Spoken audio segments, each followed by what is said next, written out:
Oh yeah, the devs did give me a key, which we played it yesterday, and I did the whole like hashtag, thanks to the key devs. I'm not gonna do that every single time. There's that going on. Oh, does this game have? Just muting the intro just in case it's loud. I don't think this one had a loud one. I'm just paranoid. Okay, we're good. All right, so we did start this. We're continuing our career. So basically, we've got all sorts of different things that come up.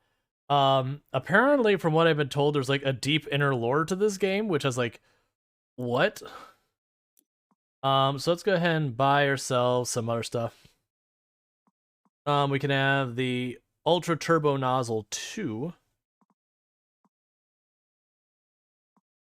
Okay, so it looks like we're effectively buying a lot of the same things, but the better version of it. Alright. Because we got our medium duty power wash, so we're all there. Okay. Let's get out of the shop as soon as I figure out how to do that again. Main menu. Career. So let's continue by doing the golf cart real fast. I need to clean my sorry golf cart. You might have heard about my poor cat Ulysses gone missing. We're all frantic with worry. What? With the ceremony just around the corner, I swear I saw him on the golf course, frolicking on the lily pads in the lake by the 13th. Par 3, but I always get a birdie. By the time I realized it was just a boisterous carp, it was too late. I slammed the brakes and I went tumbling down the slope, head over tail. Don't worry, Doc's giving me the all clear. Said they'd never seen anyone recover from a minor incident with so little time. But the cart needs a hose down. Okay. So Mayor wants us to wash their golf cart. So we just go here, and first of all, we have a better pressure washer. All right.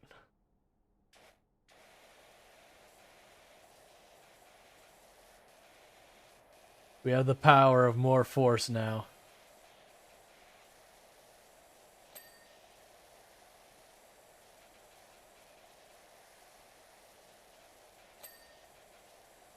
Oh, it was so much faster than the old one was.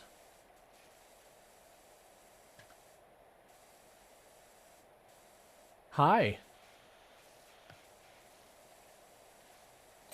Cookie. Catharsis. What you doing?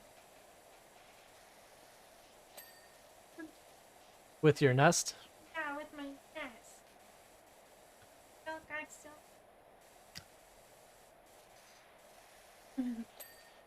Hi, sentient cookie. Ooh. Pressure washing a golf cart. Okay. I know, you're such a pumpy pinky.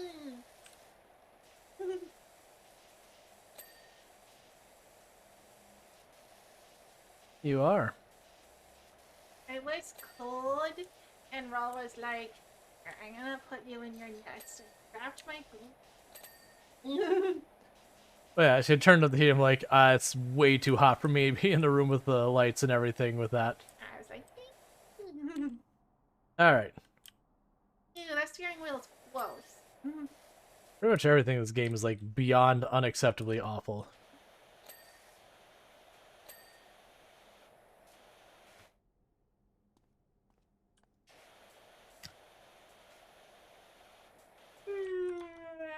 All right, where's the dirt? Oh yeah, there's a big spot right there.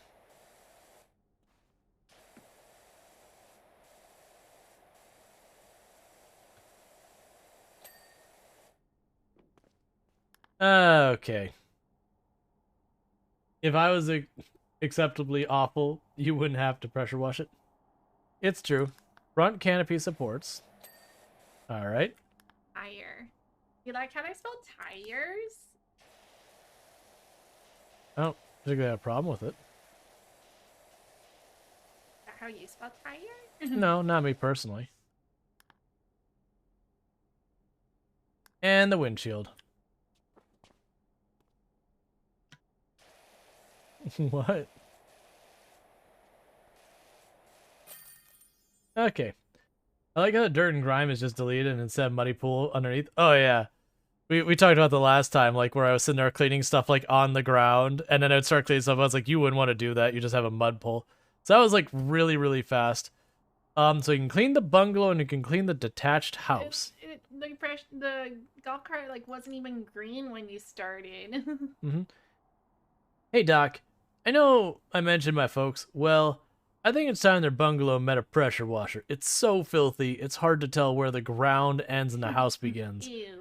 When I mentioned you to Ma, her eyes lit up. Pop's moan said, "The browner the porch, the warmer the torch," which clearly means nothing, so he's overruled. If you can give the place a good cleanup, I'm sure it'll give them both a lift. Thanks again, Cal. Ooh, So, sunflower seeds are yummy. someone told me that there was an achievement in here. Was it the gutters last? I think it was FG mentioned that. You know what? I'm not gonna worry about that. Worry about achievements when I have, like, the best pressure washers.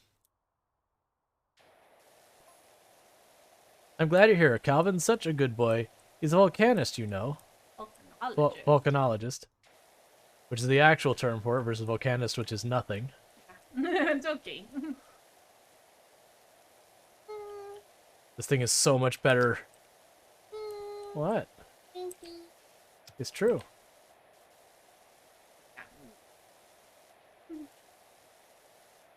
For those who don't know, I'm being like, this is so much better. Yesterday we were using like the really weak pressure washer, and just like getting progress is terrible. Upgrade your pressure all the way. Upgrade others. Oh, it's so much orange. Yeah, you can hit a button to show where the dirt is. So where's the dirt, chat? Right there. Right there's the dirt, chat. Like a maze. Well, it's only a maze because of the blank. You've got like an extra 1.5 feet of volume to deal with around you. But yeah, so if you ever played like Viscera Cleanup Detail or House Flip or anything like that, this hits a lot of the same catharsis. Where you start with something disgusting and it just gets nicer and nicer and nicer.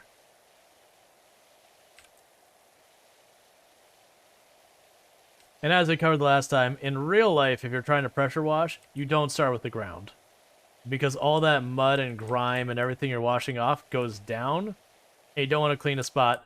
So what you'd do is you'd probably go up, you know what, let's deal with this like you would in real life. Let's approach this the way you do with real life.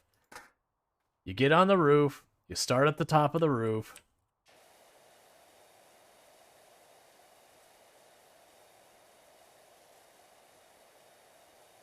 You probably make sure you've got your safety stuff, because you are dealing with soapy water on a place you can fall and hurt yourself very easily.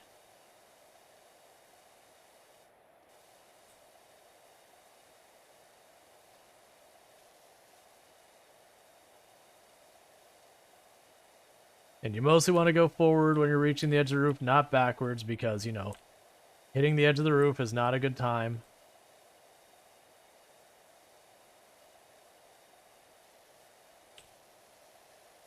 We want to do the chimney, because that would run all down on this part of the roof, so we want to clean that up.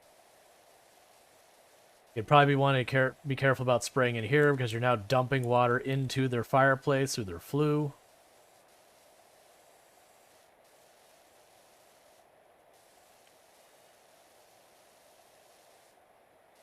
Which the flue is when you go inside the chimney. It's not the thing up top here.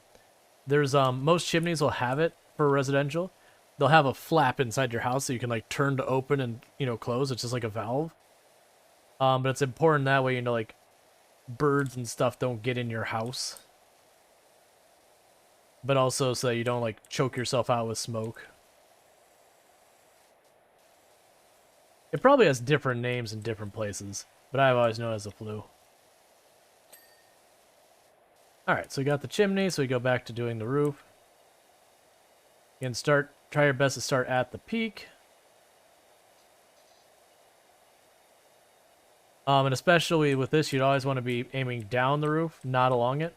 Because the way your shingles were, if I'm pressure washing like this, I'm forcing water under the shingles, which is going to damage them. I miss a spot. Oh, I'm going to miss a bunch of spots.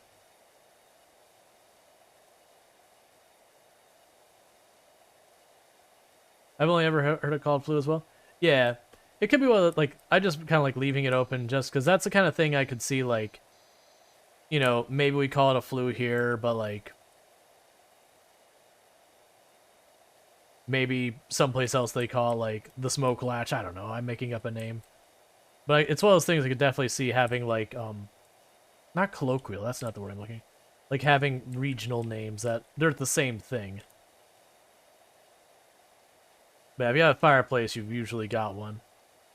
Unless it's like an outdoor thing, then you don't worry about because who cares if a bird gets in there? It's an outdoor thing.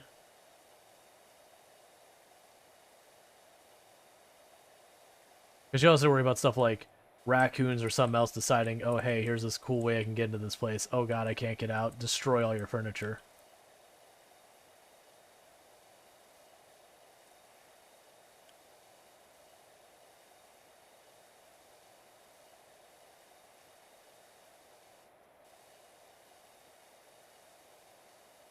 But yeah, so you can see the catharsis in this game, where it's just you take this thing that's an absolute disaster that no one wants to talk. Like, it's a level of disgusting that no reasonable person would allow their place to get. Like, realistically, your house would probably be, facing actual significant damage and all that to the point. Like, if you have an HOA, they would absolutely not stand for it if you don't have an HOA. Like, your neighbor would probably be giving you nasty grounds, being like, look, man, I try to mind my own business, but seriously, there are limits. The classic, like, the neighbors might be cool with you doing whatever, but when you got, like, 3 junker cars in your front yard, they're finally like, alright, look, man, we may not have any strict rules about it, but, like, come on. Yeah, no, I agree, Sentient Cookie, 100%.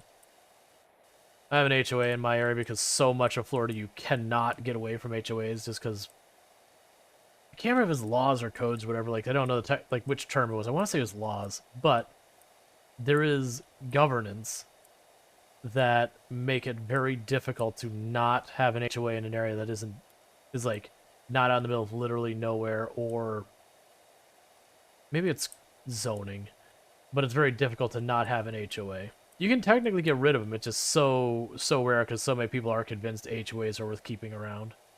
And it's not that they don't have any benefits, but by and large, it's way more not want for the want. Because usually it just becomes fiefdoms where whoever's in charge of the HOA just treats it like their own little kingdom to bully their neighbors around.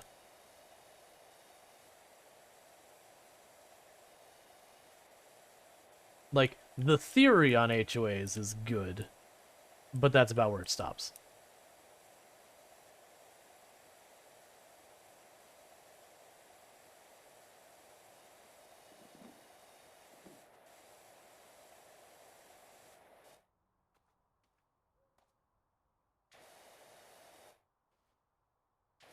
Oh, wasn't the achievement, because I'm trying to remember there's achievements for this one. I want to say the person said, I think it was FG. I want to say they said the achievement was to do the gutters last. So like deliberately not wash the gutters until you're done. They just have a whole bunch of weird achievements like that. I guess the challenge there is doing the edge of the roof without hitting the gutters enough. Like, cleaning it a couple percent is probably fine. It's probably you don't want to like get it to like ping that you finished the gutters. I'd assume would be the thing you're trying to not do.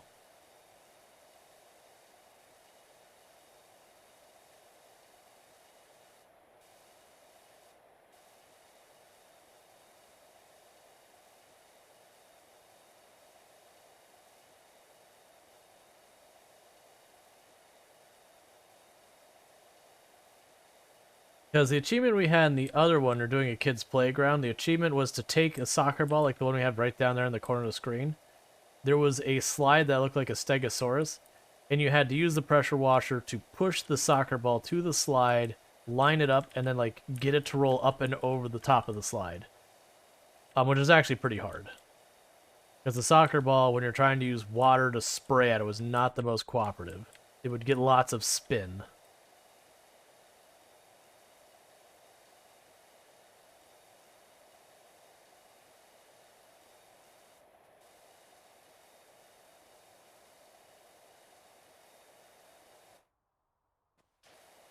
I wonder when you get like the really high pressure washer, if I'd be able to just use the wide beam the whole time.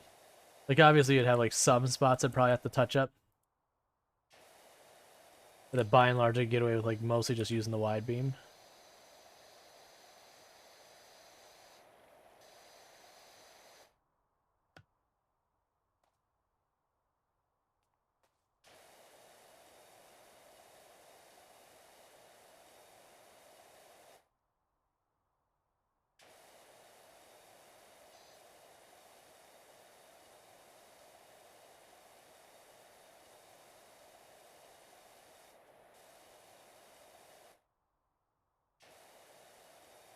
I also turned on the volume on the pressure washer because I figured the pressure washer blasting at full volume probably not actually what people want to listen to, is just this going. I have it playing some sound obviously, but it's turned way down.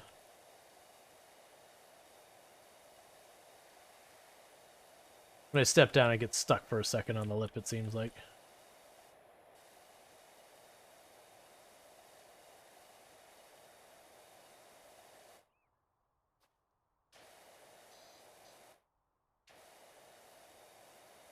But one of the nice things about this that does with the catharsis is as you finish a section, it gives like a loud ting. So it feels really good to finish things. And plus there's no questions like, did I do it? Like, ting, oh, it's done, cool. Is the whole roof just one thing?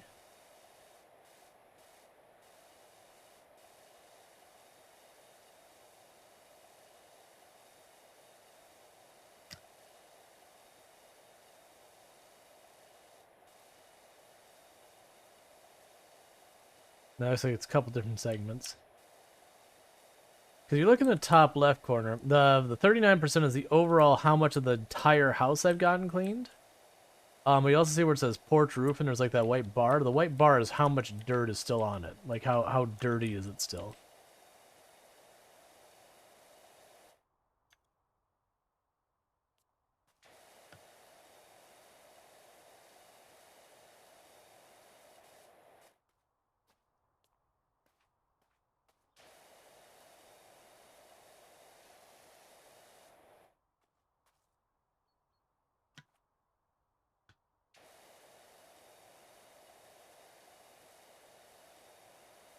And as you can see, I can switch between where I control my character's movements or I control the aim of the sprayer. You see me, like, if I'm standing or so I'm trying to clean up a whole area, I'll do it. Maki's messaged me saying they're getting really excited how it's looking. Sounds like it's going great. Cool. I don't know where they're at, where they can see that I'm on their roof cleaning it. But, you know, cool. Unless they're, like, over at the neighbor's house or something.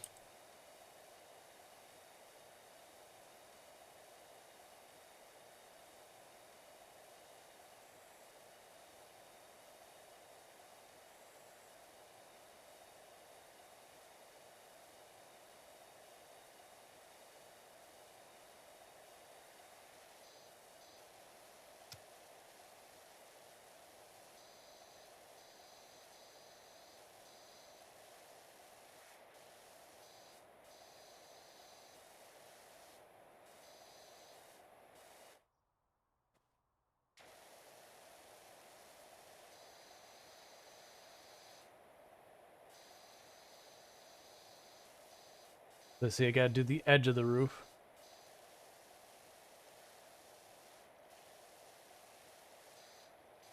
What a lot of the problem is. Alright, but there's no edge of roof there to deal with. Probably already in good shape. Same here. They got like little speckles of all that.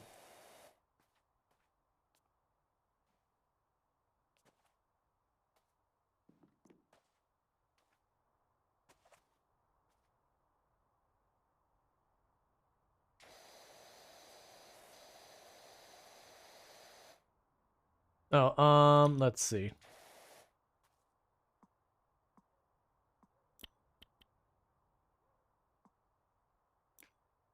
Ah, that's the trick. So I've got extensions for my weaker sprayer that make it able to aim much farther, and this one I don't. Because it's like, why do they still have it where I can choose my other sprayer in this one?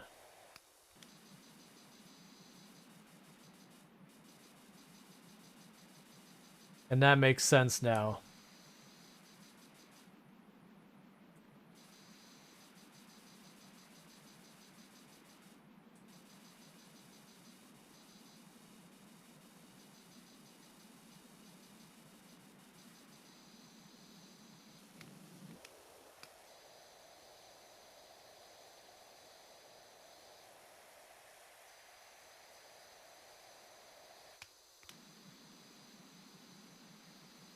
Okay, it's much better now with the higher power one.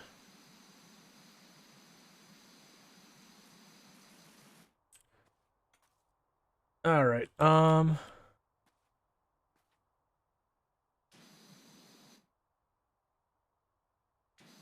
not sure what does and doesn't count. Like I said, I'm pretty sure the achievement for this one is don't do the gutters last kind of thing. Don't let any of the gutters get like a whole thing where it goes tink.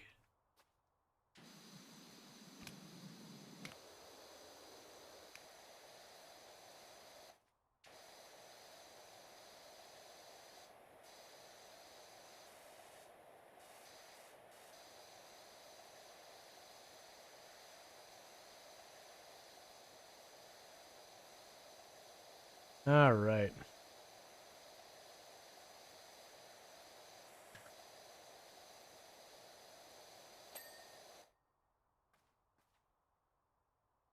That segment of roof's done. The overall roof, it's still... Oh, it's going to be this angle.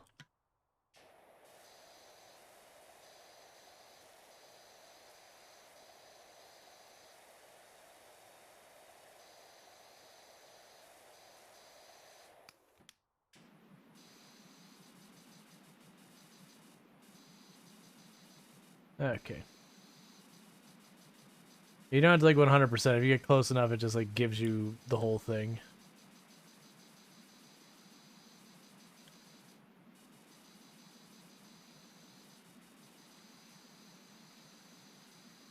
All right.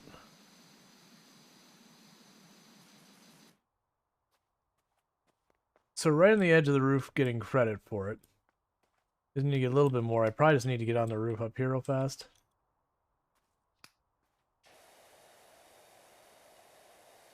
Just get like a couple of these little speckles of area that's not clean. That should be enough that ticks over.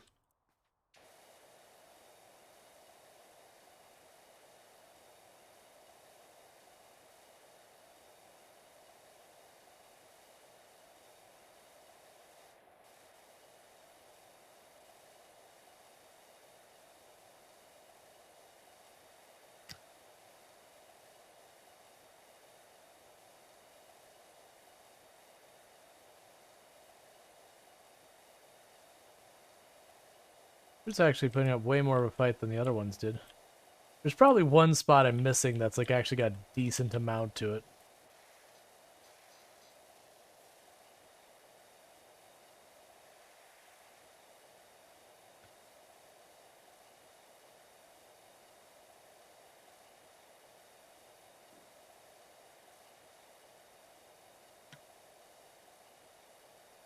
Oh, come on, you're like right here, game.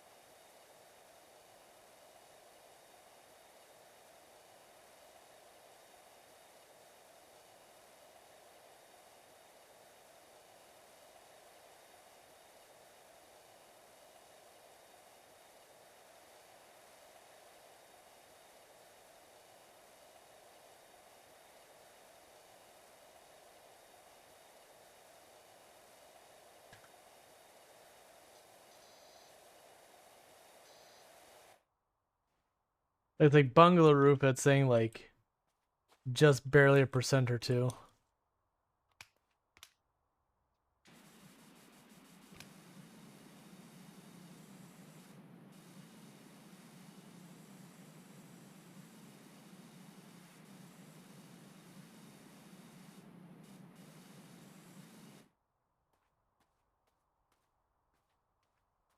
Hitting the wall.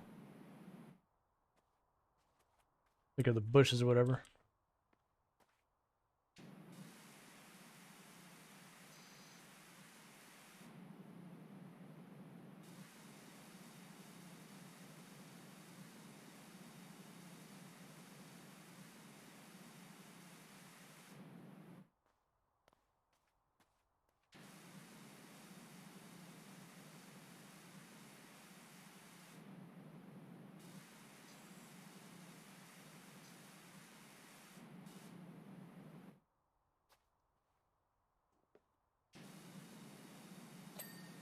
There, roof's done. So hopefully that should make the rest of this not that hard to do.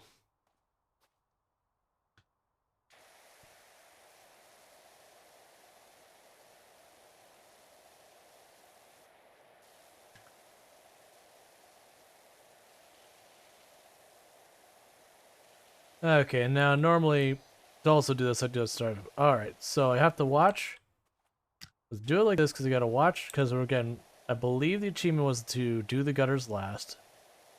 So I'm assuming the spouting going down qualifies as part of the gutter. I don't know, and I don't plan to find out by messing it up.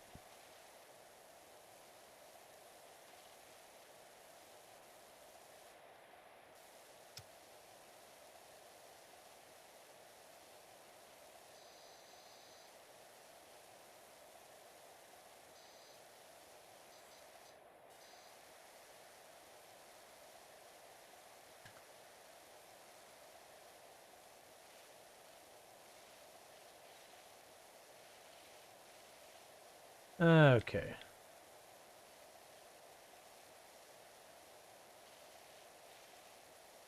So the playground we did was definitely leagues harder than this one. So far as just time investment, because like all the kids stuff, we had to play with the bungalow. It's like 4 walls, a roof, and some gutters for the most part.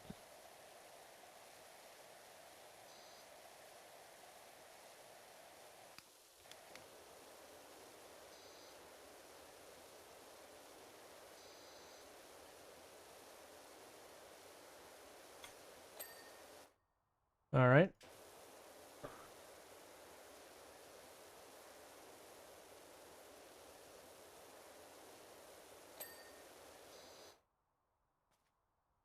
Cool. So we've got that whole wall done. The next outside wall, like the next wall along the side.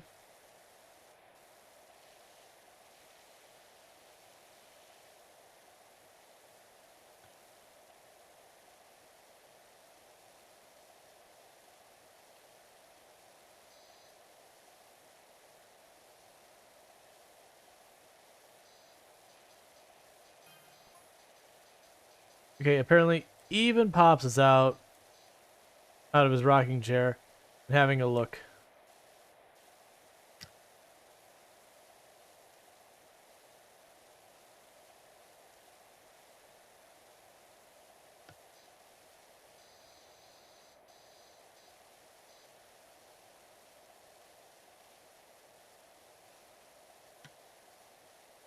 All right. But yeah, I'm liking this game because it's so cathartic. Like you don't have to go through this like whole big thing. It's not like one of those games like super duper try hard. Like as far as I'm aware, there's like no game over situation. Like yes, you're running a pressure washing company or whatever, but it's just the money is just about what upgrades you get, which make it more convenient to do stuff. Like you can't like blast out someone's window with a pressure washer and get a game over or fine or like go bankrupt. I know some people will be like, but that's easy. It's like, right. But like sometimes you don't want to get like sometimes you want the game that you have to try super hard and you have to like focus on everything and make sure your attention to details are fine. And resource management and like react quickly, and yada yada yada. And that's cool. And sometimes you're like, you know what I want to do? None of those things I just listed. I just want to vibe. It is a great game for that just vibe thing. I also haven't looked at the achievements. They could have some pretty sweaty achievements pretty easily, like do the bungalow in 10 minutes or whatever. You clean oil. Hey, Tig, how's it going?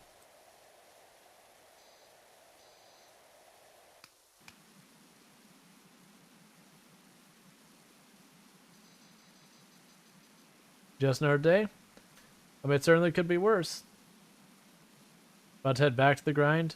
Gotcha.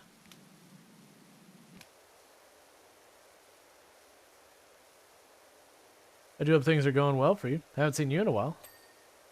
There we go. Alright, so we still got gross window frame. Now we don't. Like I said, I think the achievement is to do the gutters last. Get you out of the way. So we're going to leave the gutters. Oh, I want to put you on the ground. Like, look, man. Put it on the van.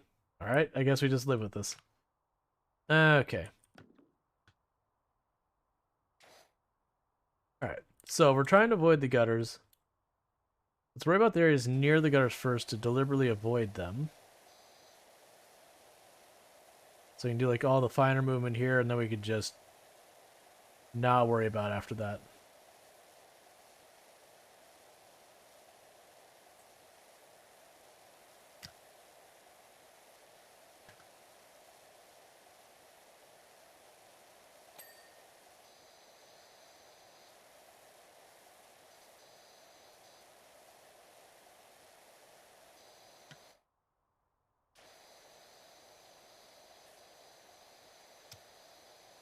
Well, we have to gutter a little bit. Like I said, I think it's only if it does the whole thing where it goes ting that you finish it. I think that's when you know you messed up. Because I can't imagine realistically doing the gutter sucking a single percent. I think also be like, I didn't look at the achievement. It could be the achievement that's like, without going over 50%. Like, it might actually have a properly described amount.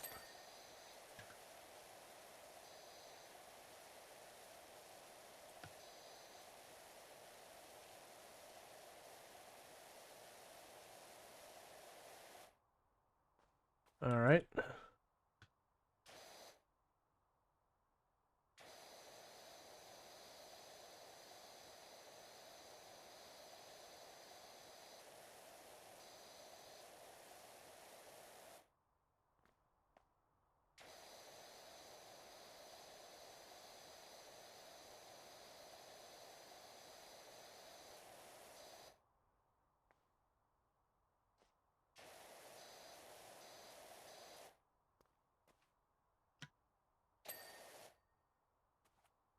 Cool, so we've got that gutter left alone. We got this gutter left alone.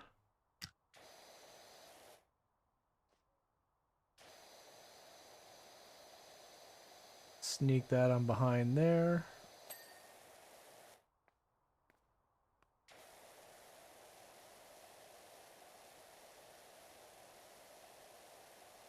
I think this game is also a deal to OCD people. Feel good with things. Oh yeah, this game is 100% just like catharsis. Like taking the awful thing and slowly making it nice. There's some other games that hit that same kind of vibe that I think are great. Is you have visceral cleanup detail, which is basically like something like this, but there's lots of gore. For those who don't know what visceral cleanup detail is, if you ever think of playing games like Doom or Half-Life or whatever, where you go through and you murder everything, like everything you run into just about as enemies, and you kill it and you maim and there's gore and bits and all that kind of stuff. You're the janitorial crew who comes in after that's happened. So, you know, Doom guy has gone through, you know, killed all the demons, ripped and torn and done all that stuff. And you're the one who has to, like, deal with all the gibs and bullet shells and burnt out stuff and all that and clean it up. And it's actually a lot of fun. But it is 100% going around, like, getting out your mop buckets and mopping up all the blood and taking all the bits and putting them in the incinerator. But it's the fact that it starts as, like, absolute destruction at the beginning of it. And then you kind of go through little by little and clean it all up. really makes it just kind of cathartic because it starts at, like, you can see the progress very clearly. Oh, there's no gutter in this corner. Okay, cool. You can see the progress very, very clearly. Now, granted, that one you can kind of set yourself back because you can totally, like, you know, you have your mop bucket. You can be cleaning everything up. The mop bucket gets, like, all gross and nasty because, you know, you're putting gross and nasty mops in it to, like, rinse it off. And then you spill your mop bucket and then you have to clean up the mess you just made.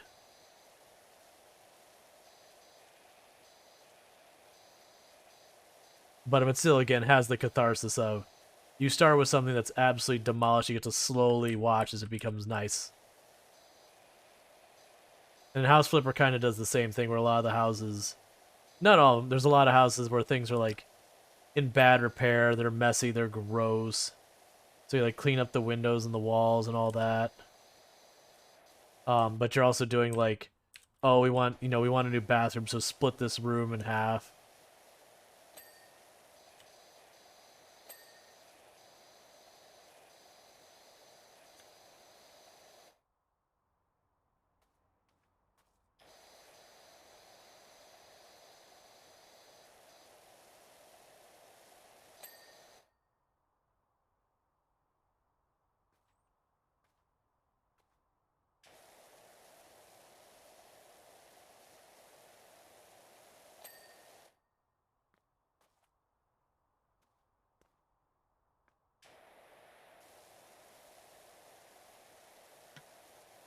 Hey, Pank, how's it going?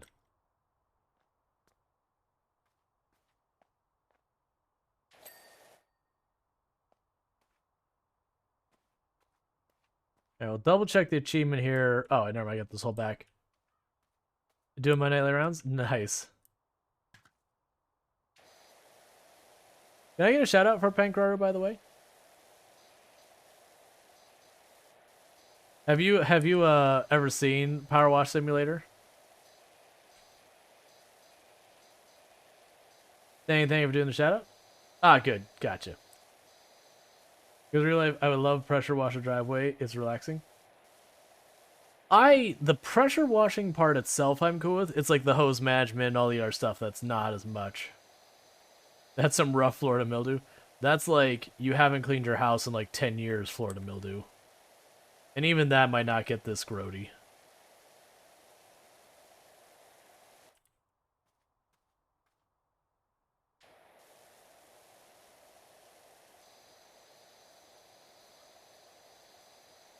We're also trying to do achievements a little bit. So I believe the achievement is to not clean the gutter until last.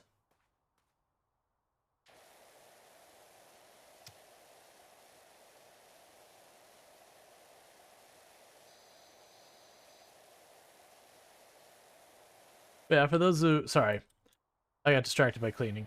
But Pengar is absolutely a fantastic content creator. Well worth checking out. VTuber. Wholesome with a side of lewd. Plays a variety of games here on Twitch. Good times. Played stuff like Vampire Masquerade. Was playing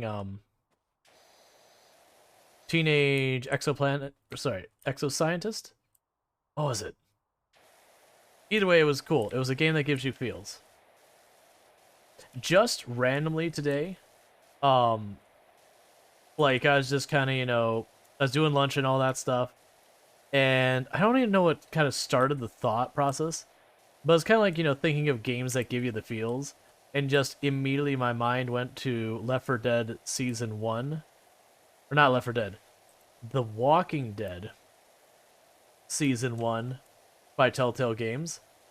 And we won't spoil the scene or anything like that, but the last decision you make, that, and even after like over 10 years, like, still got me choked up. Like that hits hard. That hits different.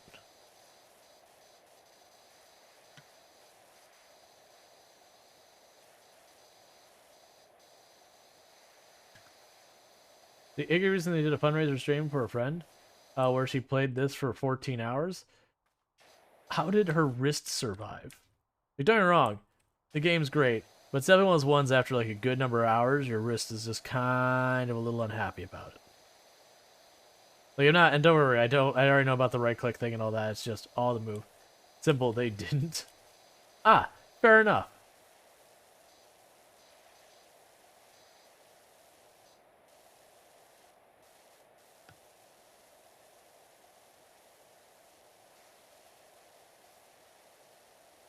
Yeah. If you want a game that gets you in the feels at the end, The Walking Dead Season 1 by Telltale Games. That's that's those games where they, we won't spoil it, but the dialogue pops in your on your screen of what to decide between, and you're like, no, no, no, no, no, no, no, no, no, I'm not. No, this isn't okay. This isn't a decision this person needs to make, and you kind of like walk away from the computer for a minute. You don't wanna deal with it, but it's like you don't want to deal with it in a good storytelling kind of way. You're like, I hate it. Because much as like I love Mass Effect, some of the decisions they make you get, it's like, this isn't a decision. Are you joking? Like, there's very clearly the right decision.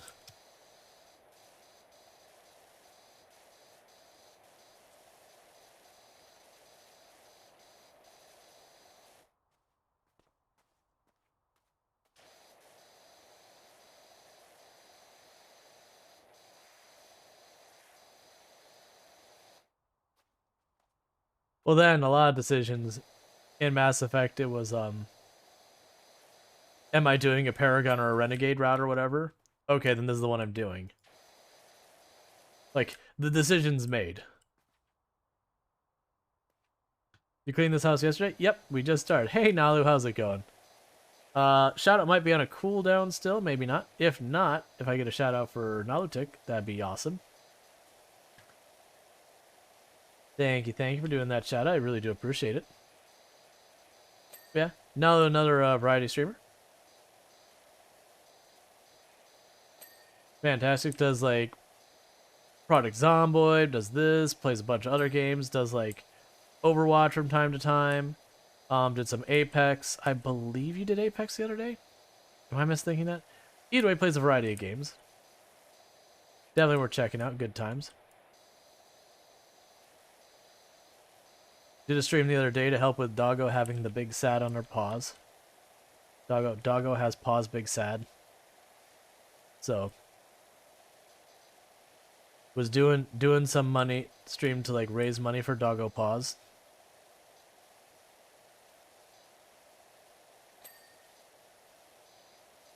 Apex team deathmatch proved fun. Nice.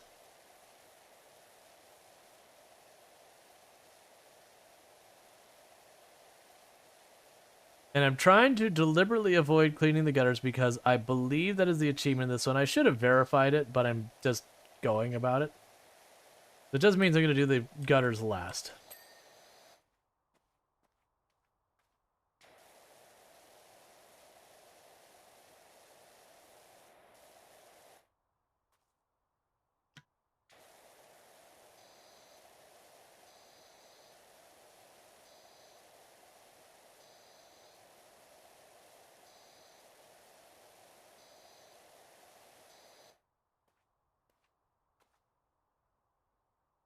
Yeah, Owen has a treatment. Nice. Yeah, I remember on your stream you were talking about Doggo is doing as Doggo does, which is, you know, you've done the treatment and all that, and of course the dog doesn't understand what's going on. There's like, my paws don't feel like happy. I want my paws to feel like happy. Let me gnaw my paws, please. I'm not cool with what's happening here. Yep. When I had a dog for a long time when I was younger. Like, and the dog lived to be like 19. So like, dog, all dogs should be so lucky. But there was definitely times that Doggo had to have the cone of shame. Alright. Oh, that window's definitely dirty. About to be like, where do I need to still clean? All right, let's verify real fast. Um, the lampshade, yeah. All right, so we're on the bungalow, and I was told there's an achievement on the bungalow for doing the gutter last. Gutted. Complete the bungalow gutters last is the actual text of the achievement. All right, so bricks there.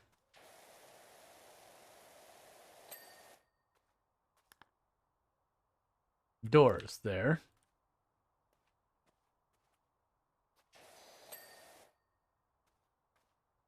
I'm gonna be playing this popped out while playing Kerbal Space Program.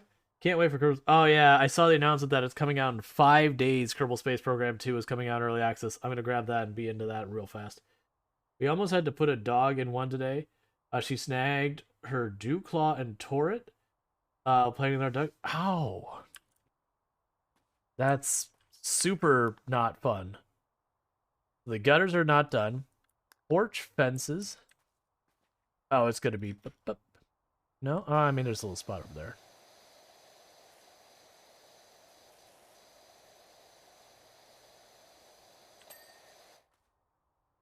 That's the fourth time she's done it.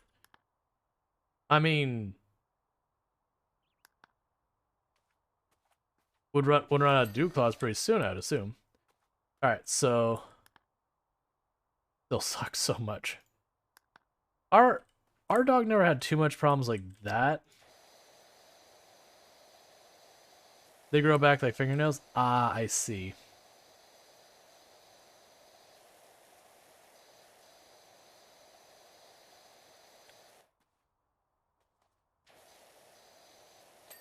Like our dog is a white American Eskimo, so it's like a super chill dog. Like it took a lot to get our dog to like get wound up kind of thing.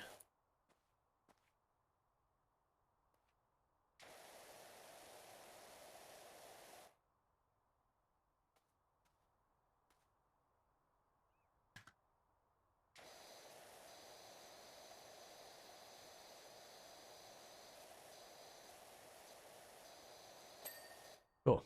I was like, please ping.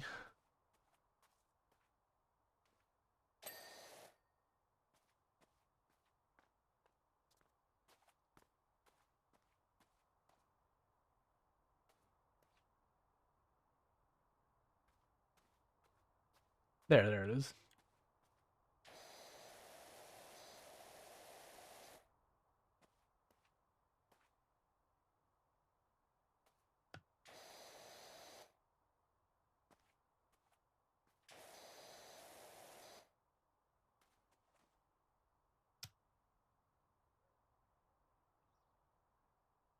Well, you're tricky.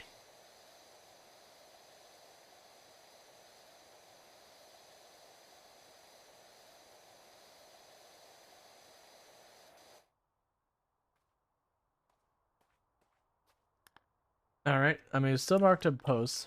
That is the one that's blinking.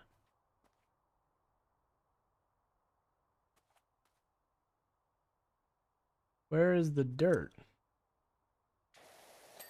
There we go. All right, and that leaves just the window frame, which is this one.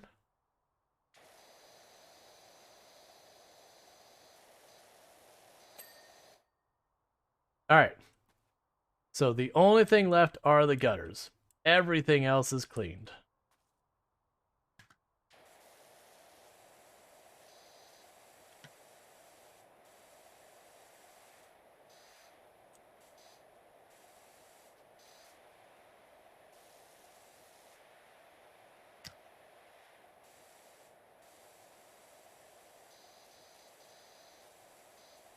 It looks like the gutters are just one giant unit, so I gotta go top.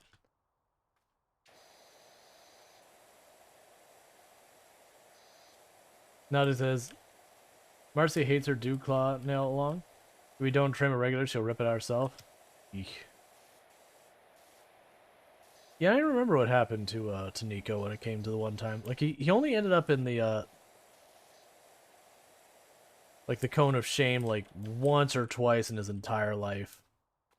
It's probably one of those things that like they just had to like do medication or something. They had to, where they like inject it or whatever. They probably had to tone of shame him just so he wouldn't go and fuss with it.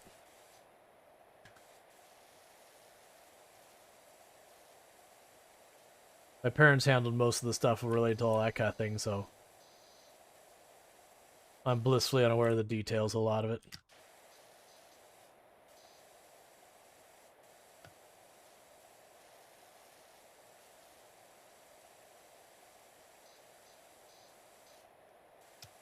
Man, I wish my gutters looked as nice as these.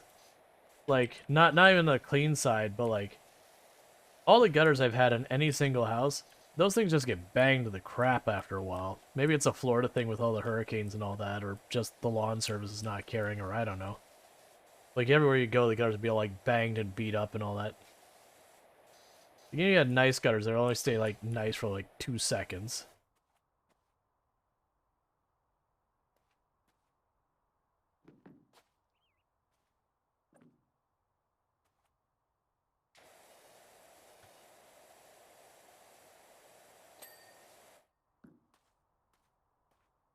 It's a gutter's job to get dirty. I mean, you're not wrong.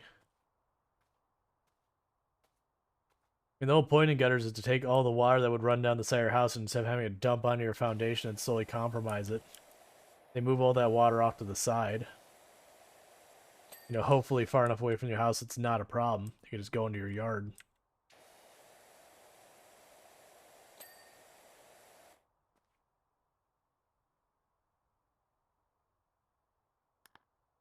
Where is the gutter I missed?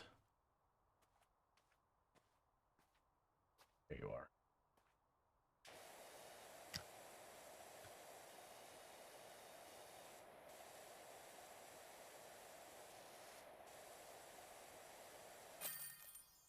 Yeah, I got the achievement gutted. Woo! So we got our gross, disgusting house, and it slowly became nicer.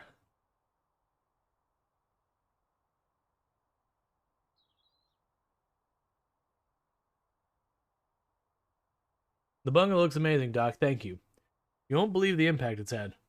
Ma's down in the woods picking flowers, and Pops is muttering excitedly about another job he's got for you. So if you hear from Leonard Miller, that'll be him. Cool. Clean the detached house. Let's also take 2 seconds. Is there something with a clean detached house? Da, da, da.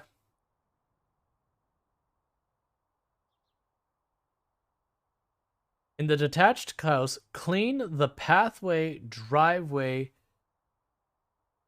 and driveway edges first. Okay. The pathway, the driveway, and the driveway edges first. Let's see. Cards on the table. We live in an old house at Esser Diath. The eccentric actress who played the Wicked Witch in the classic movie vanished mysteriously in the national park. We know all the rumors surrounding this place, but we also know we picked up an absolute bargain. We don't mind if the furniture moves around a little. That's just next level feng shui. But the grubby exterior is really getting to us. And all other power washers in town are too scared to set foot on our property. If you could help, I'd be eternally grateful. Cool. But first, I would like to buy things. All right. So we'll buy our extensions. They've got all these things bought. We can't afford that one. And then these are probably for like the last tier. And I bought all the cleaners. So the heavy duty one, I need 40 stars and 2,000. They're probably done upgrading stuff for now. Let's go to the shop. That's not what I'm looking for. Let's go to the career mode. And let's do this one. So it's do the driveway, the edges, and the pathway is what we need to do first. For the achievement, which should be easy. The driveway's right here. You might notice the odd, super weird, creepy sign on the outside. Don't worry, it's nothing to worry about. I'm worried. That was, I kind of had spoiled that people were like, there's like a deep lore to this game. Like, what? What do you mean there's a deep lore to this game? Why is there a deep lore to this game? According to Jenny's research, they're written in Enochian, an ancient language of angels. Again, what?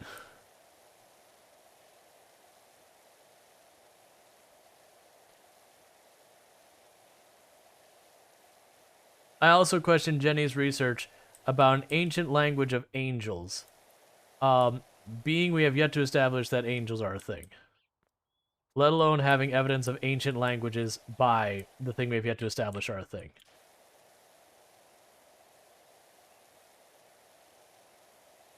That's like, it's the ancient language of unicorns. I'm like, okay, maybe unicorns are a thing, but like, that the jury's not in on that one yet?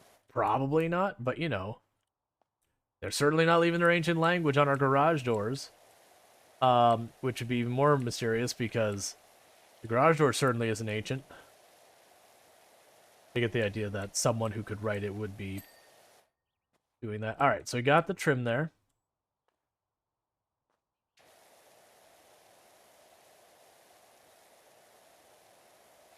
We'll get to, yep. Nice chill vibes. Alright, we're doing the achievement where we do the road and all that first. Which, as we established yesterday, is not how you do this. You do not do the ground first. Because in real life, what happens is I would spend all the time making this floor this incredibly immaculate and clean, and then I would spray this door, and it'd go back to looking exactly like it is. You're missing 2 achievements for this game? Yeah, this is actually only my second time playing, but I am very proud that I managed to do the soccer ball stegosaurus thing. Because that came up on the air stream. People were like, oh, it's like super hard. And then I got it in like 5-10 minutes. It's like, okay. To be fair, I've done that kind of stuff in a lot of other games first. You've not managed to do that? Oh. Is there a soccer ball in this map? I'll show you a trick. So one of the things to note with the soccer ball, you can turn it right by tapping on that side. Like you can turn it like instinctively you want to put the pressure behind it. What you can actually do is you can roll it by putting like pressure on the top to get to climb stuff. So like what I did was, I'm in the way.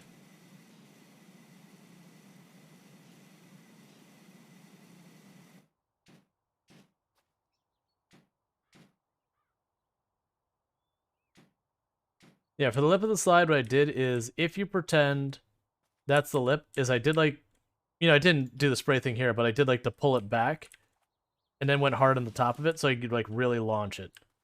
But like it's just you kind of like if you've ever seen like a space game where they have the RCS, the little air thing that goes like and it slowly rotates. You do that, but with the sprayer where you're like, oh, you need to the left, need to the right, that kind of thing, until you get lined up. And then it's just you before you go for it, you just try and get it like just a smidge back. Like I said, to be fair, I've done those kind of challenges in other games a number of times, which is part of the reason it didn't take me as long. Is like, it's effectively not the first time I've done it. It's just, this time I have a pressure washer as opposed to whatever the heck I was using the last time.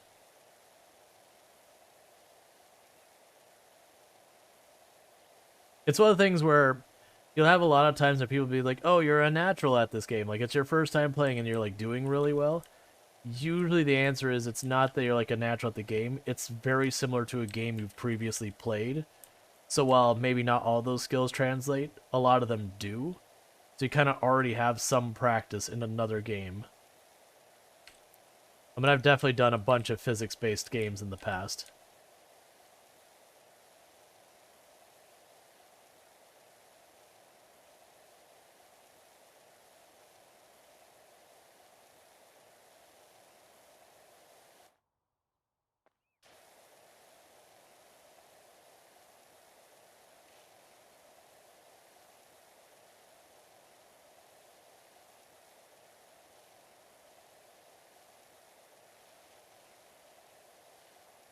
Yeah, I didn't go back to look at the other maps to see what achievements I missed, because I didn't realize they had like conditional achievements and that kind of thing.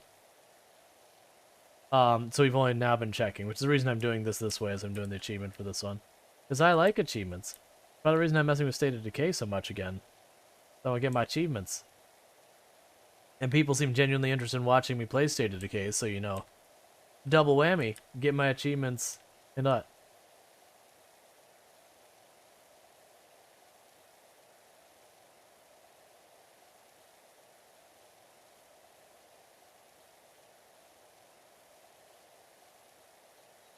Yeah, and I saw that one too, Burning Sun. Do the entire van with the red nozzle. At least it's the van. And not like do the bungalow or the kids' playground or something with the red nozzle. There's also the ancient monument nozzle. Yeah, so it just takes forever and ever. Because it just doesn't have much pressure behind it. That's the kind of stuff that some of those achievements, it seems like the right answer is you go through the game, you get your fully upgraded stuff, and then you circle back and do the achievement.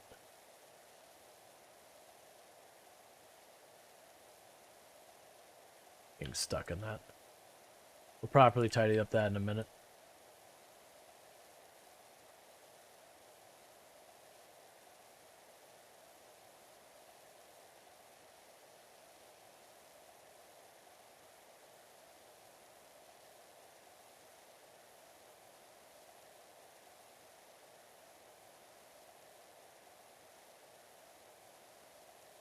You should have had one for not doing the cat paw prints. Oh, like deliberately just like clearing up. Like you'd have to hit like 80 something % of this, like whatever it would be for skipping that one stripe ish. You like go out of your way to just leave the paw prints. Or like you do all these things where you'd have to like do this.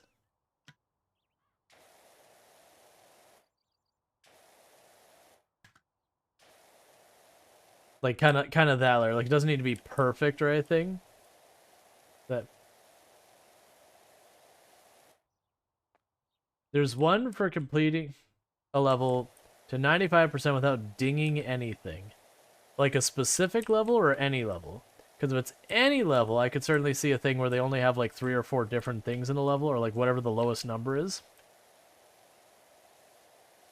Or like just the largest thing, any level? Okay. So you definitely see doing like a level where all the objects are fairly large. And that probably wouldn't be too bad. Versus something like the motorcycle where you just ever so slightly spritz the wrong spot. Just like ting, you touched it with water, it's done.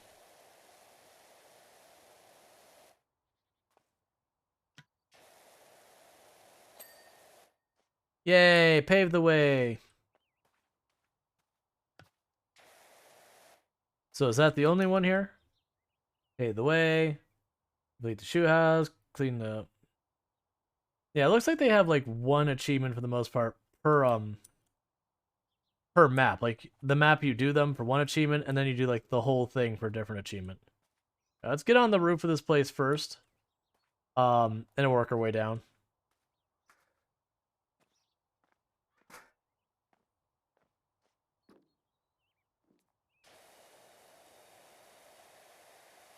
You have 2 ladders? That's fine.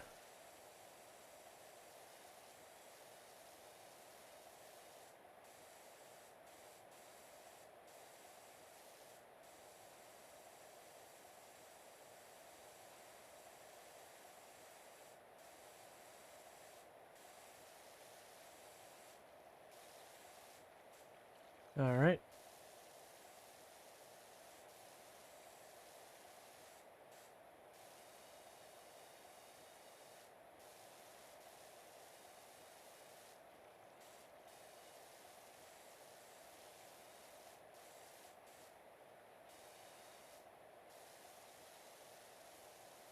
Yeah, I can see that if you're doing the white nozzle anyway.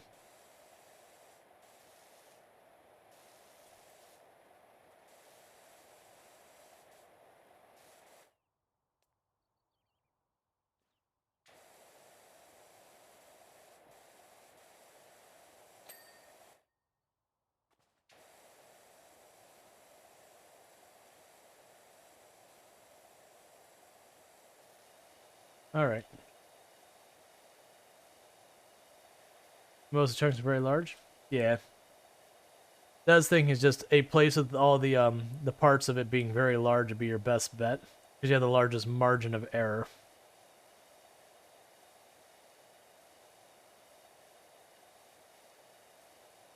Okay.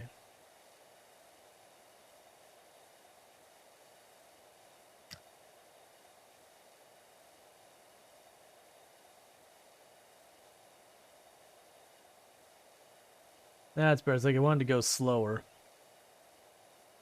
Left and right on this. Just while I'm at like right on the edge of this roof.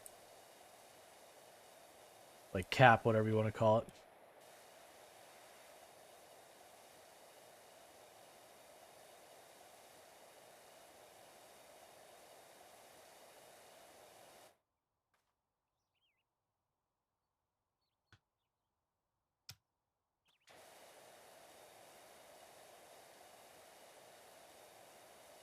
Okay.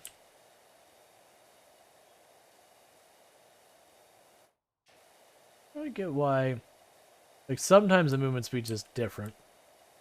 Oh yeah, didn't we figure out if you aimed down enough, like it didn't matter what stance you're in, if you were aiming low enough, you slowed down movement speed. Like your character was just like leaning over real far, so I guess they couldn't walk fast or whatever.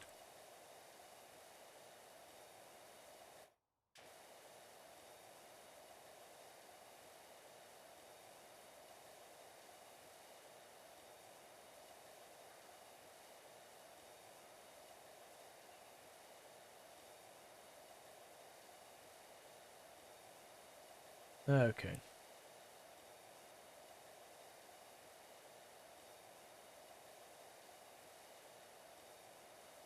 And just that catharsis of watching it all get clean little by little.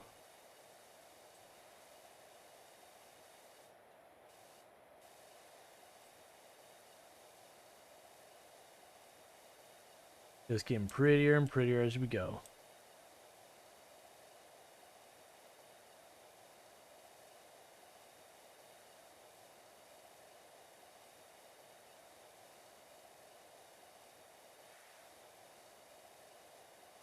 I'm patiently waiting for March 2nd because I have no content left. Oh, for pressure wash.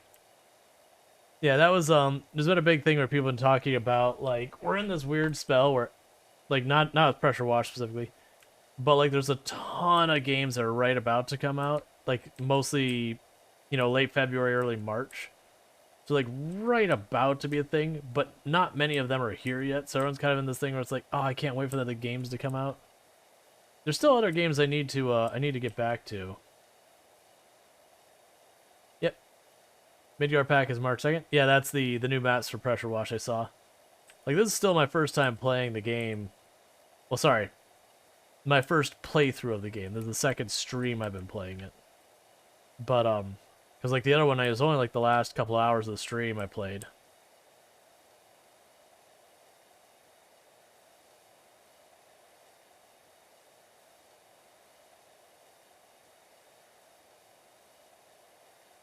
All right. But like there's a whole bunch of games that are either getting updates or releasing or all that. Like again, early March or like end of February. And just eagerly waiting for all those. That said, we've got here in just a couple days, Kerbal Space Program 2 is dropping.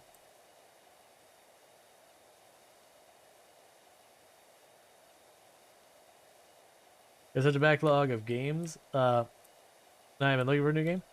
Yeah, for me it's so like I'm in the same boat there. But the thing that's kind of going on with that is pretty much what ended up happening is I was been doing all the demos because like streamer kind of thing. Like I've been doing a whole bunch of demos like with Next Fest and Base Builder Fest and all those kind of things. So I got to play all these demos and I got super hyped because like the demos that are good, like there's a bunch of demos that were terrible for the record. Like there's a bunch of demos that I'm like, man, I cannot wait for this game to be out to play or whatever. And then they're not out and you're just kind of sitting there going, oh, that's gonna wait a long time, I guess. So like just kind of the whole waiting for those demos to become not demos so I can I can purchase and or hopefully get some of them to offer me keys and all that would be really cool. Would be fantastic. It's like so far, I want to say of the demos we played, only one of those games, to my awareness of the games that we liked, um, actually released. And it was an early access release, but we had a lot of fun with that.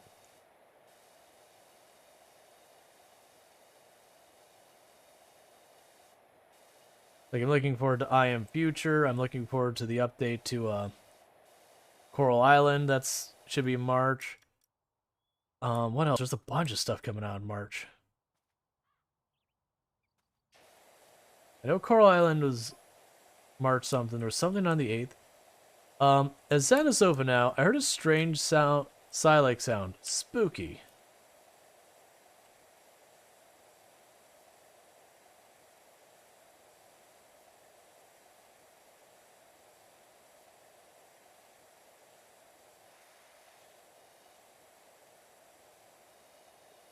Darkest Dungeon 2. Yeah, Hades 2, which granted we don't have a date on that.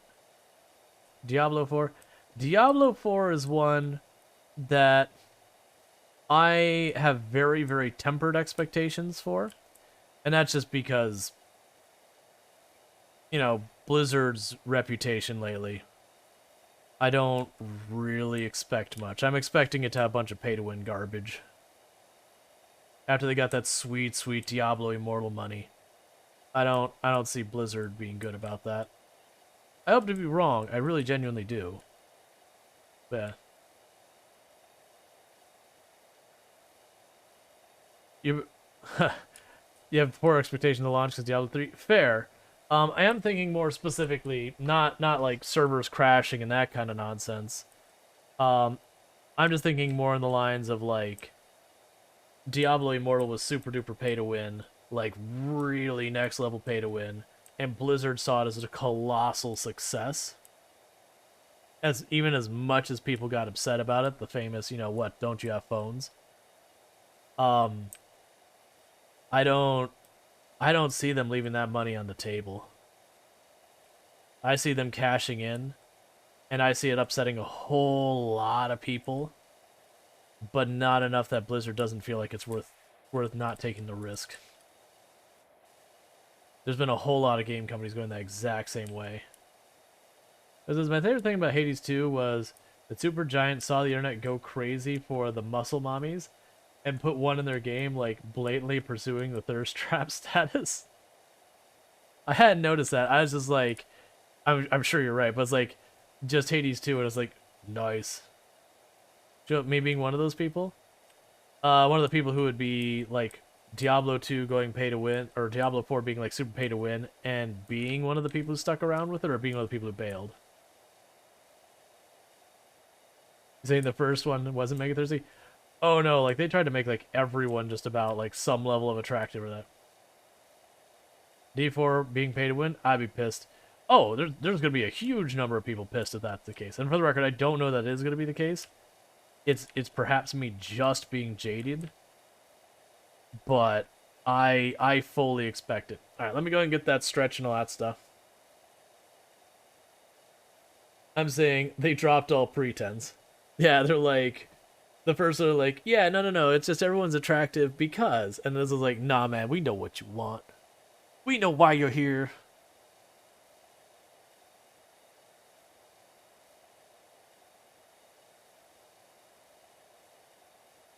It says, I played Diablo 3 for all except 4 seasons in the beginning. Gotcha.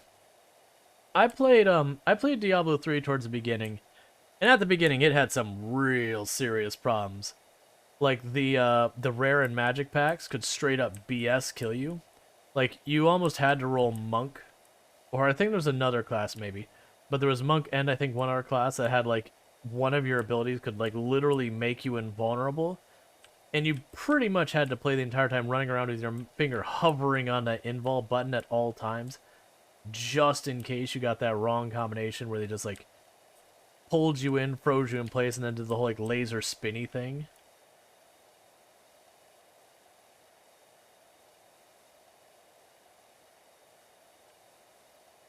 Yeah, Demon Hunter could get near permanent involve at launch. Yeah, Monk could get pretty ridiculous too. You do the thing where you could get like there's a couple different strategies. Like the one I liked was you get the thing where you'd have like the little tornado shot, like tornado things go all over the place. Because if you got that wound up on the regular monsters, if you did get one of those BS ones that could like pin you in a corner and do like the laser spinny things, where like literally your character is frozen, you couldn't defend yourself. So you'd pop the invul, you'd already have all the tornado things following you around, so they could wipe out whatever was there.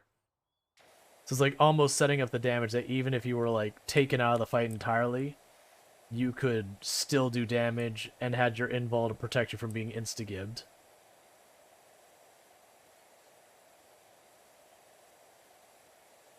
Like I remember people being very upset with it because like there was like you wouldn't even have a chance to react. Like you'd see the rare group later on the map, you'd know nothing about them, and then suddenly you were just yanked in and dead.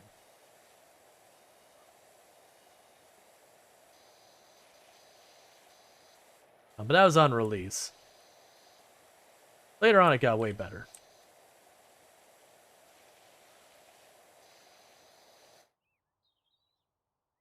What did I even do? What does shift do? Yep, don't know.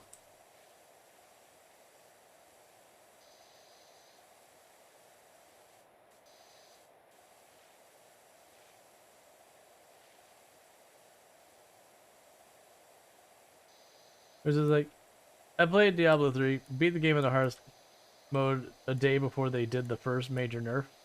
Character became useless, never played again. Gotcha. Yeah, like back then, I don't think they had rifts or anything. That didn't come to later. So it's like you'd play through and you kind of had like the same thing. You had the problem with like Path of Exile, where you're just like, what am I doing? I'm doing the same area again. Why? Because I can. Because I think it was the rifts later. And like they got like the whole never-ending stacking Nephilim thing, where you could just kind of like you'd hit max level and you could just like keep over leveling. And that just kind of got really absurd because they started balancing around the overleveling thing. So you really just kind of felt like you had to, you know, keep running content to like get like hundreds of Nephilim levels or whatever it was, which is fine. The Paragon, that's the one I'm looking. The Paragon levels. Like you were a Nephilim, the Paragon is what the actual thing was called.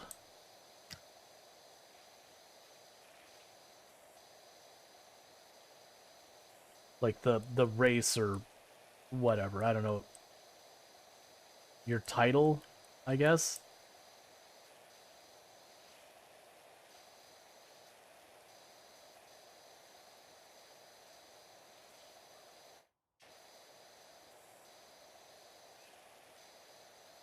Yeah, like I played Diablo 4 or 3, but I just never really got into it. Like went super hard in Diablo 3. And then later on I got introduced to Path of Exile and like went super hard on that. I don't know, it's just Diablo 3 never hit the same way that Diablo 2 or Path of Exile did for me. And to be fair, I never gave Diablo Immortal a chance when it was like mobile game pay to win. I was like, yep, nope, not even like you won't even get downloaded. That's just like you're gonna stay exactly where you are. I want to make sure I do nothing to support these numbers because I do not want this business like I want to do everything I can to not support that business model.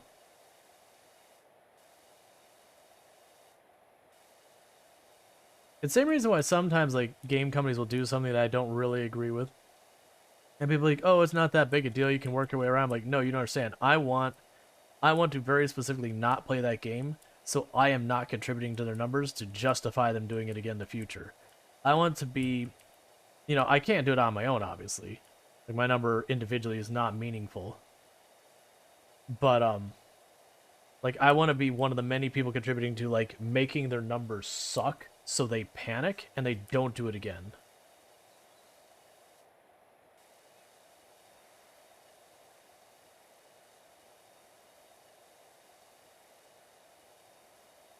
Like I don't want to support games that do things I don't like.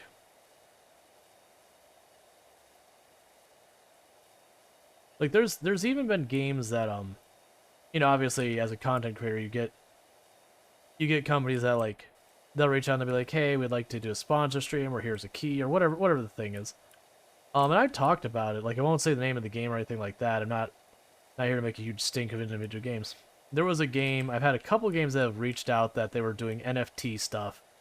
And, like, most of it was pretty shady from the beginning. That, like, they're literally hoping that what they can do is get a bunch of suckers to, you know, play the game thinking, I'm going to get these NFTs and be able to sell them so I can effectively play the game to make money.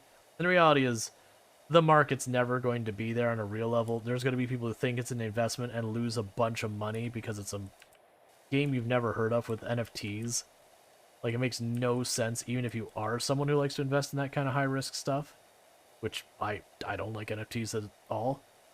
But, there's even some of them where they're like, no, these are just cosmetics. And that they're doing a lot of stuff to try and, like, not make it scummy. But it's like, no, but I just really don't want NFTs to be a thing in games. Like, at all, in any capacity whatsoever. Like, because I feel like the moment you have something that could have potential monetary value, in theory, if not anything else, but even in theory, you're going to get all the people who get, like, sweaty and try hard, and they said, you're not running the optimal build, you can't be with our group. You know, immediately kicked from group because you chose talent point X instead of Y, and that's suboptimal. We're not making the best possible payout we could possibly make out, because that's already a problem in, like, MMOs where you won't have the quote-unquote correct build, even if, like, whatever your thing that's not correct is, like, some nothing. I'd be like, nope, you didn't follow, like, this exact guide that this person made. You know, you're kicked from the group.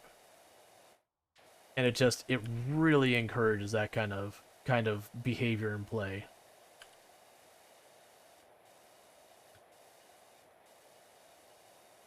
And, like, you know, I don't want to encourage that in any capacity. Because I sure as heck don't want to play games like that.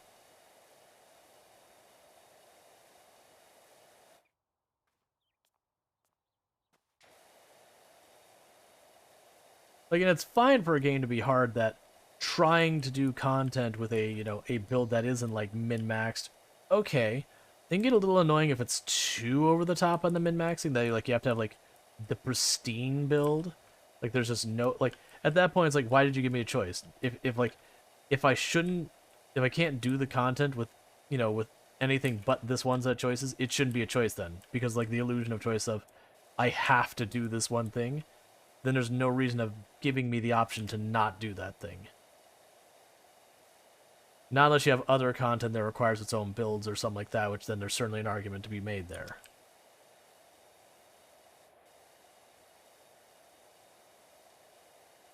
Because then you're not really making choice, you're making gotchas and noob traps. To, like, bait people into making decisions that you know are non-viable.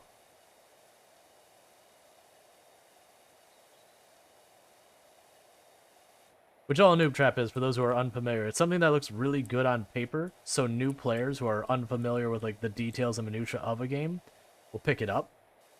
And it ends up being, like, you know, an anti-pattern, an anti-thing, like a thing you don't want to do, like it's actively bad. Like, generally in Project Zomboid, I would say stealth would be something I would call a noob trap.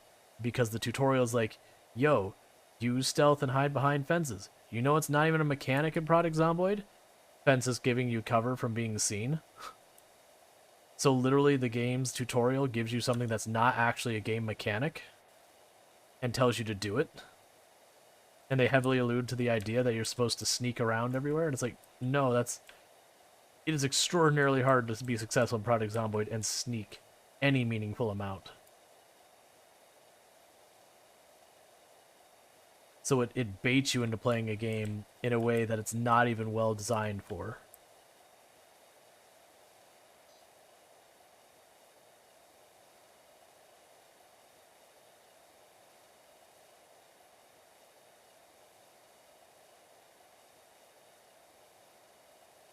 I would actually like to see Project Zomboid. They just rework the way stealth works entirely. Like, I don't want it to be Skyrim where you walk up to a zombie in its face, but you have maximum stealth, so it just doesn't notice you as you stab it in the eye directly from the front, like you can do in Skyrim. And I'm exaggerating what you can do in Skyrim, but Skyrim you can do some pretty ridiculous shenanigans with stealth. Because, like, I can say it for a fact, because the times I play Skyrim, I'll be like, this time I'm gonna do a person that straight up fights, and that lasts for a little while, and then I end up being a stealth build because stealth is just like ridiculously overpowered. They're like, I'm gonna do a mage build, and I'm gonna do mage things, and I'm only gonna like use other stuff when I don't have the spells, and then you end up being a stealth build. And you're like, how does this keep happening? And you're like, oh right, it's that sweet 16 or whatever times damage you get when you hit something with a dagger that doesn't know you're there. It's either the best axe in the game, or you just use a good knife and do it. Nayland says, all Skyrim builds, all Skyrim builds degenerate into a stealth archer. It's known for not, yeah, it's the assassination bonus is so absurdly strong that it's like you have something that's a strong defense, stealth. If the thing doesn't see you, it doesn't even attack you. And it also has like one of the min-maxed best, damage outputs. And you're like, okay, hang on. So I could do something else, or I could do the thing that is one of the best damage outputs and defensive measures. So I could do something that's like, there's not a balance consideration there. There's just, this is better in both offense and defense.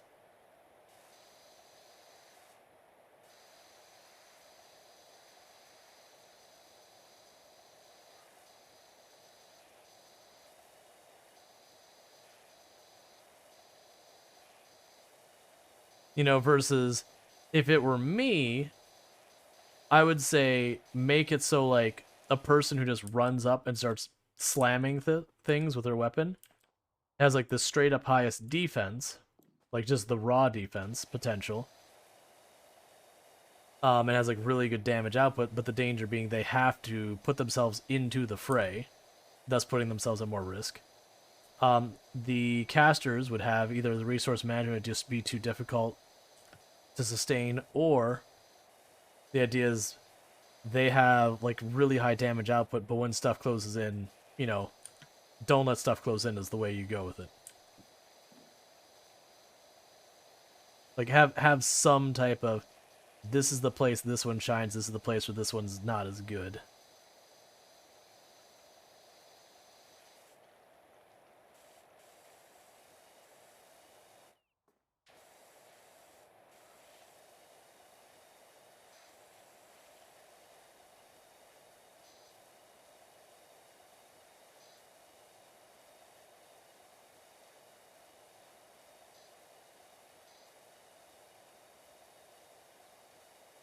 That's kind of, I think, one of the big reasons. So, like I mentioned, I played through Skyrim and I had a really good time. And one of the big complaint I usually get more than anything else is you go into half the caves, it's literally the same cave that they just moved, like, tables and chairs and other assets around.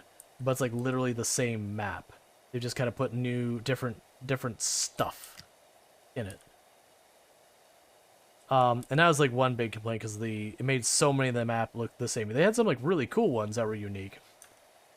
By and large, so much of it was kind of very samey that really, really detracted. But I think that would be the other one I'd say is that there wasn't really a bunch of different builds because you always realize there's just something objectively better. And it's not like the nuance better, like, well, technically this one has slightly better damage. It was just stealth was so much more powerful that it always ended up being stealth. Did you hear the weird rubbing noise? Hey man, what you are doing in that house, that's up to you. I'm paid to pressure wash. Like I don't need whatever. False alarm. Jenny put the washer on spin. What you're doing in there, that's purely up to you. I don't want to know. I don't want to hear. I'm here to pressure wash. Nothing more, nothing less.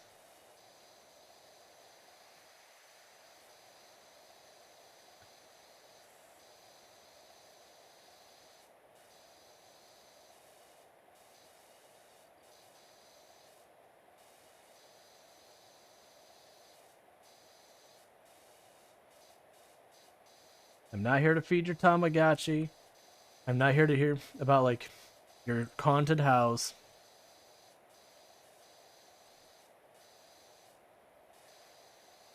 I'm not here to talk about your stock portfolio. I pressure wash. That's what I do.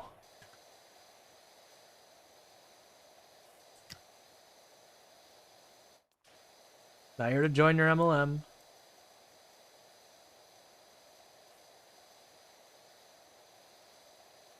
I'm here to make your scuzzy, unsightly, horrible house look like something other than what it looks like.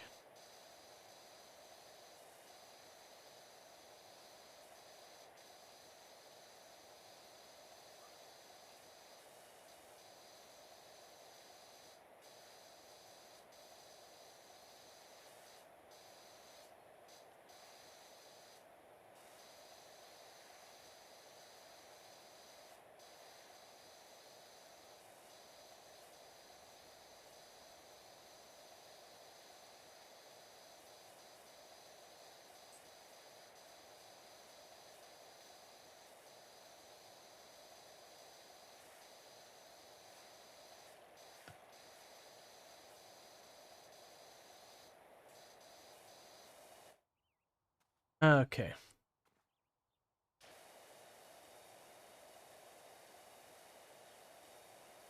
Thank you Nalutic for subscribing for 5 months.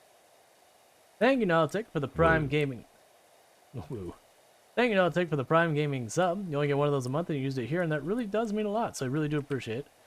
I do hope you're enjoying the stream and you're enjoying your advertisement-free viewing, as well as access to the emotes. So thank you again for that support. It does mean a lot.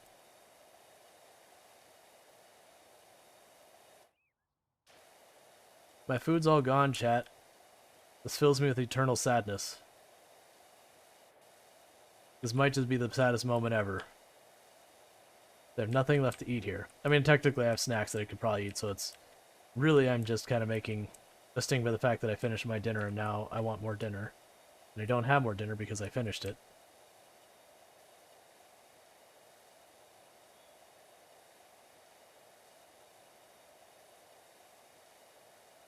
I want the higher power pressure washer.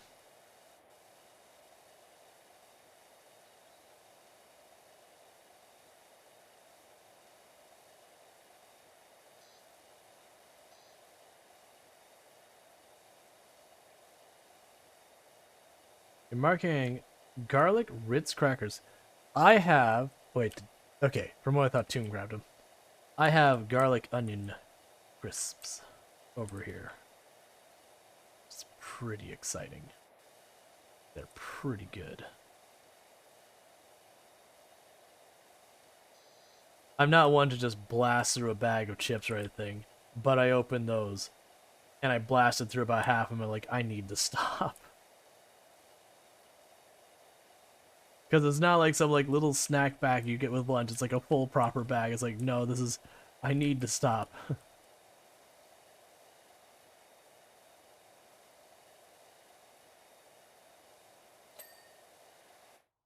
Okay.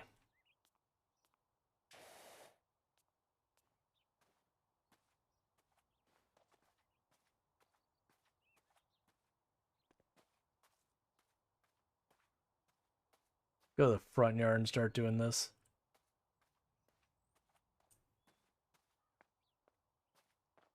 Turns is like blood. I gotta raid a cupboard. Sorry.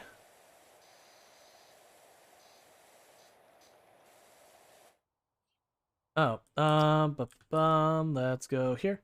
And extension. And long.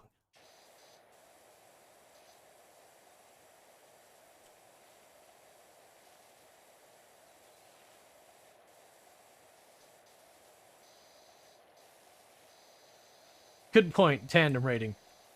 So, Lays, the check's in the mail, right? Right? You get back to me on it. For the record, not sponsored.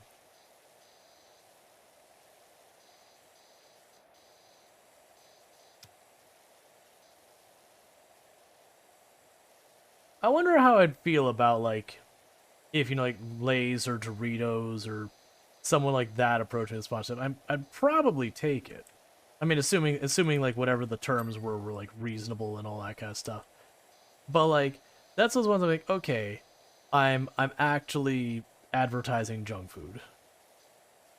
Like, I would have mixed feelings. Because, like, one is like, I like the product. I'm totally going to eat the product. So I'm not, like, misrepresenting the product. But also...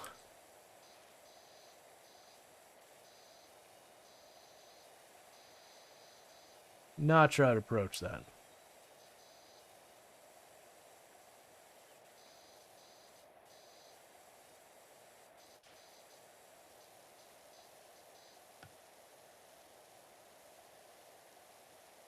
Oh, good. Oh, it does come off. I was about to say, like, oh, good. The nightmare symbols don't come off the wall. They do. They're just stubborn. Plays? Meh. Bugles? The point was more along, like, not specifically going legs. Like, actually, who does make this? I don't know who it is. It's kettle cooked, whatever it is. But, it was more just, like, you know, choose a snack food company. Bugle, Lay's, Doritos, don't care. Voodoo.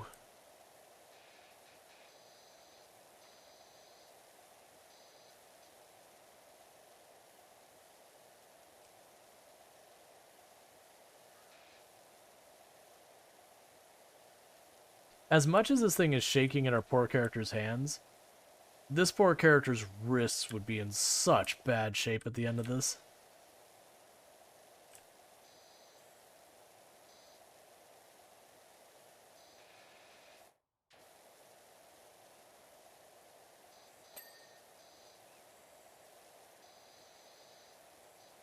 That's the other thing that sucks with pressure washing. If you do it for a length of time, your wrists start to hurt and your hands start to, like, swell up.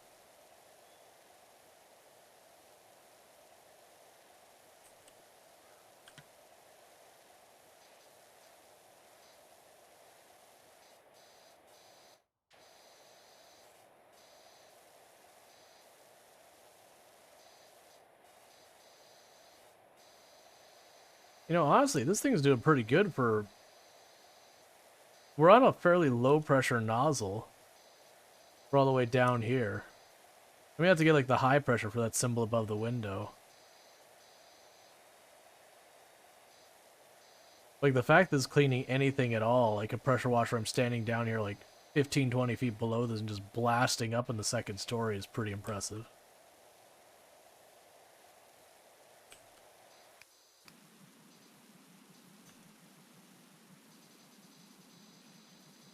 Like, if I'm able to spray from this far away and effectively clean that, this is going right through that window.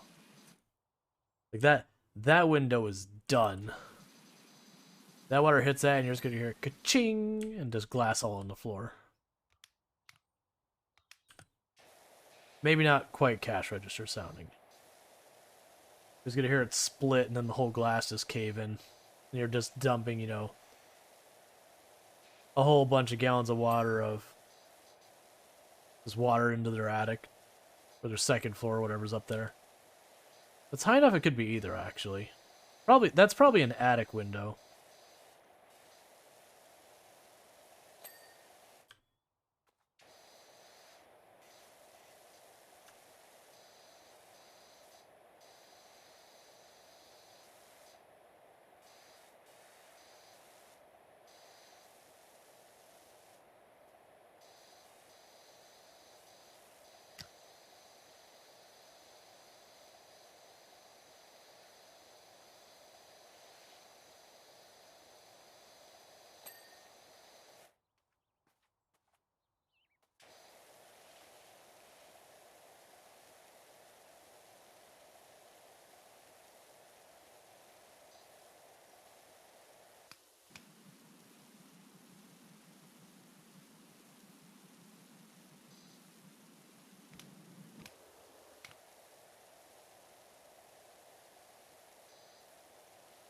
Okay.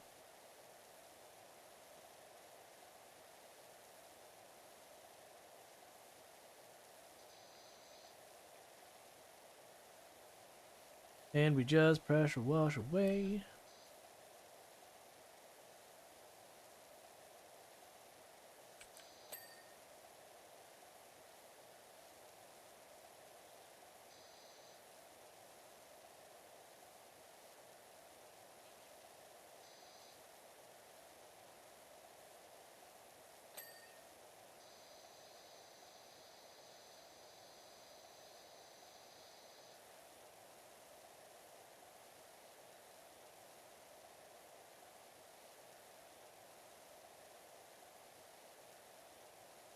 One of the other reasons you have to worry about like pressure washing your house and all that. If you let dirt sit near the bottom of the wall, like the bottom of your house near your foundation, it will chip away at the stuff. Block usually it's not too much problem, but if you have like a stucco or anything like that like added on, which a lot of houses do, is they'll like take the block here instead of just being exposed block, they'll have like a stucco stuff like over top of it. Just kind of make it look nicer.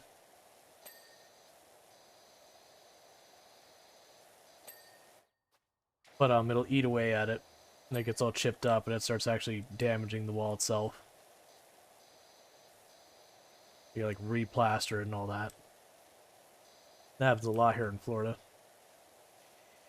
Like this last couple inches by the bottom is where it happens, because it just traps all that moisture down there and just gets all damaged.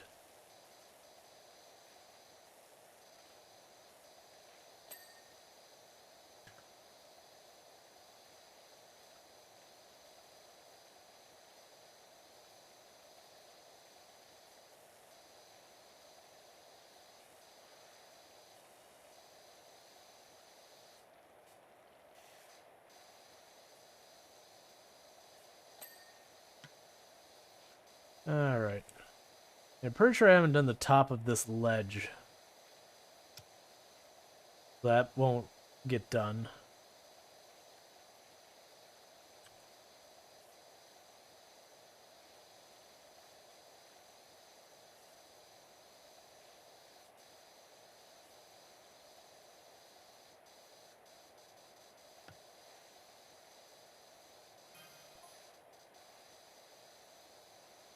How do Dirt Finder?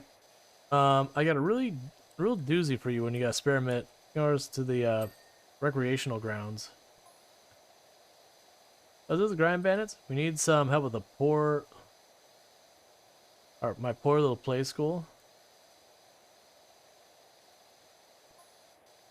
Another thing, careful of how you go around the what? Wait, volcano.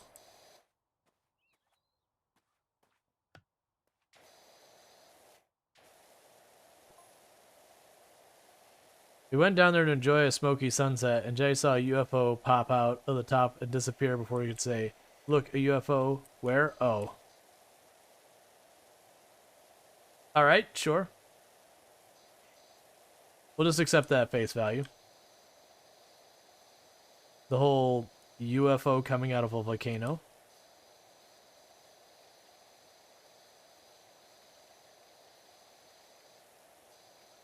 Real life me, when people like talking about like ancient angel language and all that sort of stuff, I'd be like, how much do I actually need these people's money? Like, is this a customer I can I can realistically get rid of? Because, oh crap, that is a whole lot of stuff to work through right there.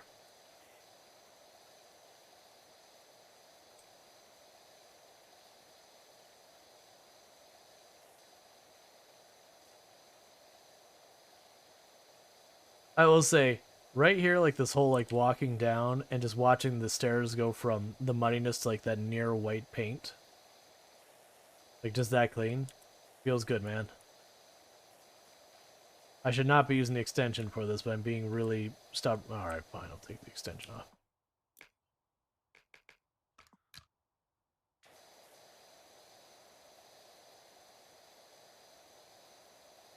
Whereas as long as they're not asking me to paint goat split out the wall, I guess I'd be okay.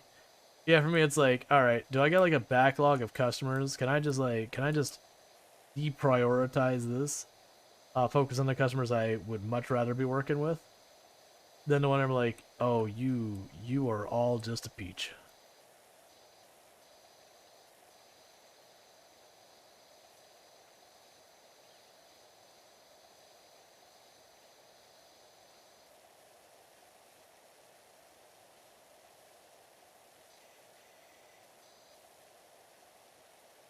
Okay.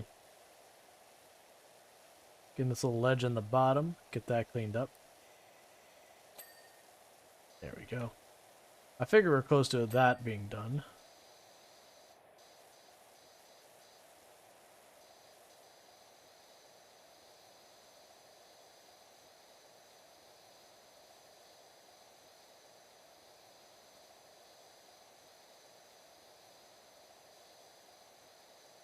That's kind of my fear is when you have like the person who's got like that stuff that's like clearly out there, like, oh, this is a person who's into some stuff, and they're that willing to be like outspoken about like that kind of stuff. You just assume there's the stuff they're not comfortable talking about, and you kind of extrapolate with your brain. It's like, okay, well, if they're comfortable saying that, you know, like strange, angelic, ancient symbols written on their garage, and you know, UFOs coming out of volcanoes and all sorts. So I'm like, all right, if that's the stuff they're like, yeah, I feel comfortable telling people about this.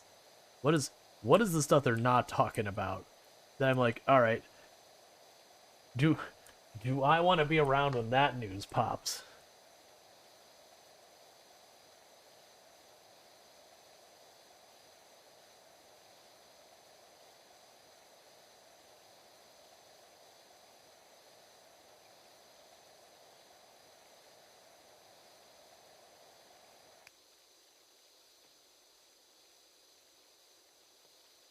Probably using this white nozzle more. It seems to actually do okay.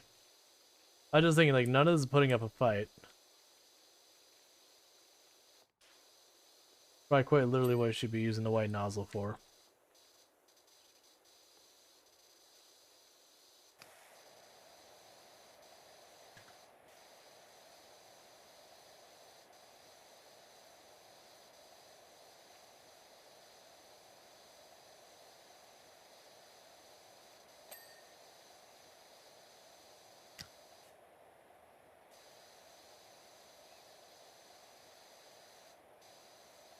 Alright.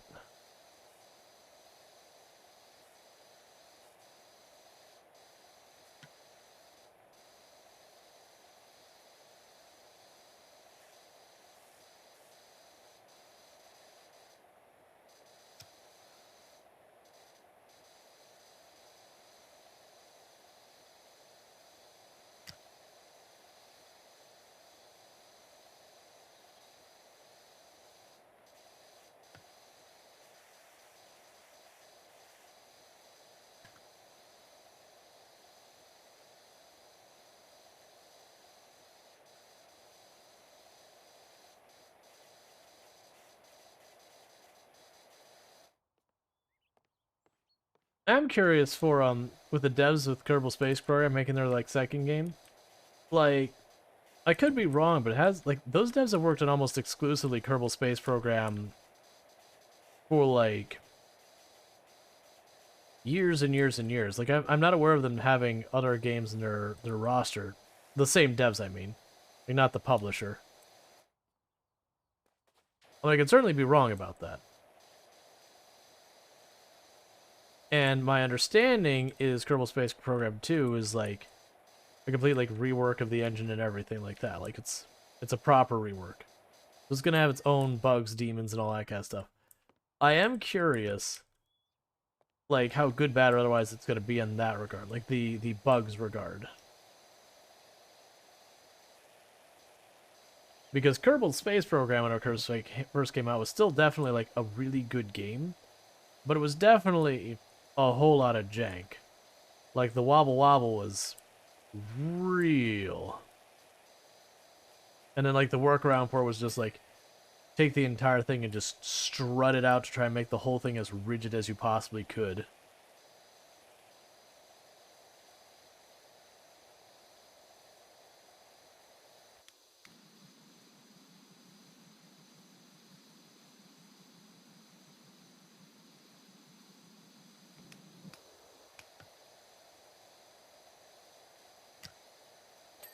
I'm kind of just curious about that.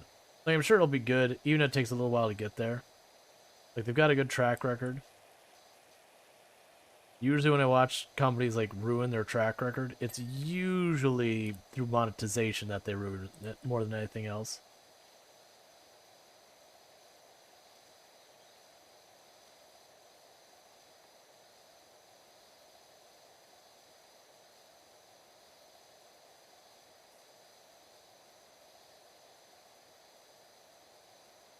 Alright.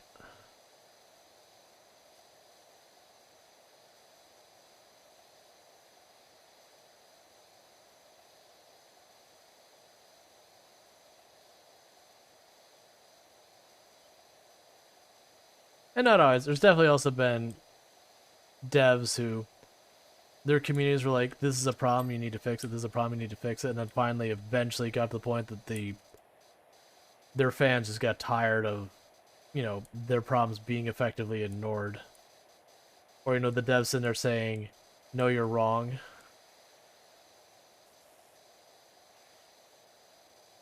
That's always the worst one to me, is like the community be like, we're not having fun with this mechanic, you should get rid of it, or you should adjust it, or whatever.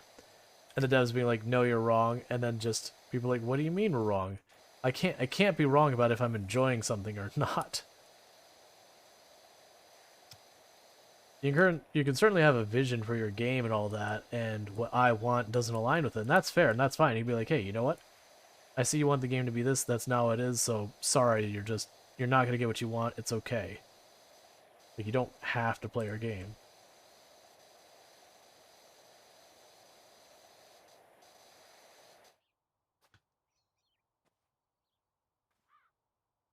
There we go, that's what's going on.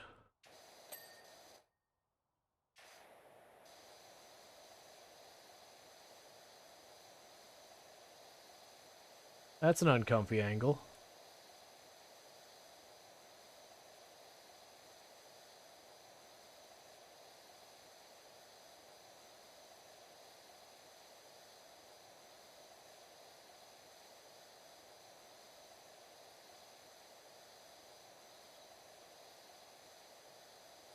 Have to get the lip at the end, I can't quite look far enough up.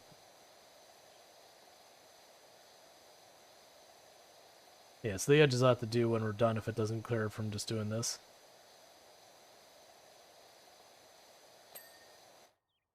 Or that got done way faster than I thought it would.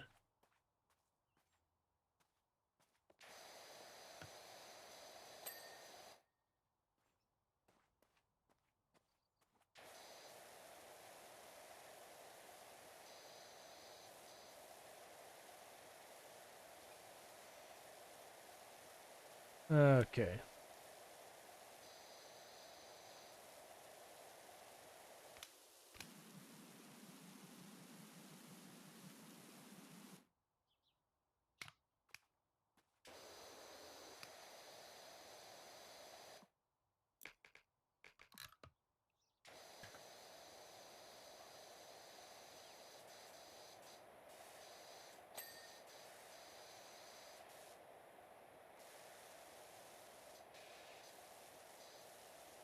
Get that chimney.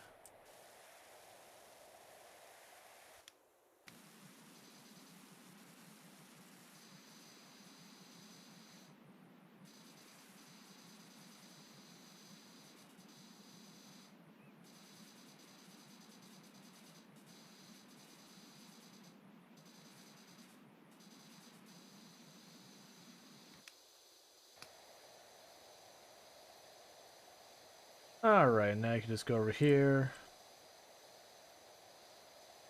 Make this all happen, and we're good.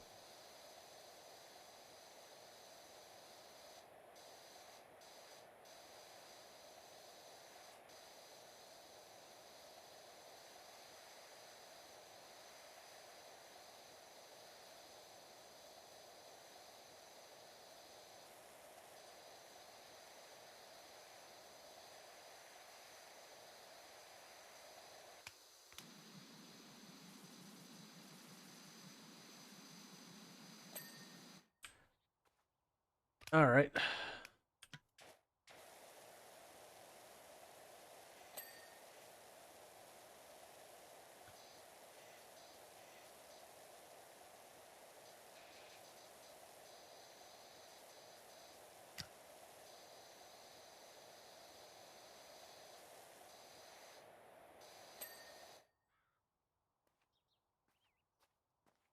Alright, getting there. Cool.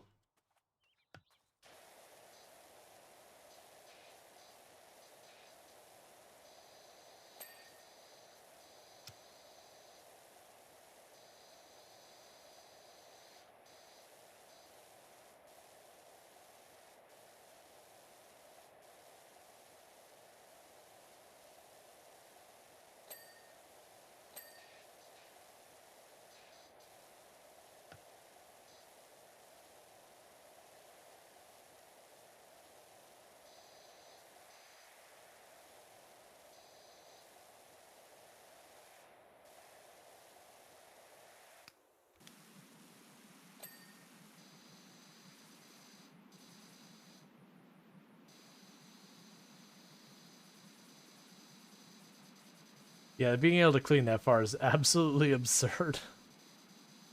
I don't think I'll ever get over that. It's just like, yeah, this.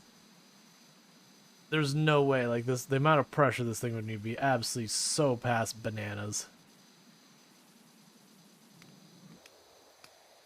You would not be able to use this tool by hand with the amount of pressure you need to accomplish that. So you don't mean to Debbie Downer, but I looked through the creepy symbols you found in the outside house you're working on.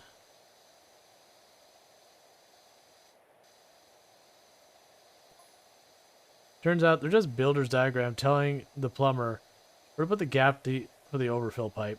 Nice.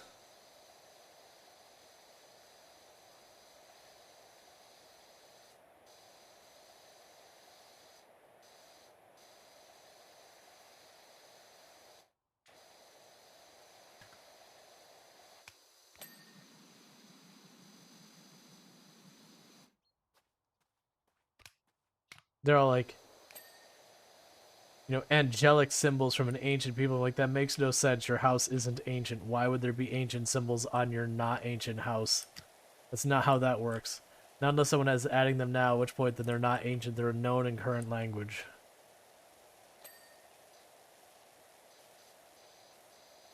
Maybe not widely known, but known.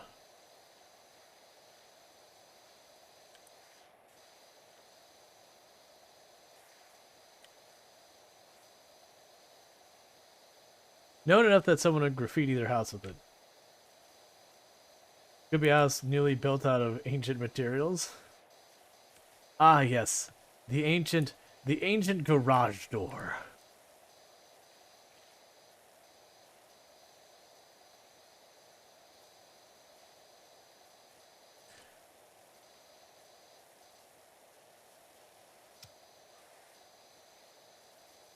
Hey, Slimus, how's it going?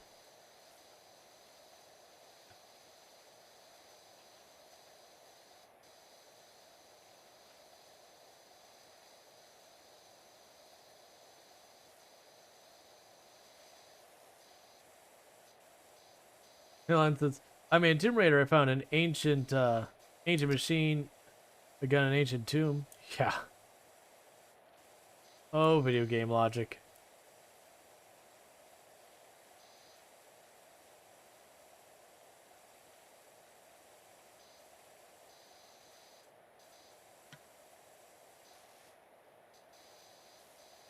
Scavenge building materials is a practice as old as buildings. They still do that today.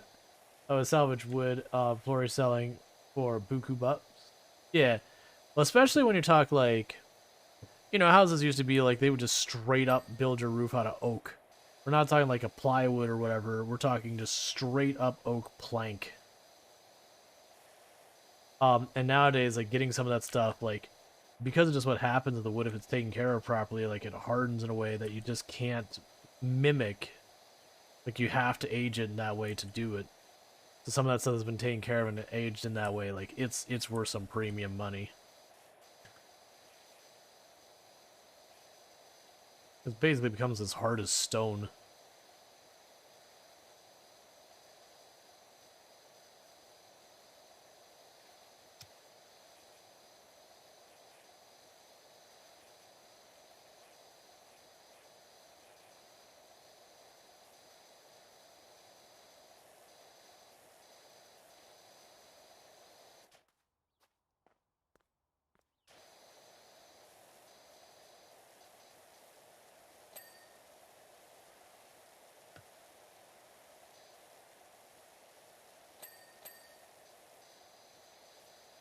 Oh, that ting ting.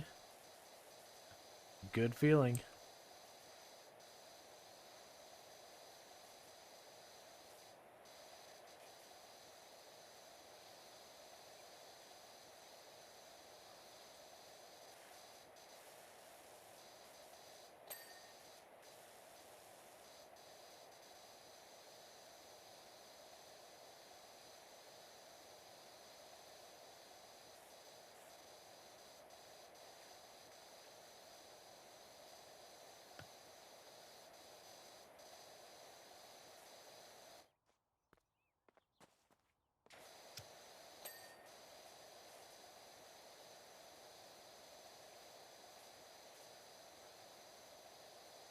Alright.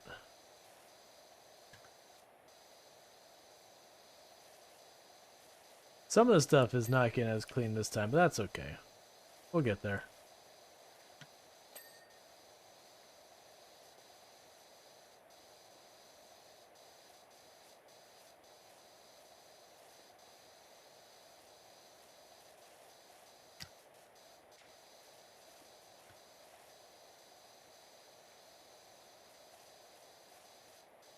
Alright, and all this.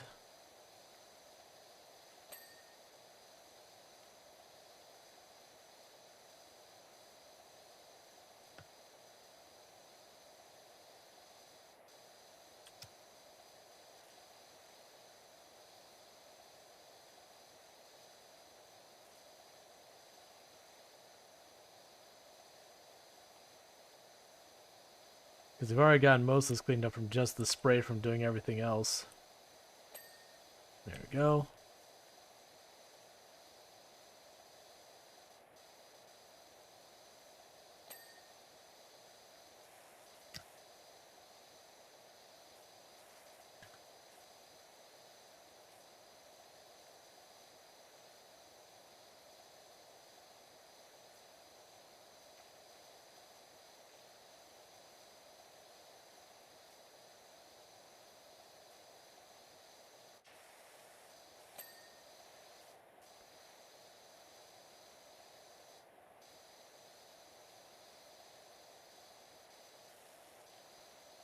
Alright. Okay, so we're doing pretty good progress here.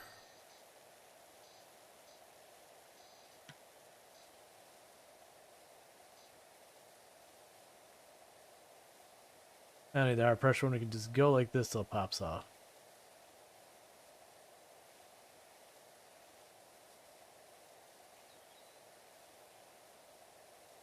Alright.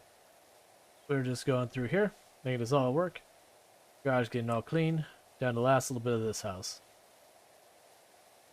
Looking for the next not house building. Because so far they've just been kind of like houses getting bigger and bigger, which are fine. But like the playground is like way more interesting. Some of the vehicles were kind of interesting.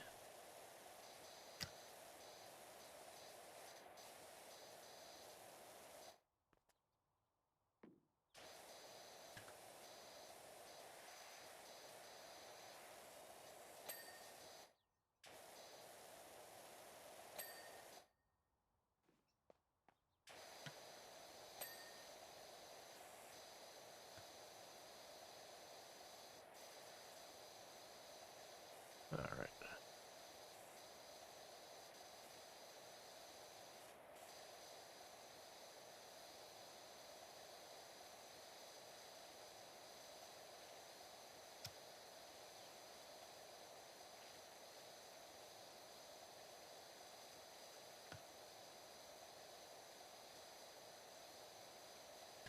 I also look forward to getting my even better pressure washer. Because it feels like the idea is the higher level we get, so the better pressure washer we get, the larger areas I can do in the same amount of time because of the higher pressure.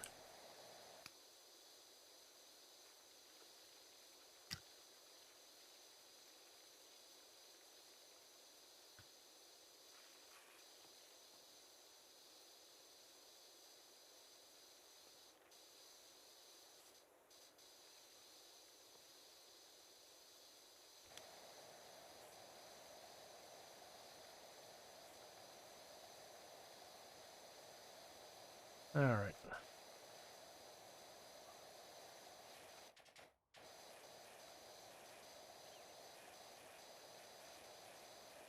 Once again, I know I should take this. I'm taking the extension off. I was like, once again, I know I should take the extension off so I can actually get good reach on this. But I didn't want to.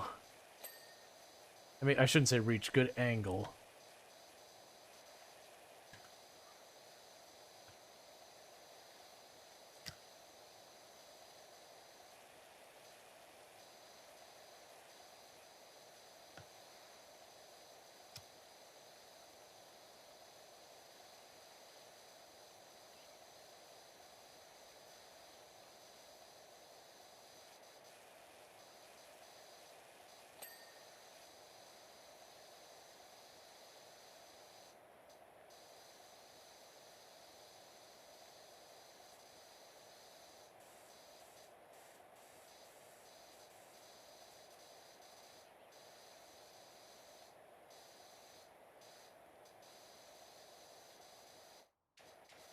Alright, and walk along here.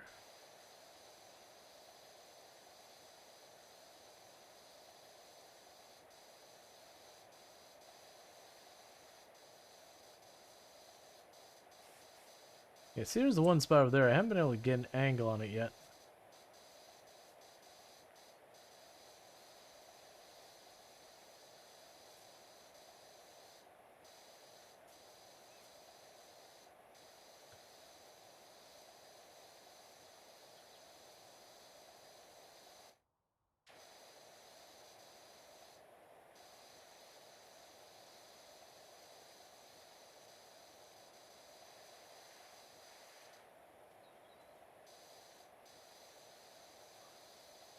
Alright.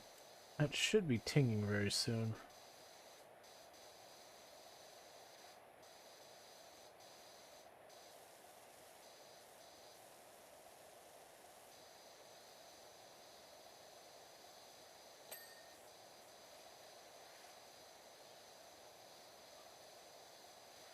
Alright, and get that rail.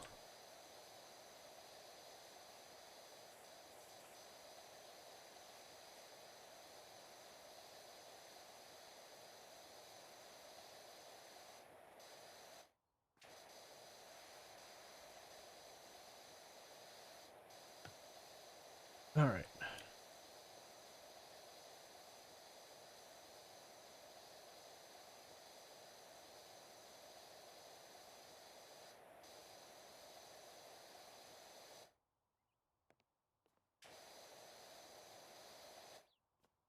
The interesting part is trying to get...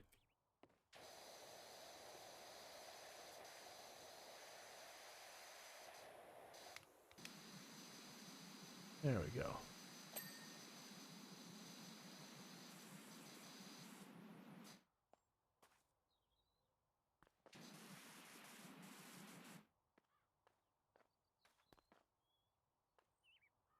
Let's go up on the roof, get this section that we missed.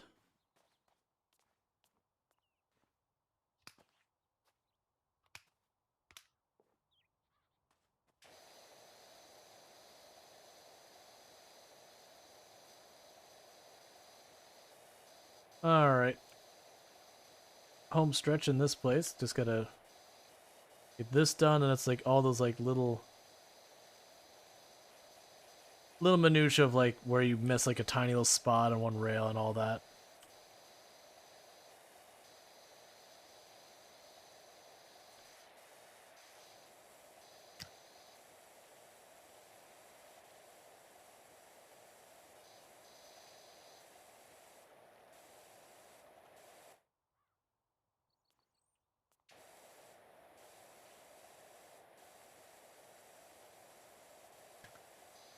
Oh yeah, that the World War rebuilding one, that was another one that kind of hits this vibe. That one is a little bit different. It's way more on the construction side.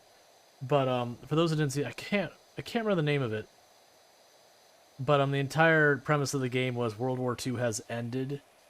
And your character, you know, goes through and there'll be like the bombed out ruins, and you'll like clean up the mess and all that, start rebuilding like the train stations. Like it's a cathartic thing where of just cleaning up like ruined, destroyed stuff, and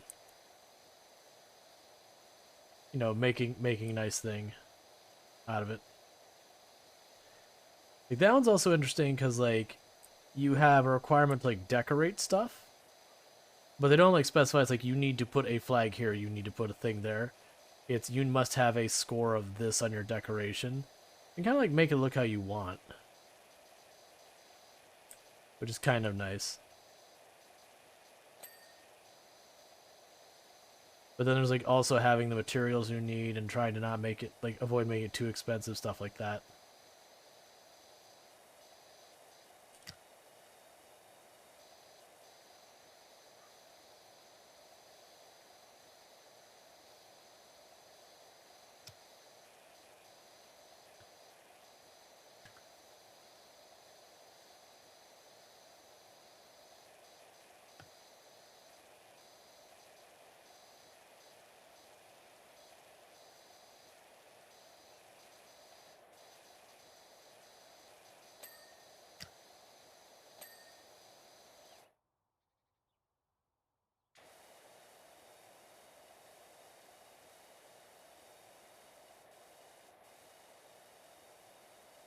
Okay.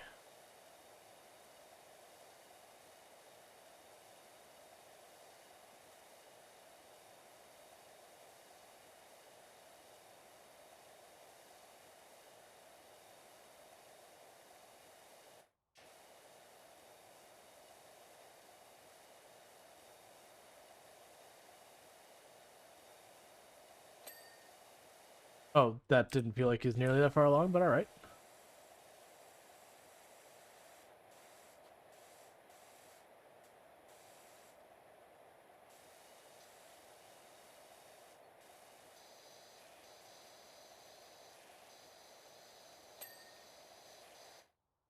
Okay, so let's step back and have a look here.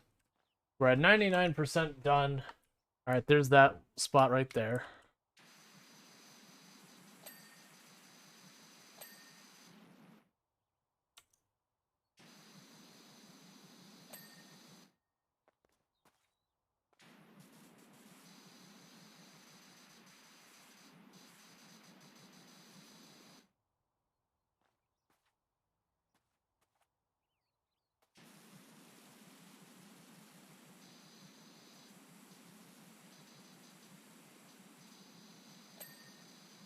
There's the rail. We still have this gutter that needs to be done.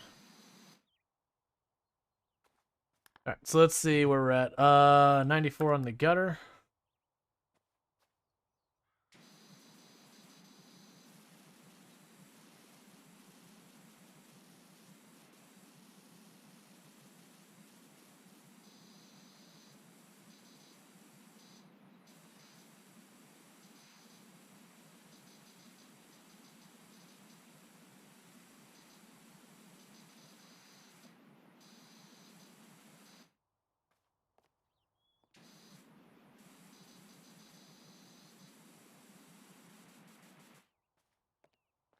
Let's get back on the roof.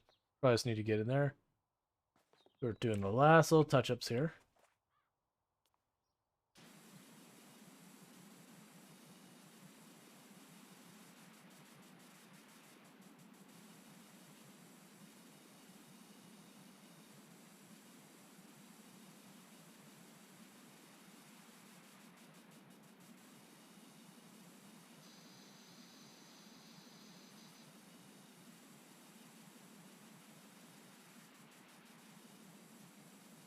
Actually, that goes around the corner here in just a moment.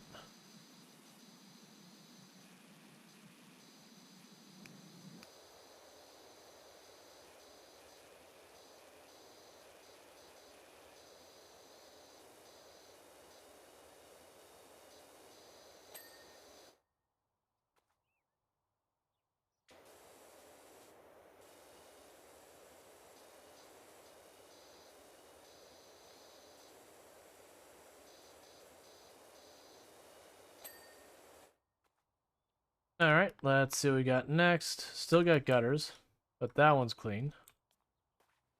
There we go. Oh, fell down.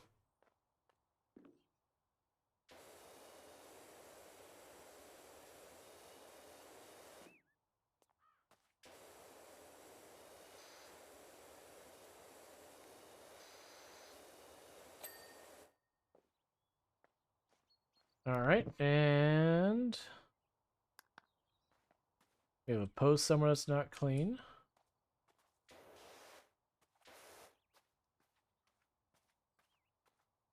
There you are.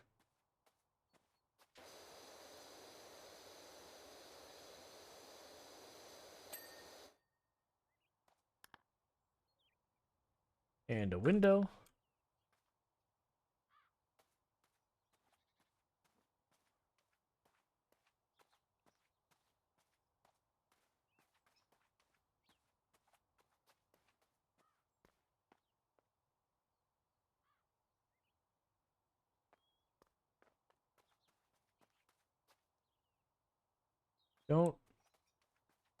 Don't see the window that's blinking.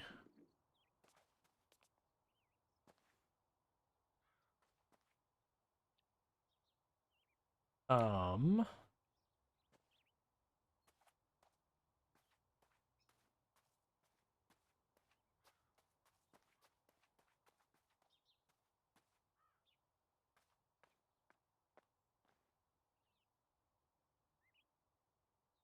Did I not select it? No, it's selected. Look at the wooden trim for a minute.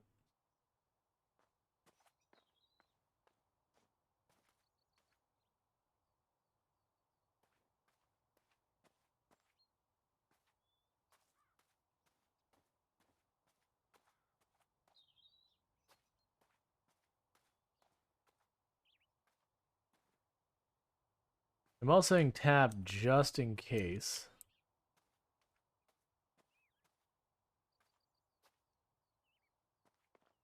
Get on the roof.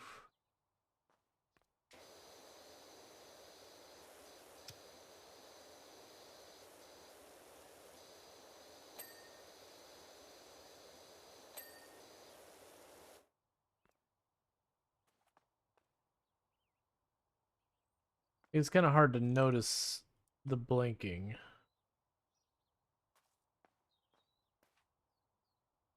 Just because it's white blinking.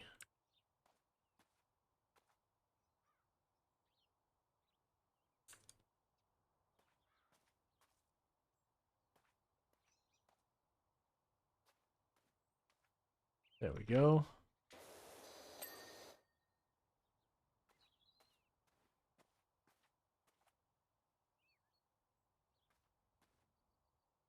Few more pieces of trim.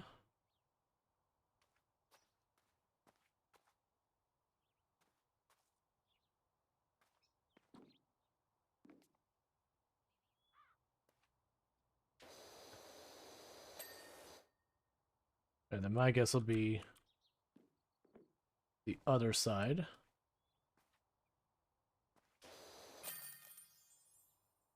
But you say there's a window still done? What? Did you lie to me, game? It's like there's a window that's like I don't know which window. I still like the fact they do like the whole cleanup thing afterwards. You can like watch it go through.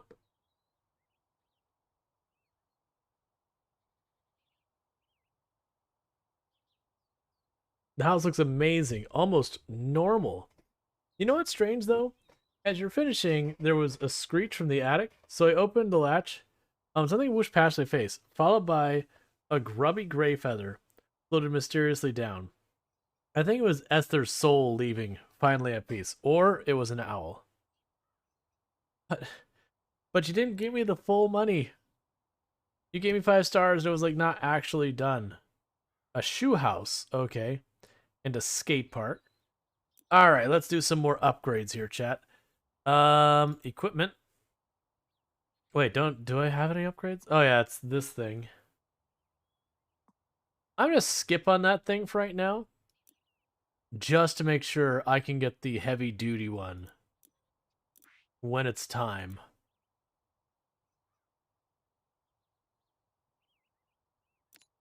All right, let's see. Thanks so much for helping. Uh, ain't you sugar? As nice as it is having a play school in the forest, it does leave it open to the elements. The poor thing's now mucky and starting to rub off on the children. In the old days, we'd fill a few buckets and the children would do it themselves, top to bottom. Such fun, and the most of them came to no harm. And most of them came to no harm? Nowadays, they're not even allowed on the roof. Never mind down the guttering, before parents get angsty. If you could please come and give it a good wash. Give it a good wash. That would be wonderful. Okay. So what is the thing that I'm going to do for this one for achievement? So what is the achievement for the shoe? Complete the sole of the shoe house last. So it wants me to do it top to bottom. So the sole of the shoe is last. Yeah. Take it, gnome.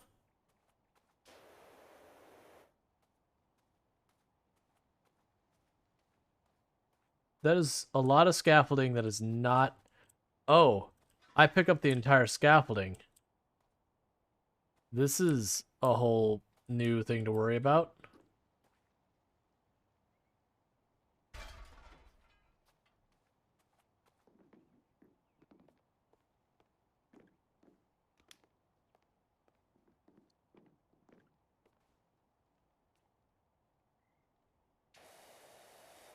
For instance, like, I don't think that's how scaffolding works. I think the thing was like pick up scaffolding, like, come again? Am I gonna like disassemble the scaffolding and then reassemble it elsewhere?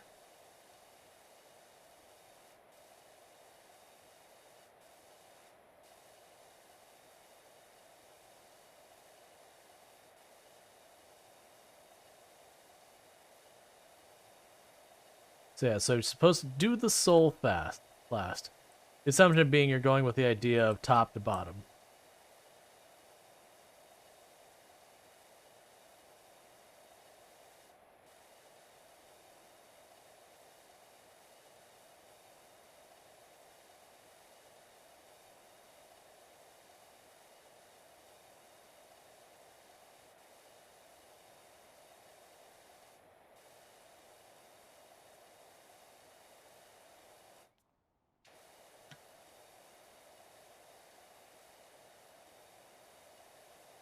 I like that they did make the roof like have like a weird bend and everything in it.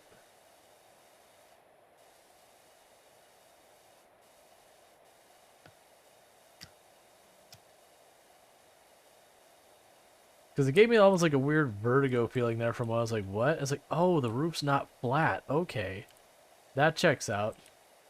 It's not that I'm fisheye, like fisheye cam or whatever. It's just literally the roof looks like that.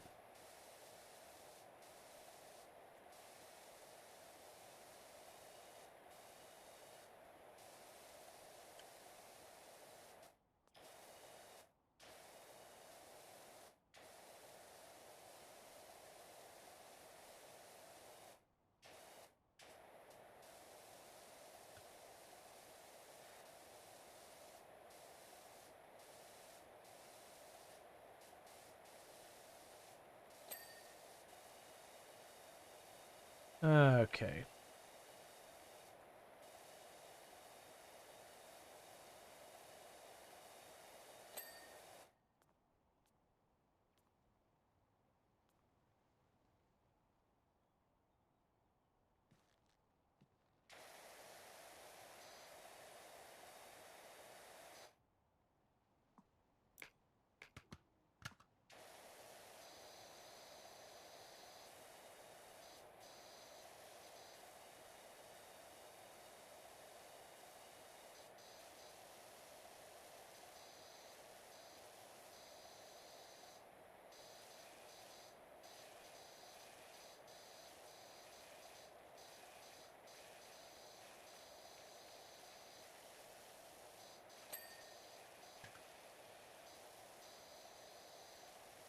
It's a cool little like house though.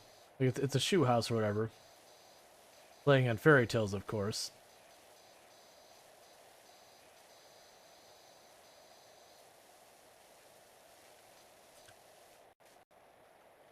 One second, my audio's gone funky for me. I just need to give it a quick kick and audio's back to normal.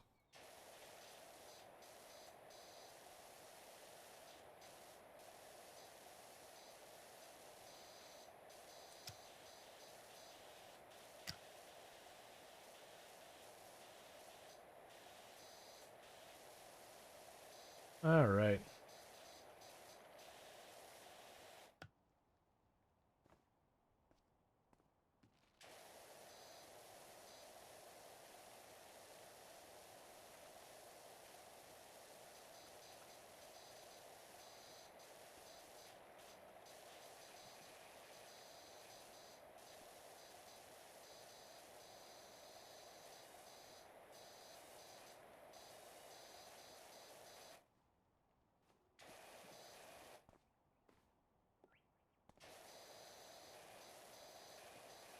Trying to get up here.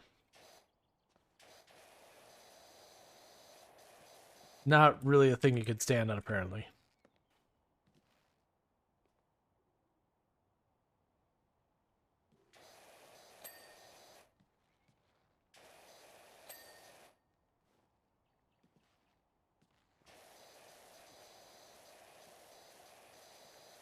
Sorry about the camera jiggling.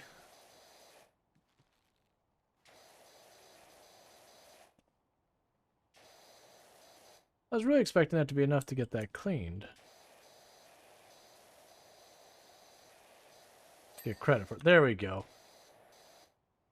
That's the only reason I put up it. It's like, oh, I could jump up and down a couple times. It should be enough.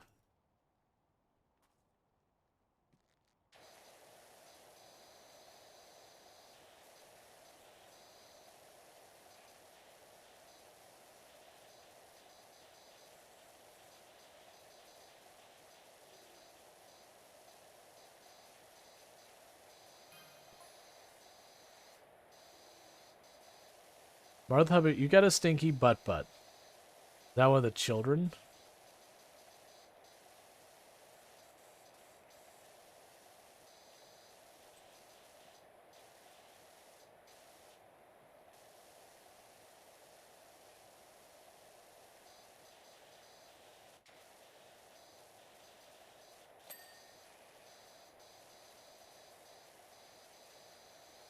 Alright. Consume the child. That is where that always goes, it seems. I never do, but it is always where it goes.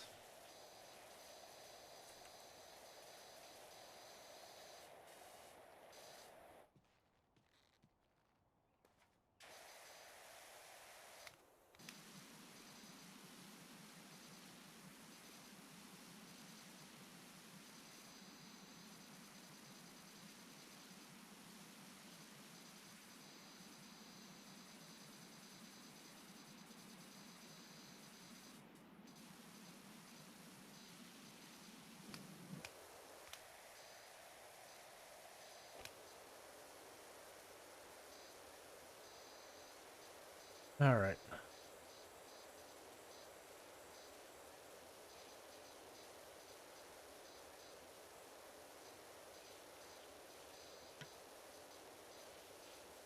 Okay. Well, it's kept saying the sole of the shoe. I wasn't seeing the divide on the bottom. Like, don't tell me it's going to do something weird. Like, the sole of the shoe is the rubber part that goes, like, rubber or whatever material part that goes in the bottom of your shoe that you actually walk on. Like, it's the thing that's on the ground. And I was sitting there going, I don't see one. Don't count the entire, like, body of the shoe as the sole on me or something.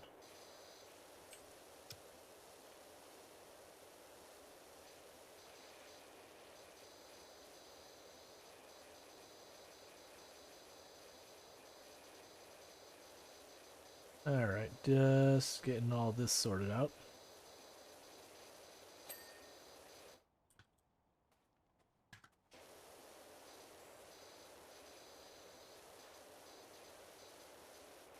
I think the maps I like the most are like the really weird stuff. You want a yogurt tube? Yeah, that's the children. He wants a go-gurt. Johnny bit me.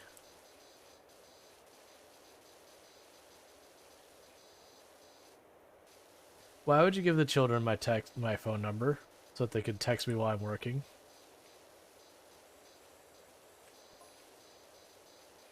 I ate his yogurt. Well, of course Johnny bit you. You ate his yogurt. That's just mean.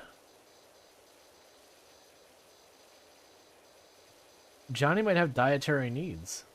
I mean, it's children. They wouldn't understand it anyways. But the point being, Johnny might really need that yogurt. It might not just be normal yogurt.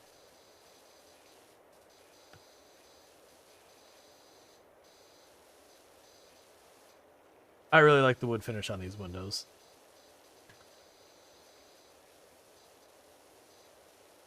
Martha's the worst. Stealing Johnny's yogurt.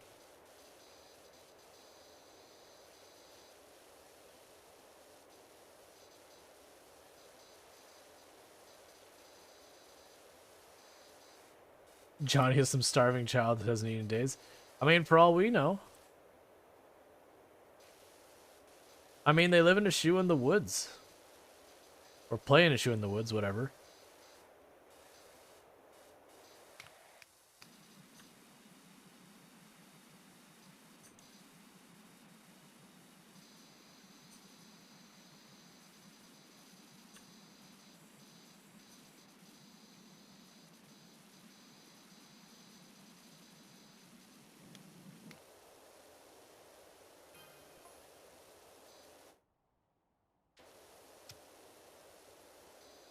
See, found Doc, I found a mucky old thing in our garage.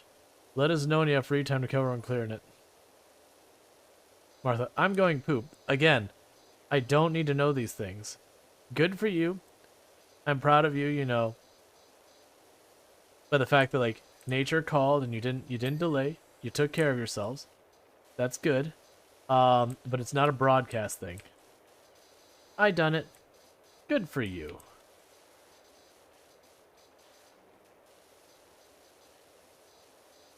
Yeah. Then next to it is the bathroom, and it's like it's borderline a crime scene with how like incredibly disgustingly messy it is.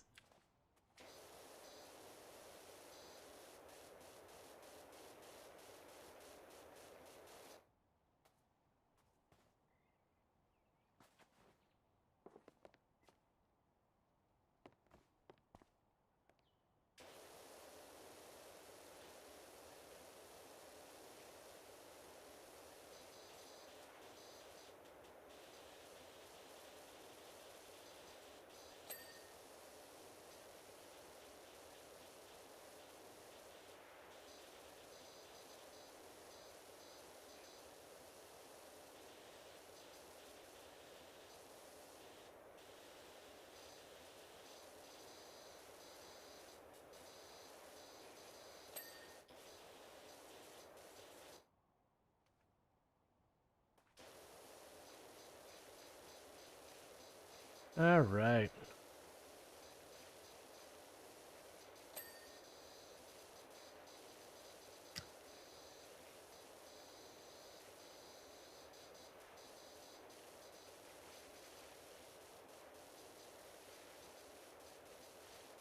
I will say, this shoe playhouse thing is pretty cool. I like it. I dig it.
All right. Gotta get a different angle on some of these things.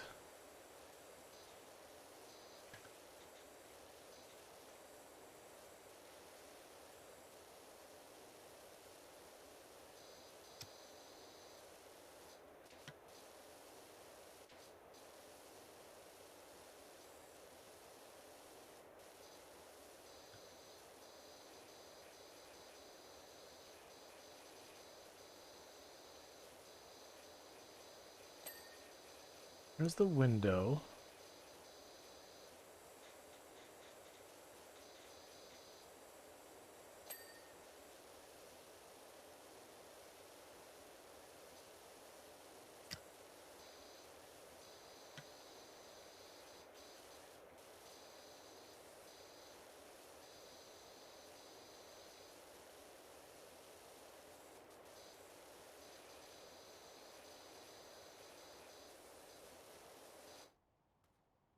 Be careful about how much you get that sole of the shoe done.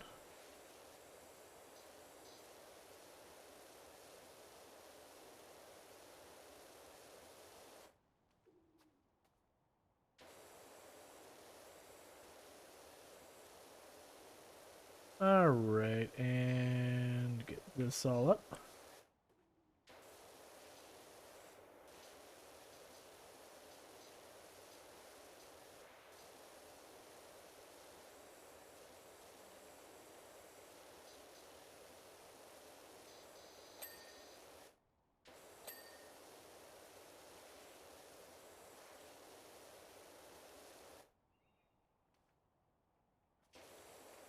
I have to climb the scaffolding again, get up top.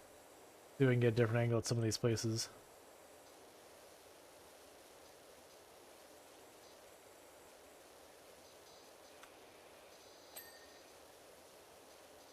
There we go, there's that window.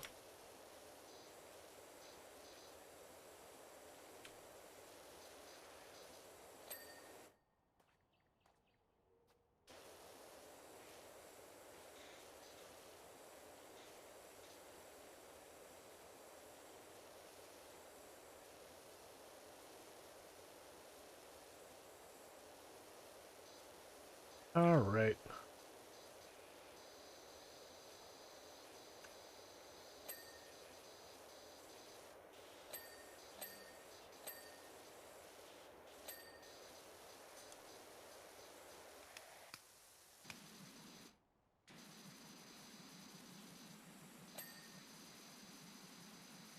Yes, that's where I think I'm gonna have to go up like that wall up there. I'm gonna have to probably get back on the scaffolding to get up there.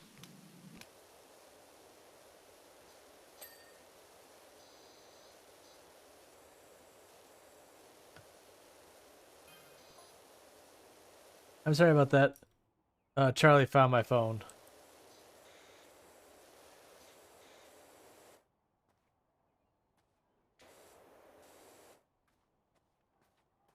No, you know you're saying all that stuff and you thought it was cute, and then you went, I don't think this is working.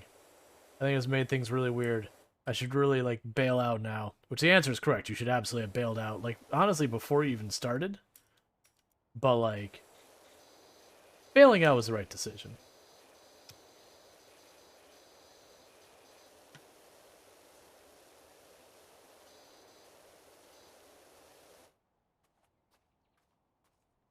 Always blame the kid when you drunk text.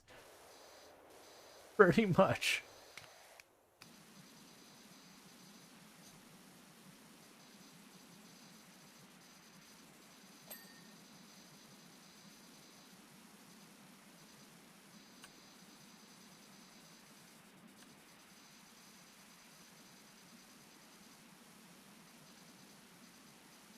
Alright, just trying to clean this up from down here. I really should just go up there. I've been trying to avoid it. Because forgiving enough, I think it'll get away with it. I think I do have to go up there. It's fine, I gotta go up there. Wait, what?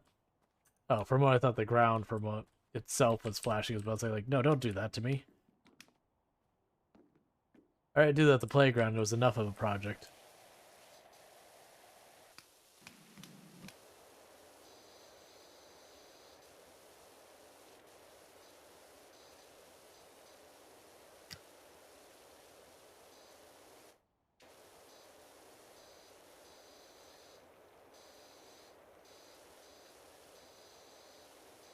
Alright.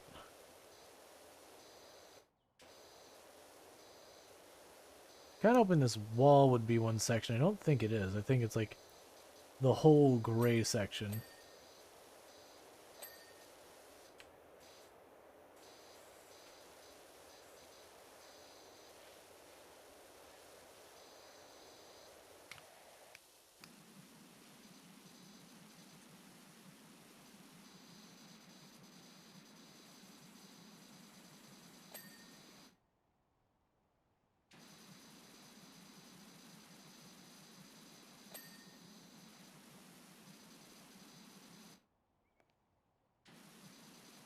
Can't really see what I'm doing well.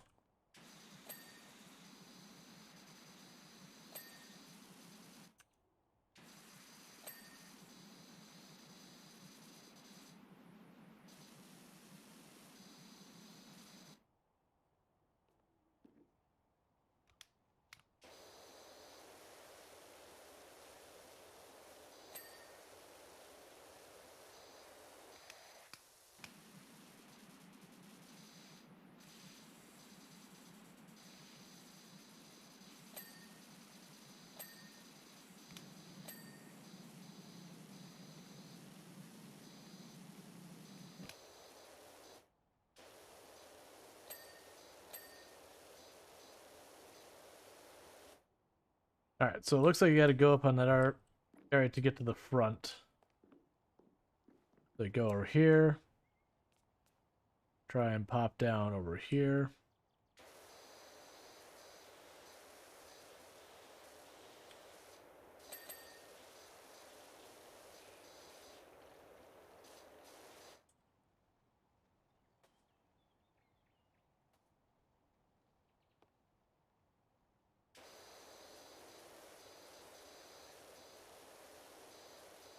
Alright, I was thinking it was designed differently in the front, but that's okay. There we go. Alright. So I need to do the ramp thing.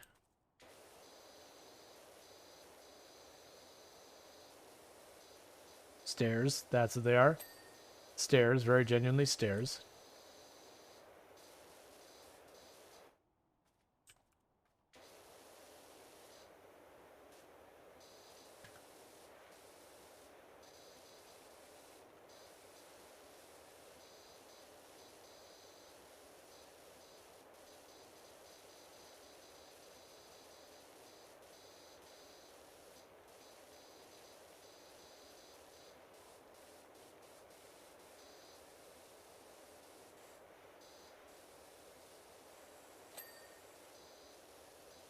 Alright, so I'm trying my best to not do the soul, because I'm supposed to do that last.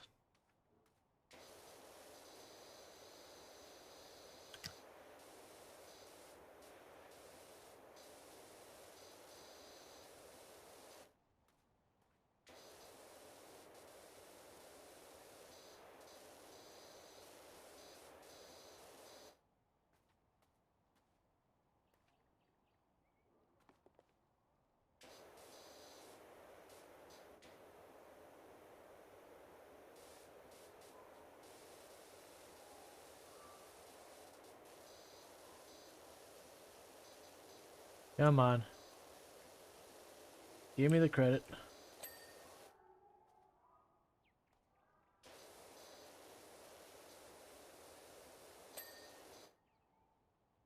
Okay, so what do we got left? This section up here.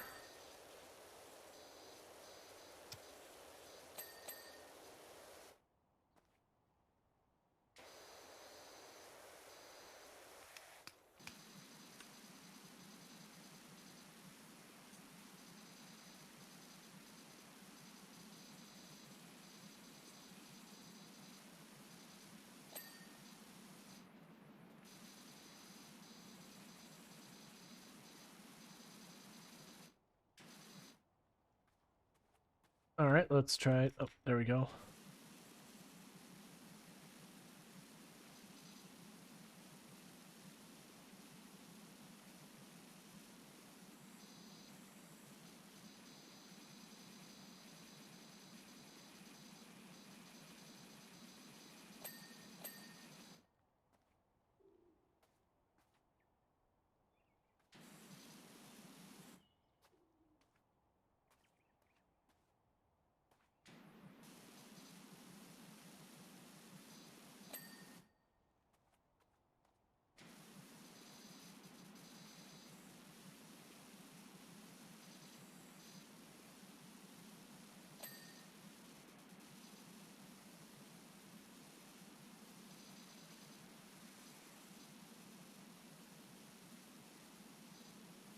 There we go. It's like, I'm surprised it's not considered done.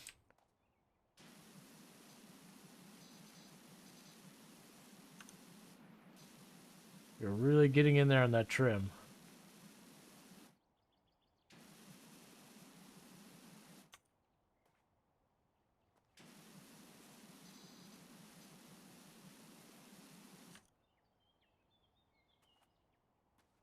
Alright.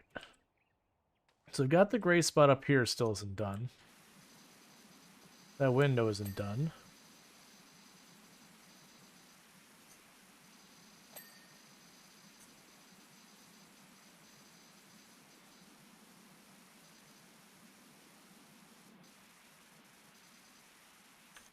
Too far away, we're not getting enough out of it.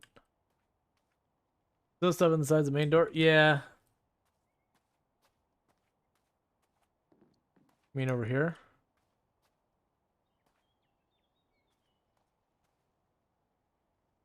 Yep. Thank you.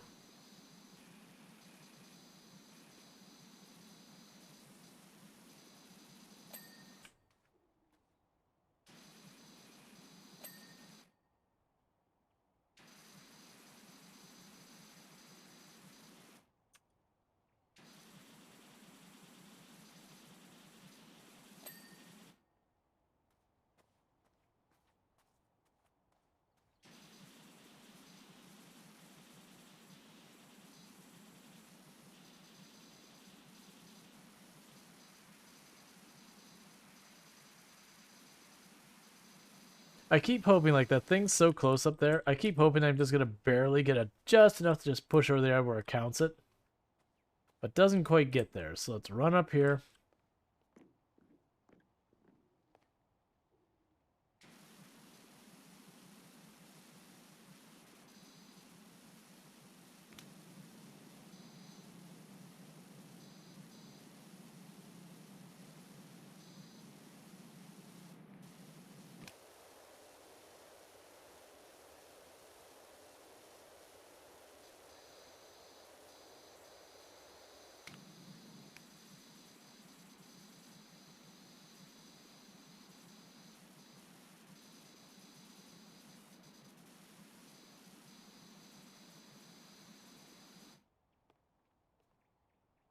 There's just the tiniest little bits of speckle.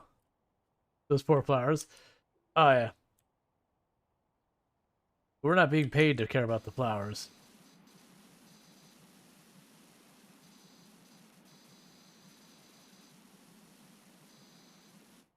I don't get why that spot's. Alright. We're gonna start going through this. So we haven't done the soul. Walls. So this is the walls too.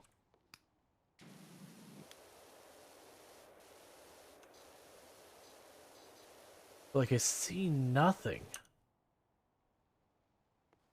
Oh, hit my head. That's fine.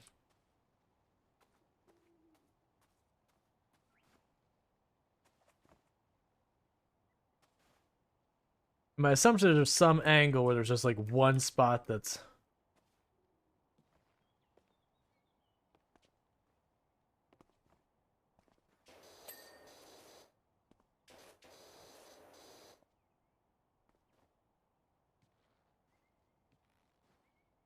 There's a spot that's pretty ugly. There's a spot right here, kind of at that angle. Might just have to move the scaffolding over.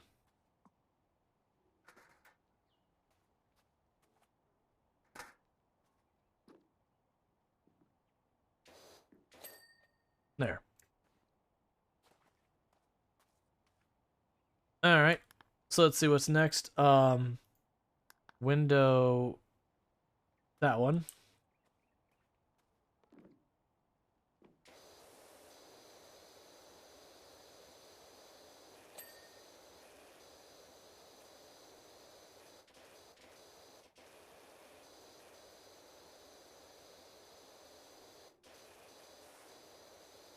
Don't make me take my extension off. I'll do it.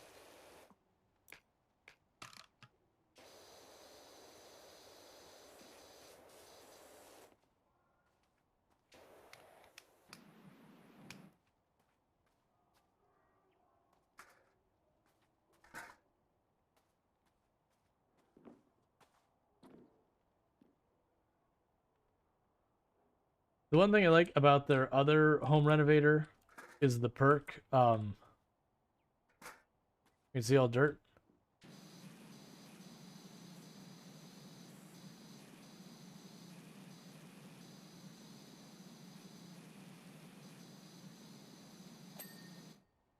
All right. Let's go ahead and grab the next one, which is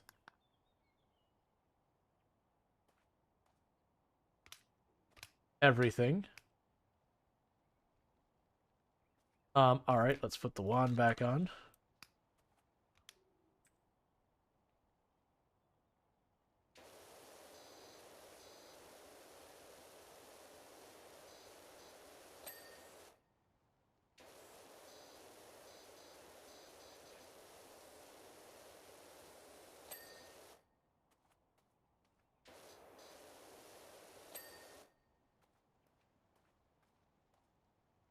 All right. Oh, nope, you are one.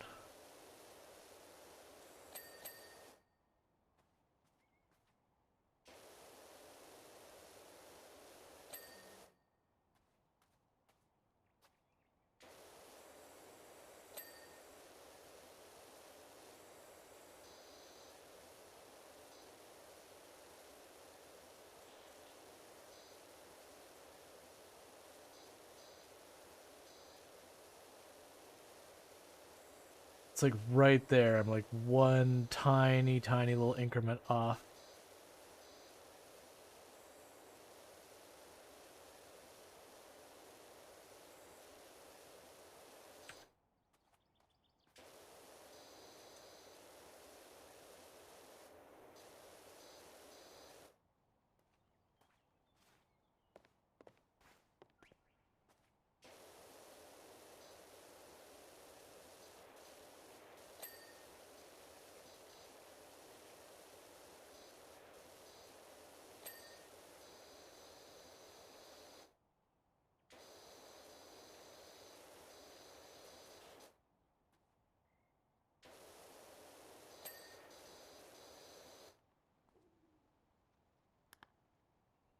All right, any more boot walls that need to be done?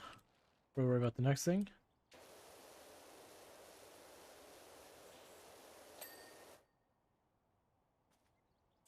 This one. Yeah, you've got a tab button that lets you see the dirt. It's just real fickle.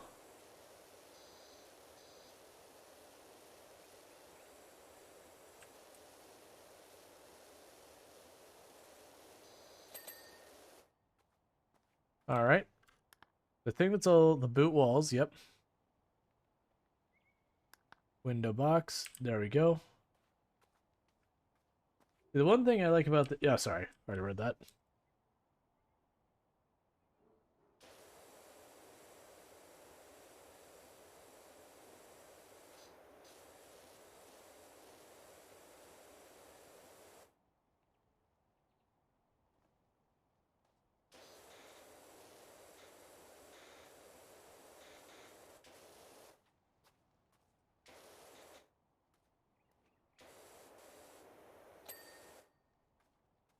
Okay, so 2 window frames and 2 window trims.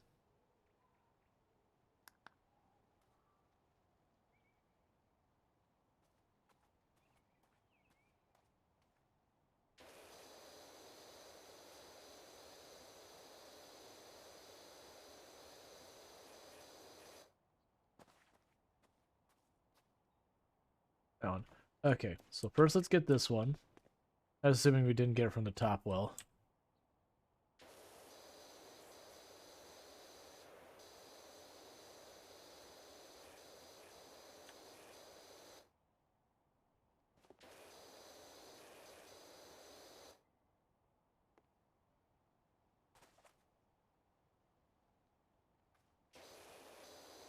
I don't see any dirt. Oh, you know it probably is?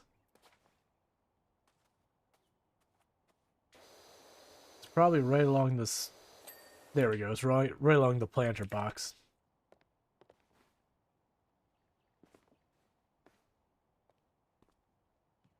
Same with you.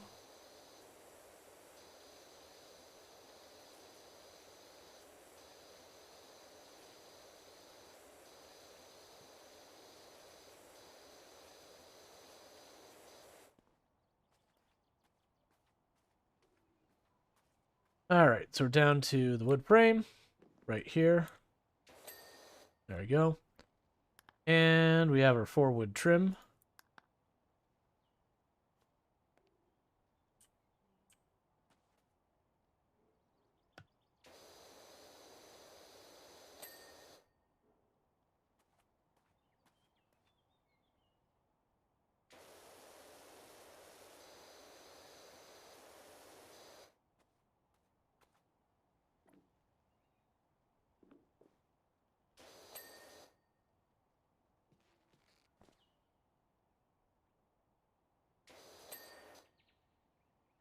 Got one more.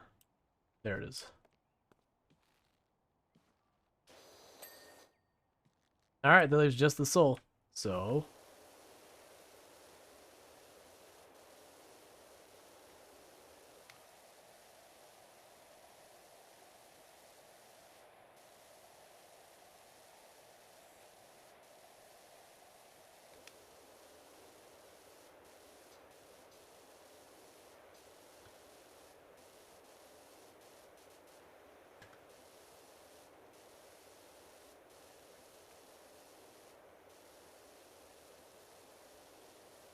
just get this all cleaned up.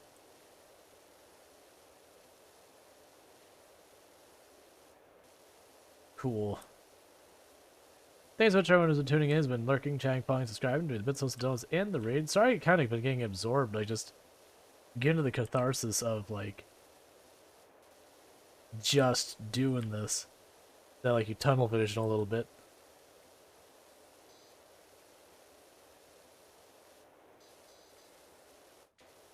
Just such a chill game.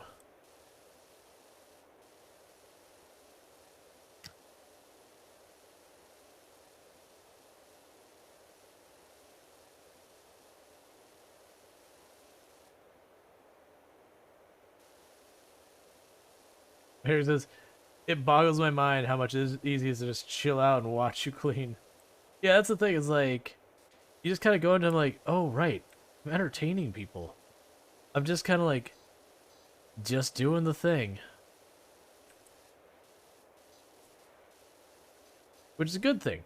Like that's the reason why. Yeah, we got the achievement.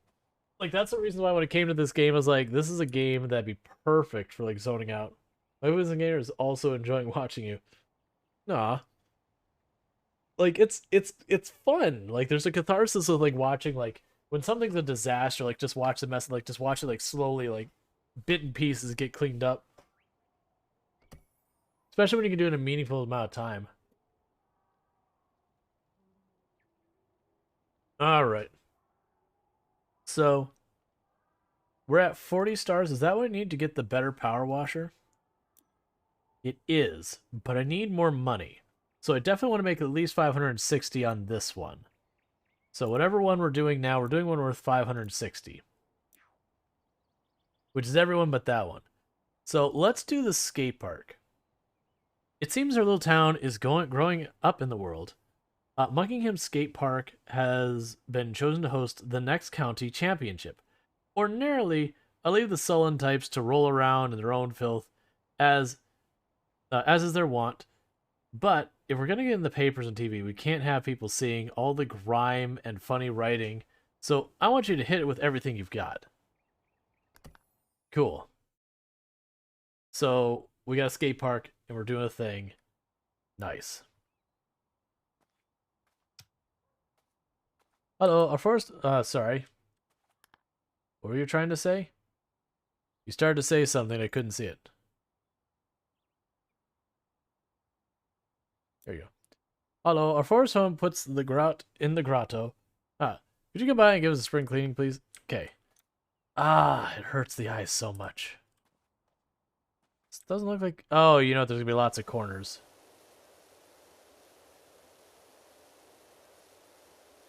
Is there any explain what kind of compound they use for structures such as these? Nope.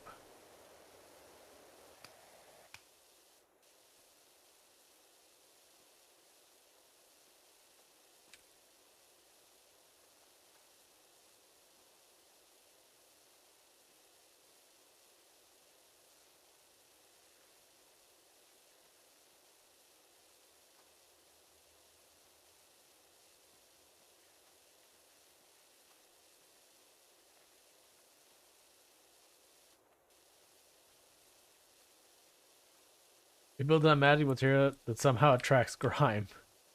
I know, right?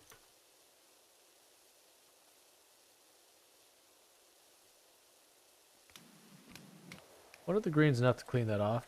No.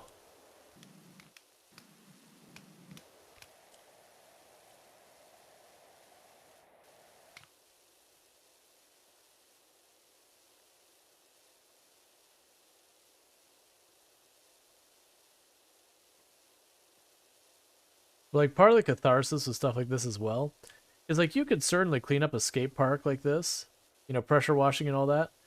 But this wouldn't be, you know, us sitting on stream for like an hour or two with one pressure washer just going at it.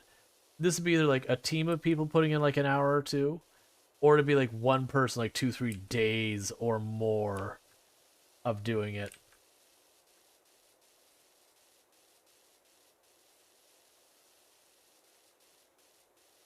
Oh, wait.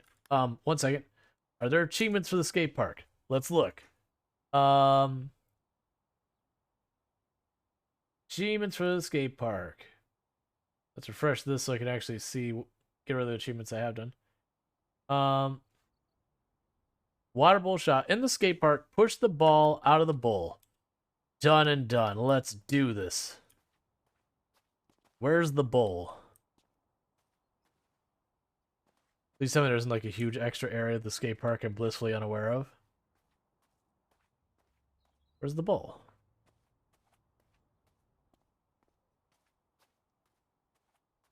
Oh, is it up here?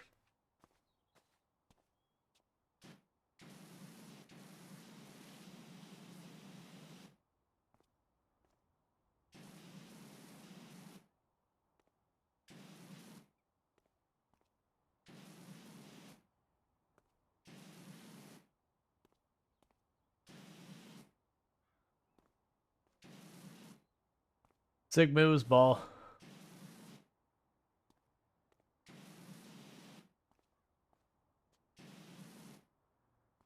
Yay!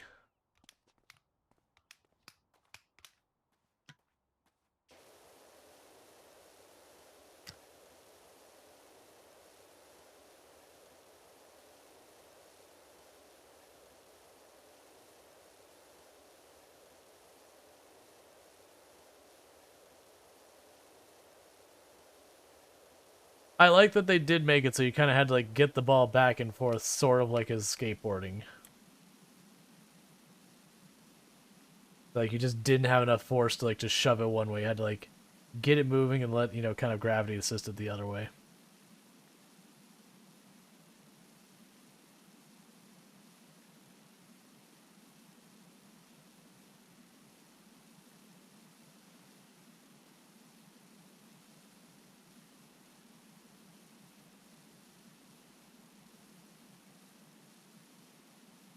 All right.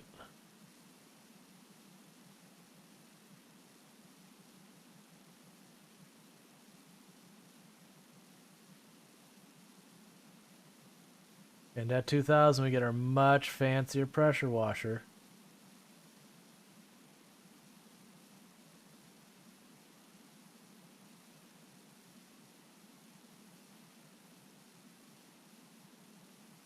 It's almost like where you have this up, you have to like yank the camera to the side to do that when you're aiming. That actually feels kind of realistic to pressure washing as well. Where you've got like your hose behind you, so you're kind of like pulling the hose, like get the loop kind of over to where you need it. So it kind of actually adds like a weird realism to that, because you end up having to drag your hose all over the place, or your electrical cord or whatever, depending on how you're hooked up. Well, I mean, your hose is always going to be there. That's where the water comes from.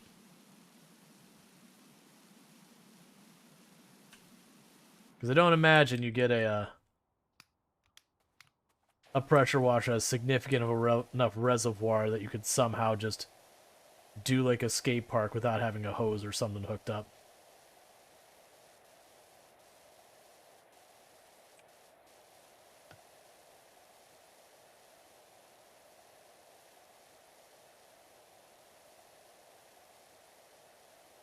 All right.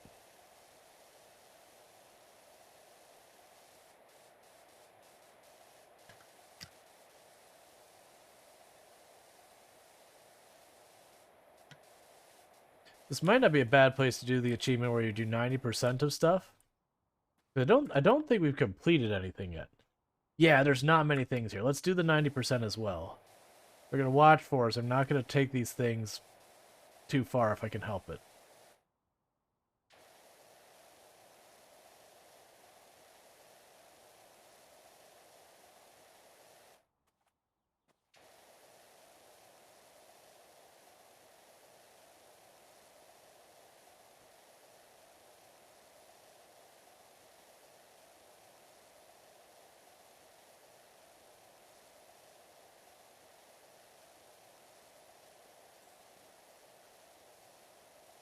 My stuff's in the way.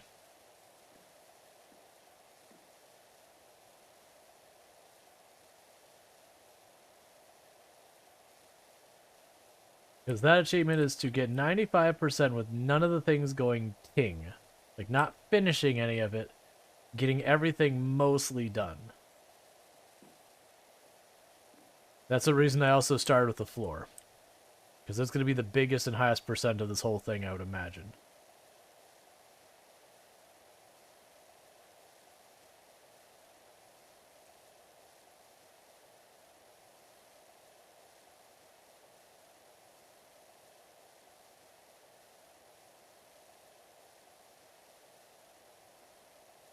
Alright.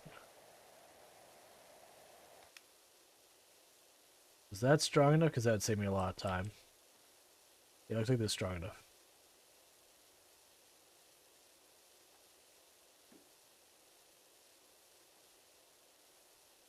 Did I never played before the game? When spraying, is it toggle button or you hold the button?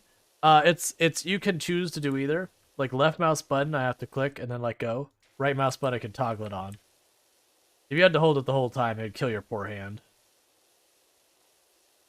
But you can actually change that. Like, I can also make it so I have to hold C to do this kind of aiming.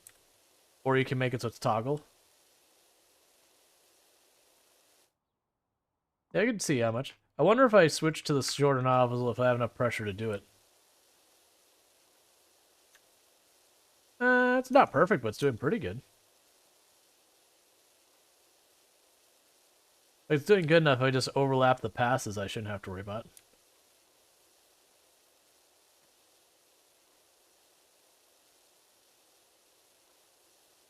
And tab is what's making the dirt all blink. So it's one of those things that, like, did I clean this area? Where's the speck of dirt I've missed?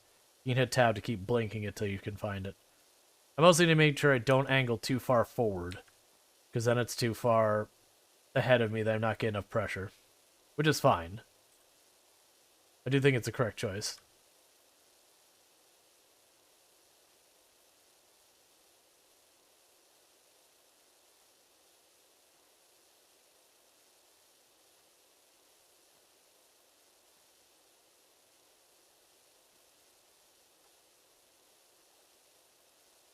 So yeah, I think the goal is we're supposed to get to 95% without, completing any of the things. Just getting them really good ways along.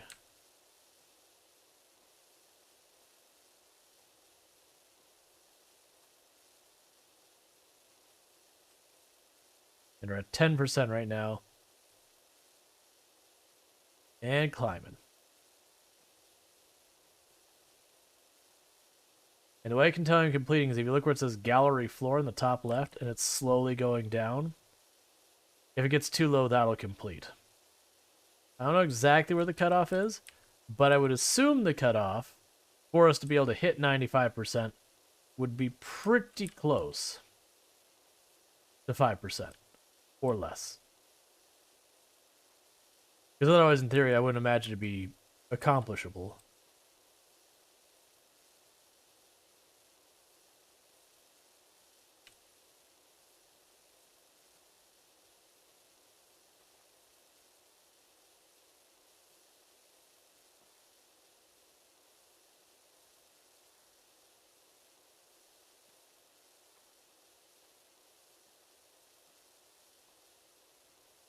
And let's not push that too far. And the reason I don't want to push it too far is just in case while cleaning some of the other stuff, I end up spraying the floor more.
Alright, we're burning through this ramp pretty fast, so we should be careful here.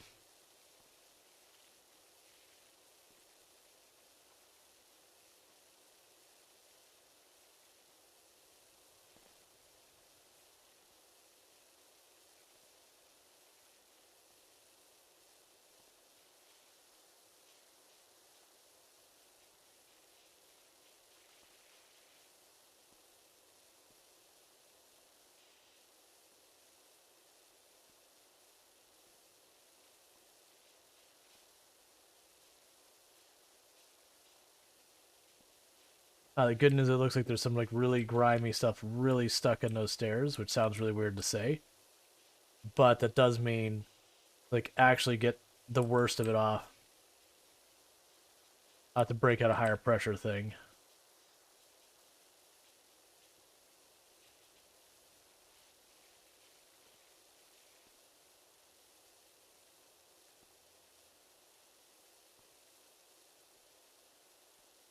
Cool.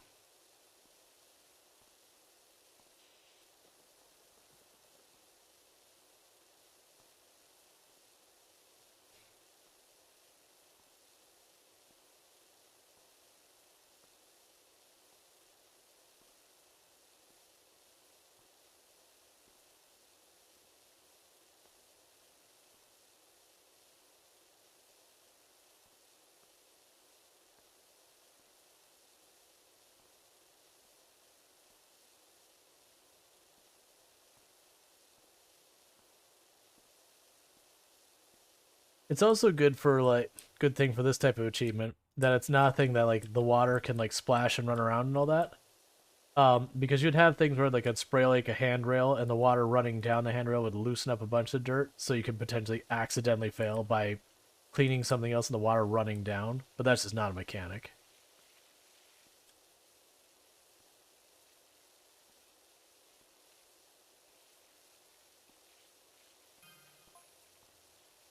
I mean, how the heck can you make a slope out of concrete? This park warden. Um, you mold it? It's actually not a big deal. Like concrete basically is like almost in a slow moving liquid state, man. It's not that hard to make a bowl. You just have to put something in there. Like something like foam or something to like hold its shape long enough for the concrete to dry, and then you yank that out.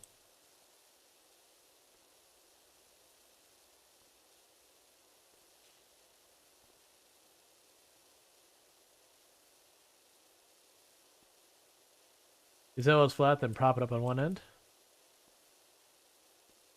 Yeah, it's like you just you just need something to shape it.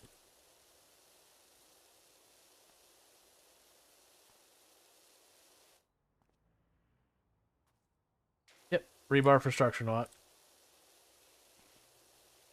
The point was it's not that big a deal. Okay, so these count as stairs. Let's be very careful.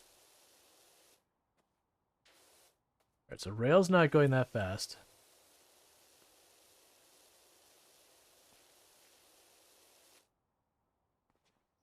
I don't want to mess with that too much. That's getting kind of dicey.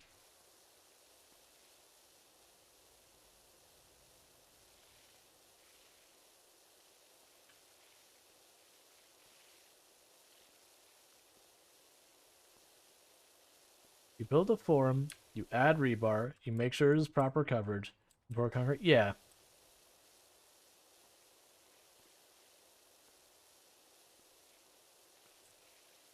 Like usually the forum from what I've seen on stuff is like material wise it's nothing amazing. It's just like cheap wood, like cheap plywood kind of thing you just shape it up with. Or again like foam, I mean it really depend on stuff. Could be something you're gonna knock off, like you're gonna just tear off once it's done anyways, so you don't really care about the form so much past did it hold the concrete long enough for it to dry and set and all that. Set's the word, not dry. Set. Alright, so that wall is going pretty fast. This wall we want to be careful with.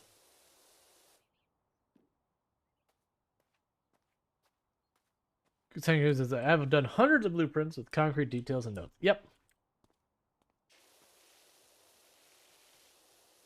Oh yeah, no, I absolutely know. Like you're the one who'd know the most about here. The large cube of concrete and chip a yeah, just give a person like a wooden mallet and a chisel.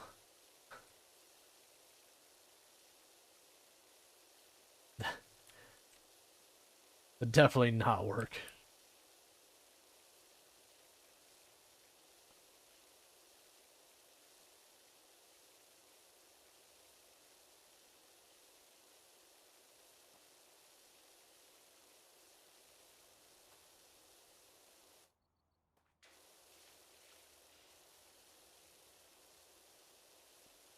Go with the spine later.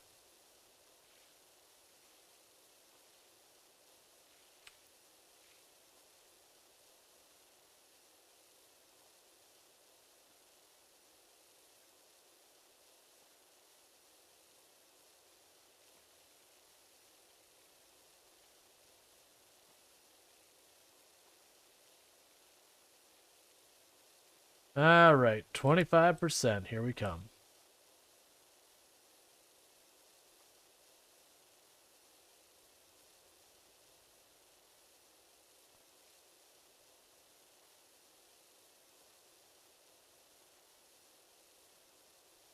I imagine this goes pretty quick with two people. Because I can't see a way, like, I can't imagine they do something like reduce the power to keep the time going. It'd just be literally you could get more done in the same amount of time. Like it'd be a direct multiplier kind of thing. Arguably potentially extra benefit from, being able to coordinate where I have to like spot check something and then move over to another angle and spot check it again. The one person could spot check and be like, oh, you need to be over there kind of thing. Or it's not at this angle and therefore is at the other kind of thing.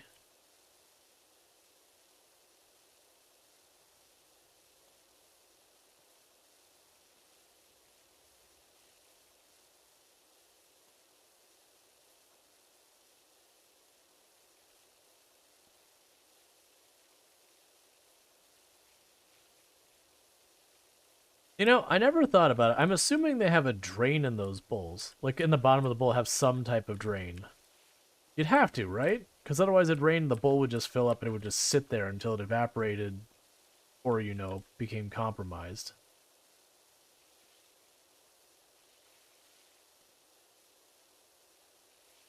And it's like, would the skaters just have to avoid it? Or would there be like, the floor be designed so that the drain is kind of in the... Didn't they make swimming pools?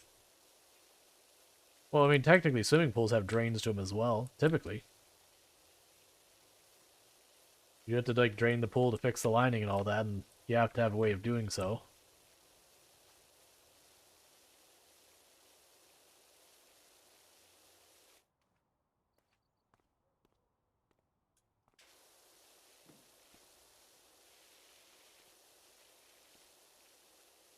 I'm just curious because don't get me wrong, I play like Tony Hawk and all that, but like I was never like actually into skateboarding. Like I've ridden a couple times, like I knew how to do the basics, but like I was not doing ollies or kick flips or anything like that.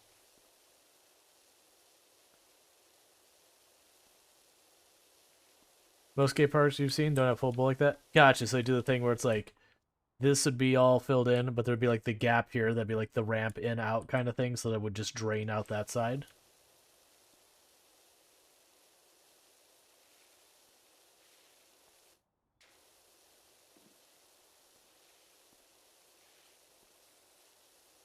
Be like a half pipe winding around something. Yeah, so to have something to break it up. So it's kind of like when you're playing. What was the oh Children of Silent Town when we're playing like that. So it'd be like where we did the puzzle where we had to fill up the bowls. Where we'd have like a bunch of the bowls would just be like this cutaway through the middle. It'd be like that, but skate park. I'm already know I'm going to regret having to go over all this with the higher pressure later. But we're here for achievements. As a completionist, this is non-negotiable.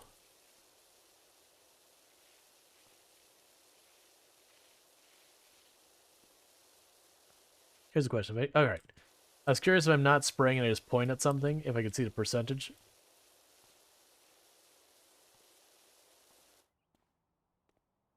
I've cleaned it. How do you like my work?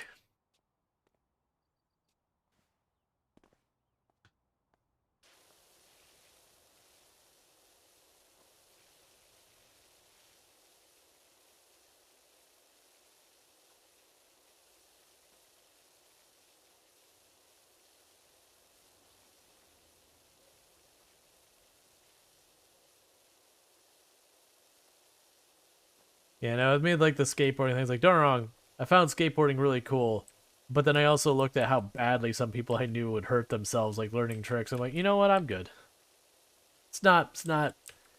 It's cool. I think the people who do it are awesome. Or at least, I mean, I still think it's pretty awesome. Let's be fair. I do still think, like, people who can do all those tricks are really amazing. But it's like, you know what? I've seen how many broken bones it takes to get good at that. I'm good. I don't like pain. I say as someone who played paintball sponsored. And granted, paintball isn't like breaking a limb pain. It's just like getting pelted by hail. Get a little bruised up occasionally if people aren't following the rules.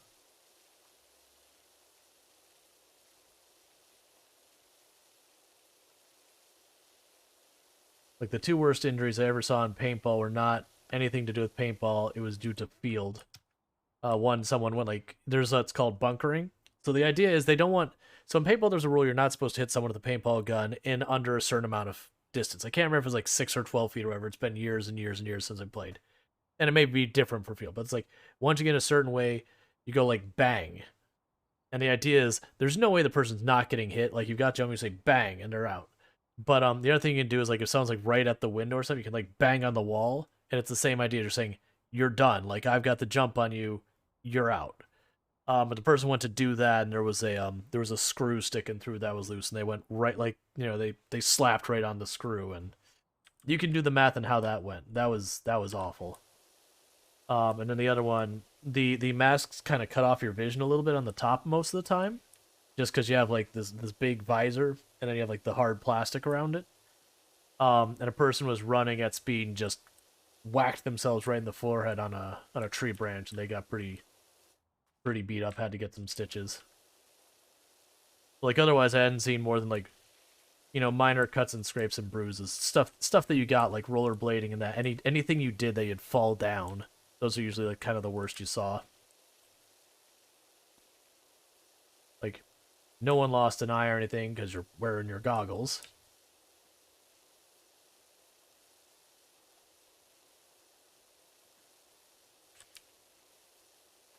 I don't think I saw anyone get winded.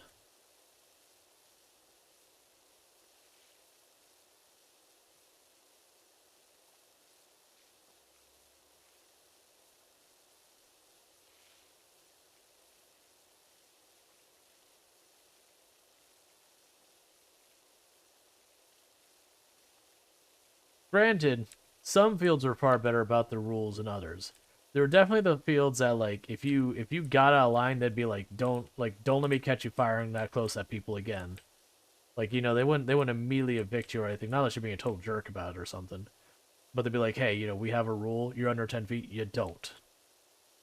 Like I know you got surprised, which is why you're getting you're getting a hey like slap on the wrist, but don't let us catch you again. And then you had other fields who they wouldn't do anything.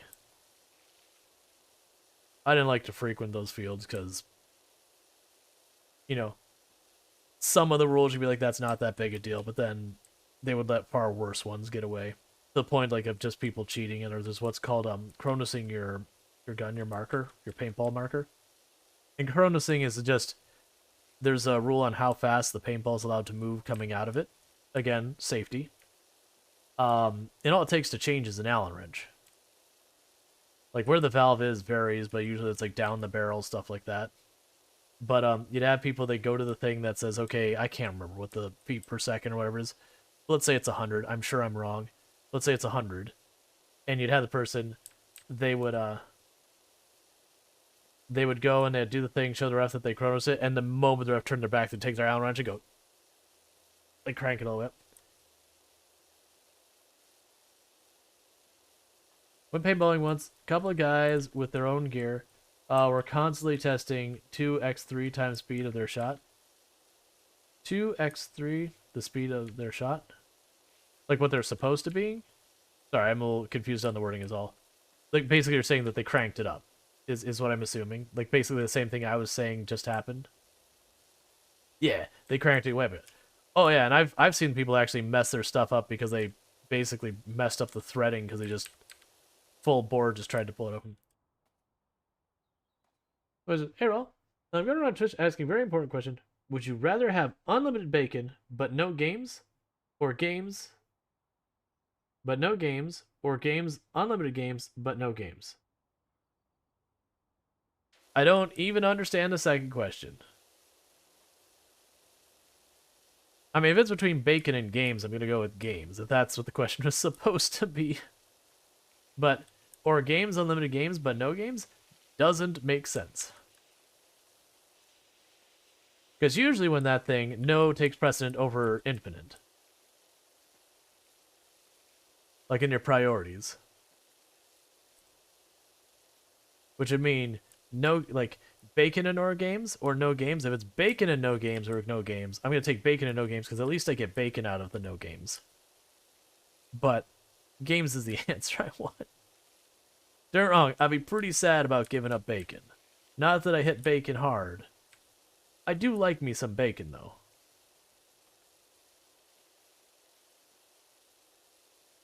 Okay, so back when I first started watching Twitch, I used to do $5 donos in different chats asking how they thought their lives would be different if their name was Steve.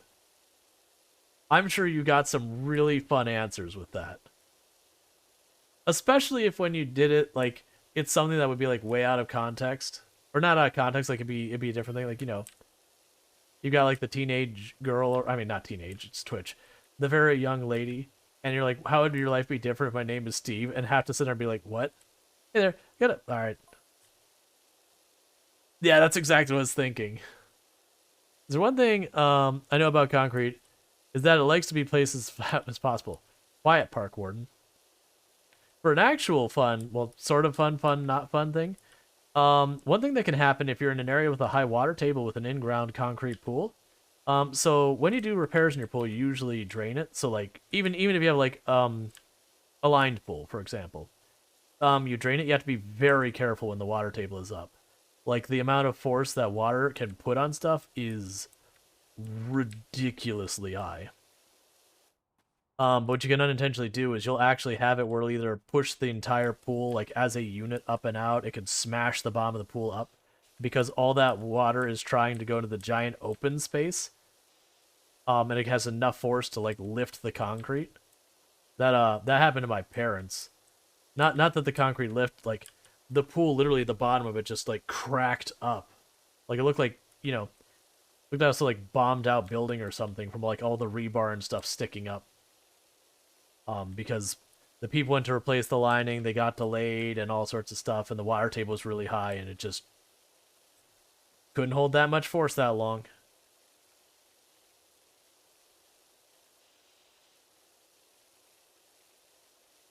Water's scary. People grossly underestimate just how ridiculously powerful water can be.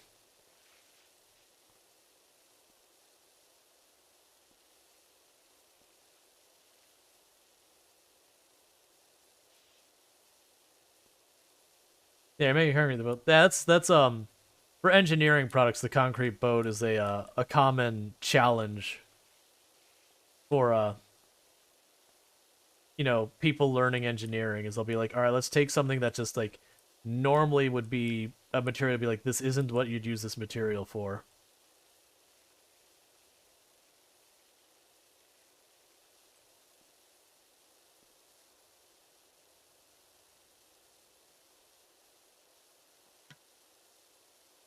The best was Josh OG, who just went Steve. No, not Steve. Steve OG.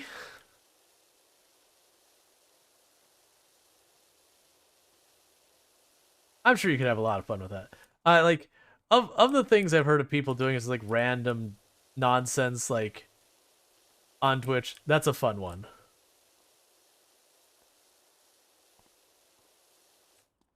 Like just ask some completely meaningless fun question. Cause like that's where you have stuff like on Reddit when people do like an AMA where they'll be like, would you rather fight like, oh, what was it?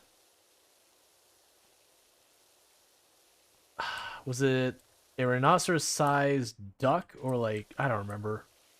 I can't. It's been so long. There was a whole thing. There was basically you fight a ridiculous number of ducks, like 100 ducks, or like one giant duck or something like that. And it's like a question that's totally nonsensical, but it's kind of a nice like icebreaker, silly things. Like as a person's dealing with like all these like hard hitting questions, hopefully, and all that.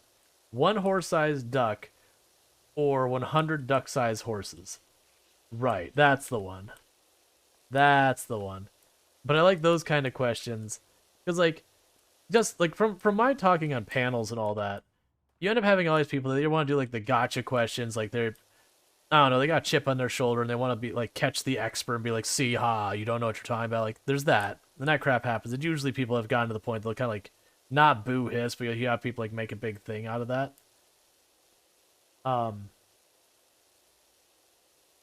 But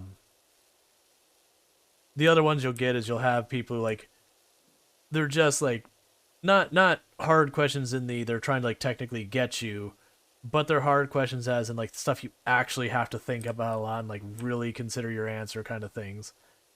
Like, they'll have a question about monetization or whatever, and it's like, okay, that's not like an easy answer because like there's lots of ways to monetize.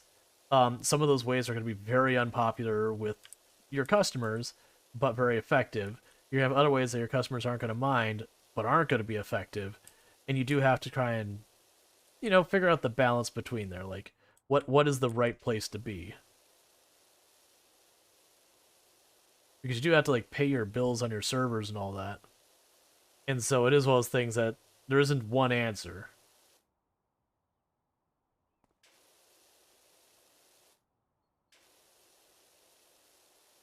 But then you have the person who's like,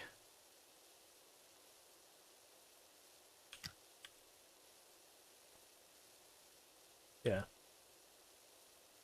Let's people are going, personally I'd fight a horse-sized duck. It would be a more honorable battle. A horse-sized duck would break its bones under its own weight. I assume it'd be a hypothetical duck combat capable. You can't assume. Yeah. I mean, duck-sized horses, I think is what I would go with. Because if you have a duck-sized horse, their mouth is not going to be nearly as able to do anything. And sure, a horse can kick, but what makes a horse's kick so much is there's just so much mass involved in it. So I'm sure it wouldn't feel good, but then, you know, the easy reaction is you get to stomping. Because I don't imagine the courses would be effective on climbing on top of each other to be able to reach anywhere important. Like it's not RimWorld where the horses all like start nipping at your ankles and you bleed out through your toes.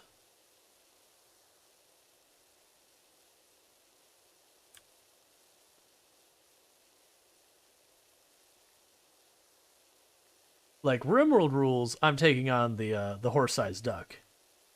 Because RimWorld rules, the big one thing, way easier to deal with than like the 100 little tiny things. Like an army of squirrels can be downright terrifying in RimWorld.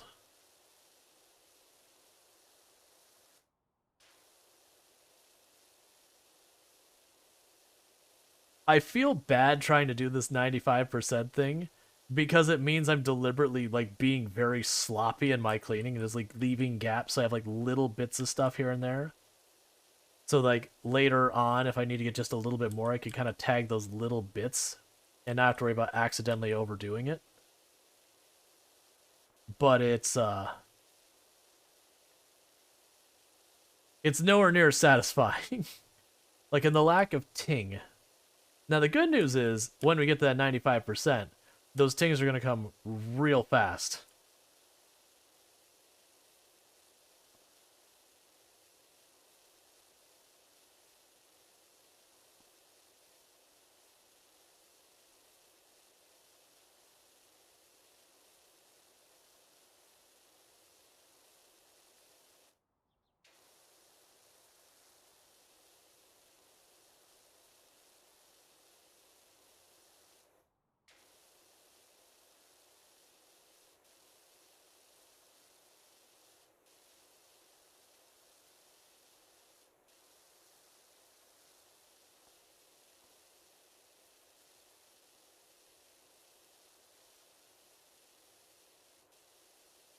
And get way more off of this wall.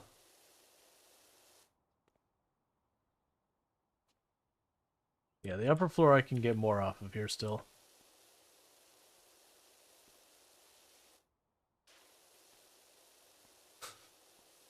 How so upsetting this is compared to like how cathartic the other one is. This is this is where you take like, you know, you and your teenager have had an argument and you're like, "All right, well I'm punishing you. I'm going to make you clean this up." And like this is the level of motivation they have to actually do a good job on it because they're like they don't want to do it. It's punishment. So they're not going to do the best job because like they don't care. Not unless there's like some other consequence involved.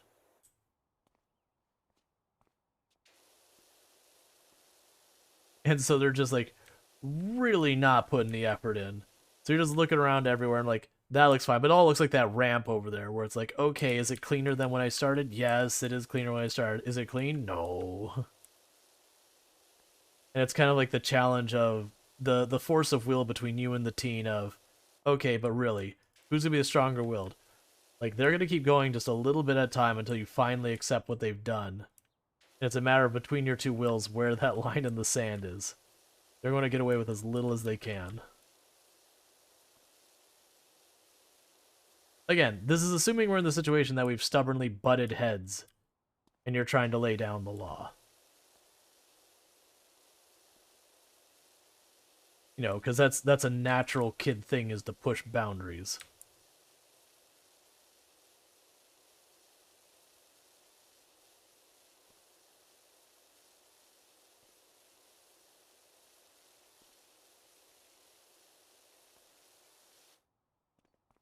A little bit more time on that part because I don't want to climb up there and do that again.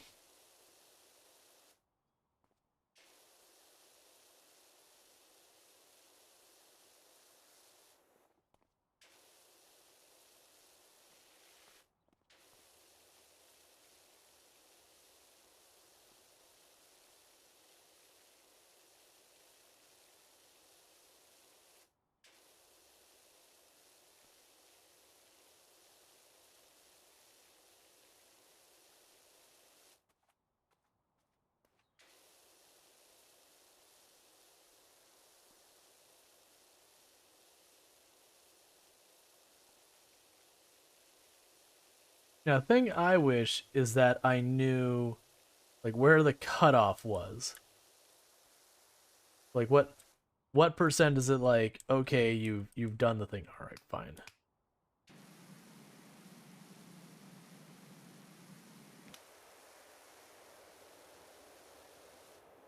They are actually going to have to do this.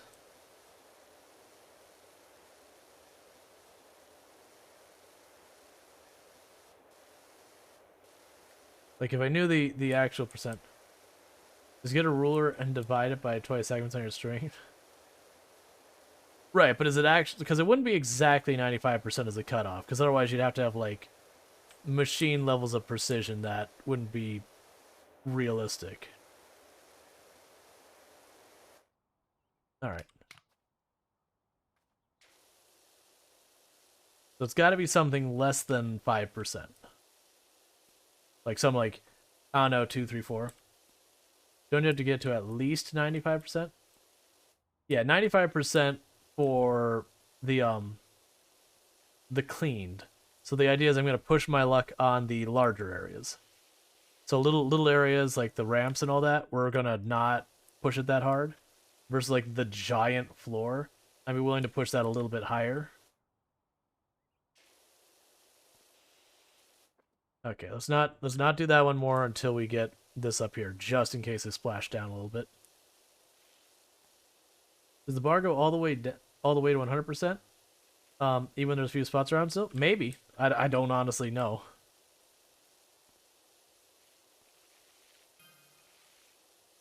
What was that? We didn't clean something, right? Okay, we didn't clean something. We got some type of a ding, but it wasn't a cleaned thing. That was all I cared about. Nothing's cleaned. I'm paranoid now. Yeah, nothing is actually cleaned. I don't know what the chime was. Oh, I think we went from 2 to 3 stars. Ah, so this is... No, it was in game.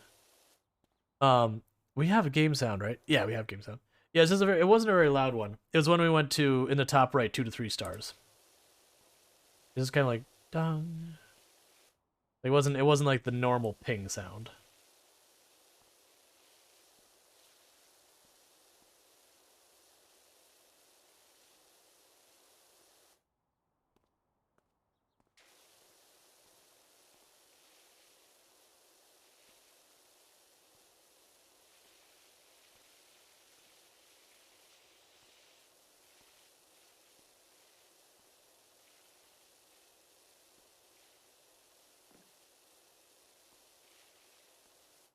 Just so you know, chat, This is a 3-star cleaning job right here.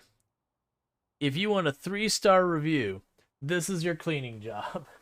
You mostly get the main floor done. You kind of get the spine and that ramp over there. And then you kind of just heckin' leave like literal solid black stripes all over the place of just concentrated goop.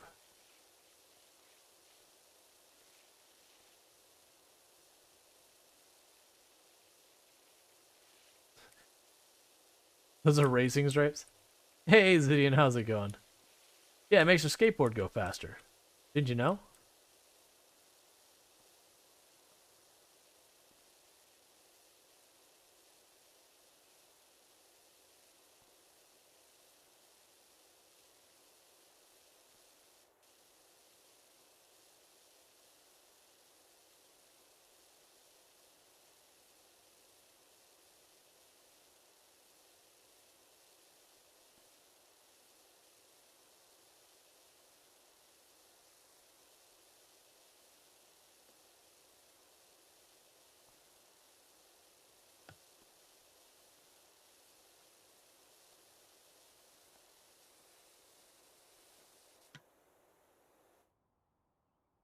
We were pointing out here, I saw the bar go empty. He's like, oh no.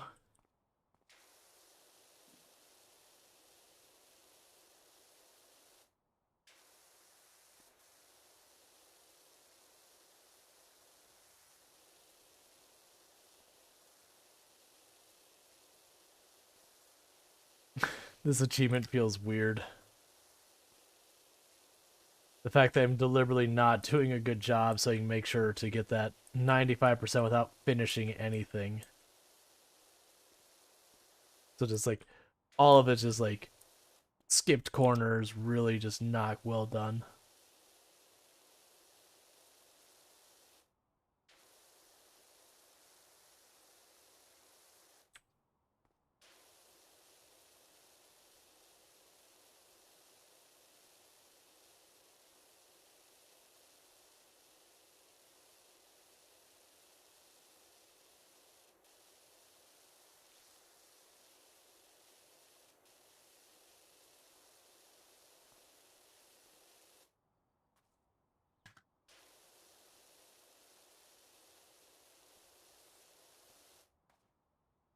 Here's leaving a little flavor on. Yeah. You don't want to be too perfect. If it's too perfect, like, it'll be weird. You know, you gotta have your pancakes with a little bit of dough ball in it. Give you a little surprise. A little imperfection in your pancake surprise.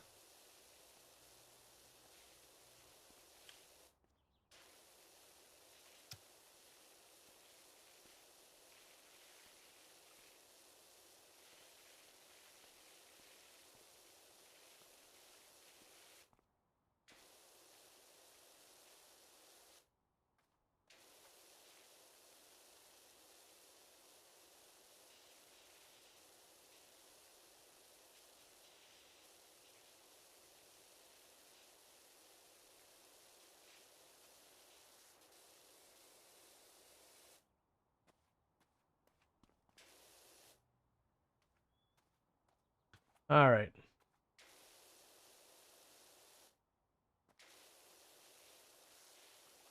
I'm gonna end up having to do a lot more on these because I think I'm running out of things that I have not cleaned at all. That said, we are at a 70%. It'll probably be like 72% by the time I finish this thing. Like I said, my plan is to basically go to the largest areas and try and cut them down a little bit more. We'll just keep doing that until we get the challenge. Or the achievement, whatever you want to say.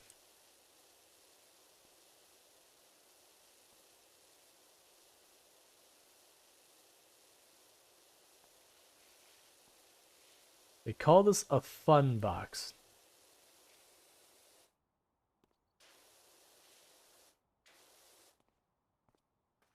Alright, so we got some walls here that aren't really cleaned up.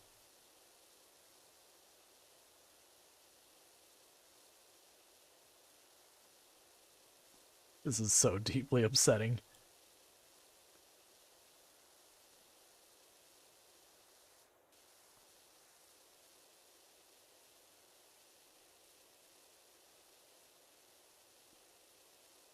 It also makes me weigh the camera way more because, like, a lot of this isn't easy to make happen. Alright, so we got... That wall's been mostly done. We'll do this one. I like how the graffiti stays on. Lock in. Oh, I can lock it. I'm deliberately not locking it right now because I'm using this and I'm trying to not do good because I'm trying to get the 95% without finishing sections. So we're being very sloppy about our work right now. Okay, that's getting pretty close.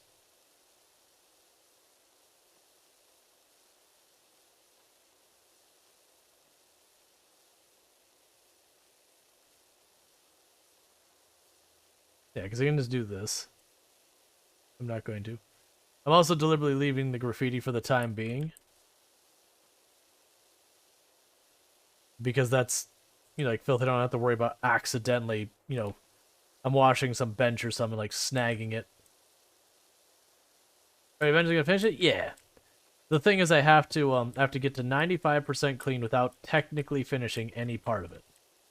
And then I just clean it per normal after that.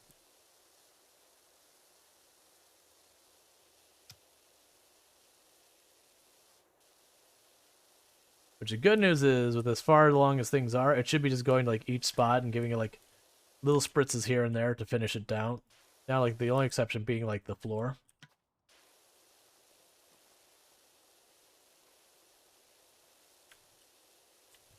It's also the reason why I'm using the low pressure one and just going with and letting all the edges be gross.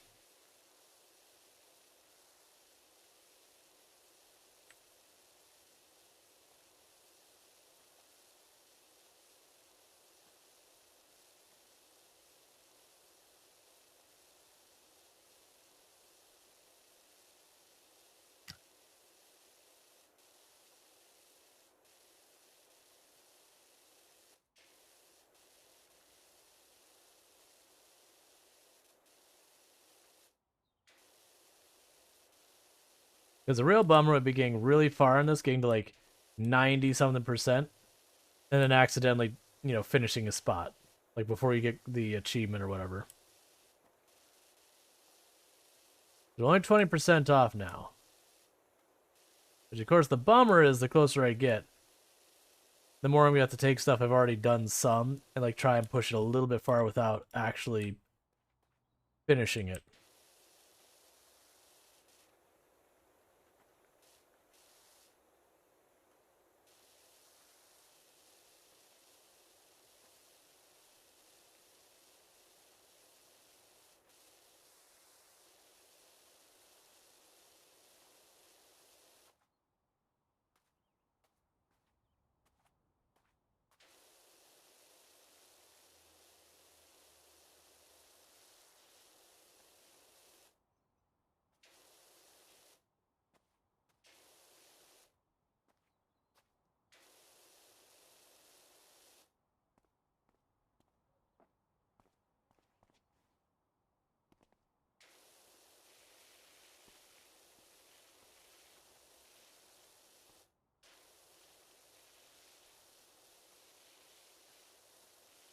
Oh, my brain was really starting to cringe hard.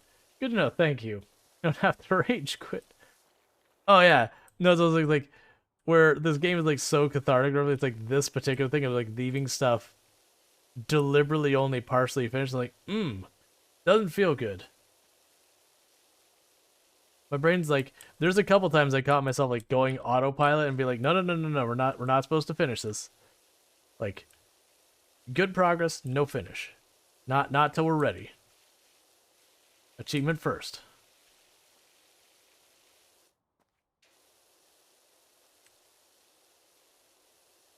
That's why we're going to take a little more time on here, because this is the biggest area, is this floor here. I want to push it closer to done without finishing it.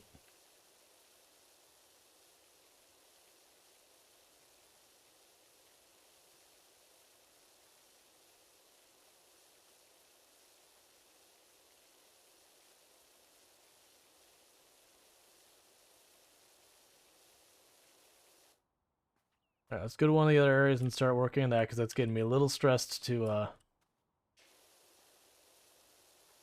have that far. Because I don't have to worry about just like accidentally cleaning it too much as we're going along.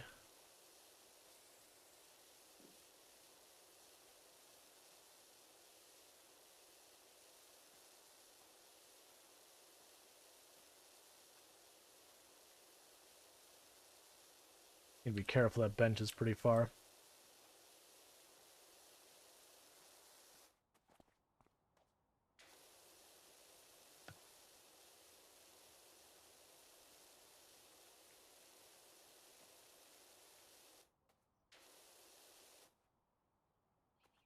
Alright. Oh, that wall's got plenty I can clean up on still. Oh, there's a top. That's fine.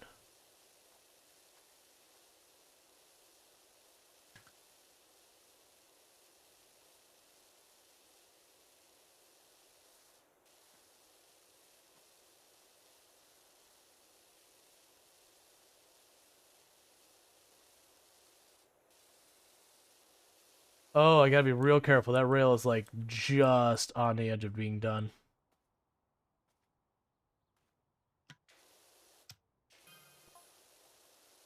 Hey, does your watcher of yours work on hedges? What? What? How do you think that would work?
Okay.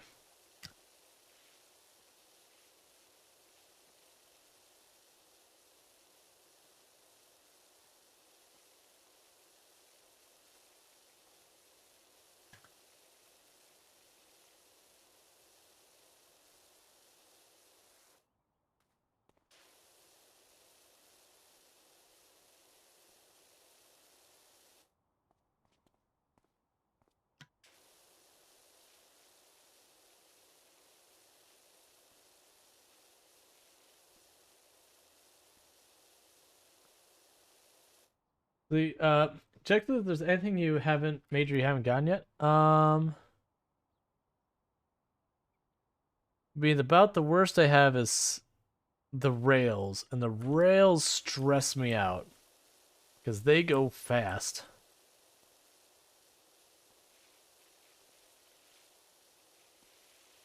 Gate at 0%? Wait, was there gate at 0%?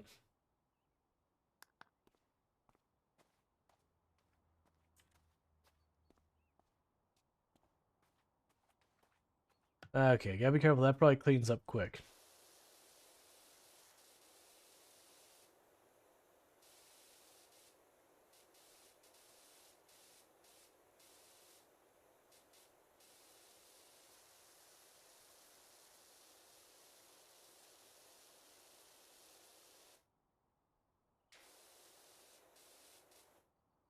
Just not about that rail.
All right.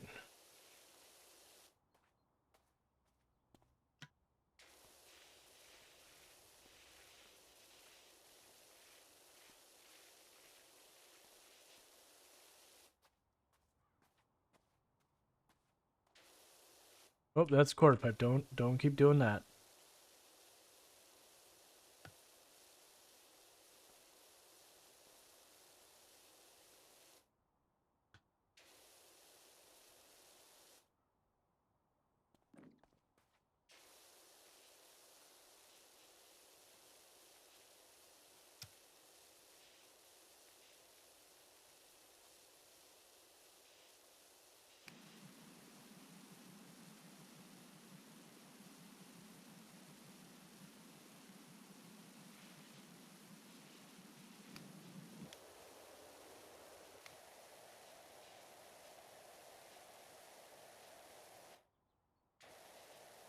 Those stairs take quite a bit to clean.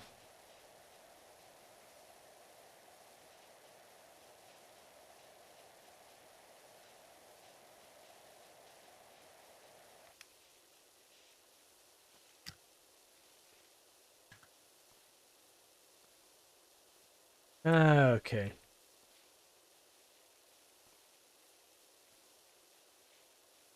Again, there are only 10% left.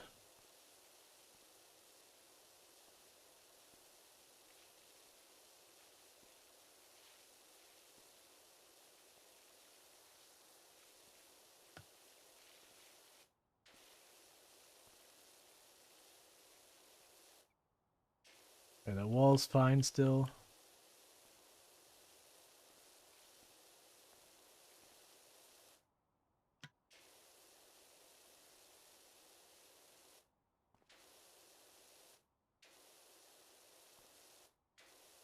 Trying to just get this upper one to about where I want it. I've been kind of going by eyeballing using that little bottle as like my as my marker.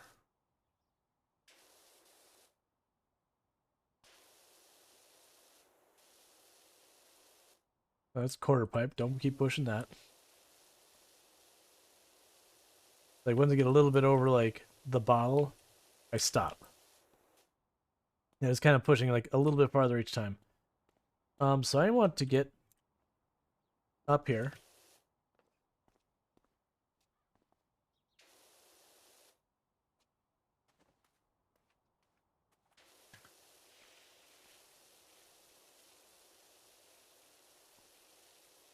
All right. There, we have 8% to go.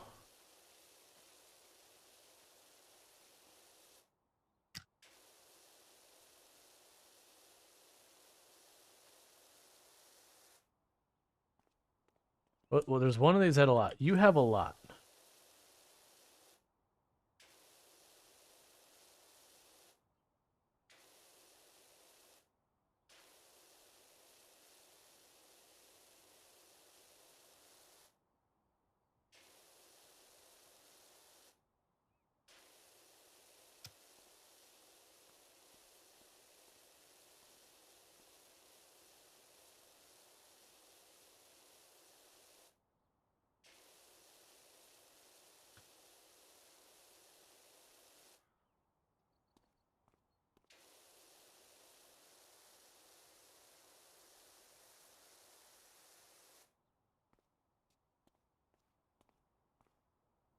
You get up on that wall again. The bull, I can get some work done here.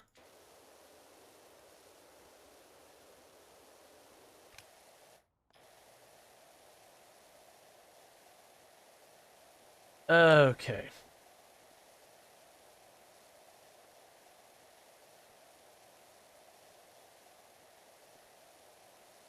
And I'm sure if I knew exactly how far I could push this, I'd feel a lot more comfortable. Because I'm sure I'm not pushing it nearly as far as I can.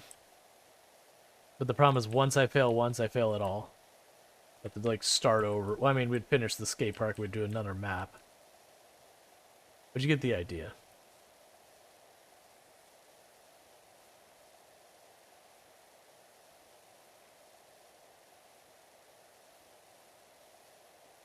$7% to go.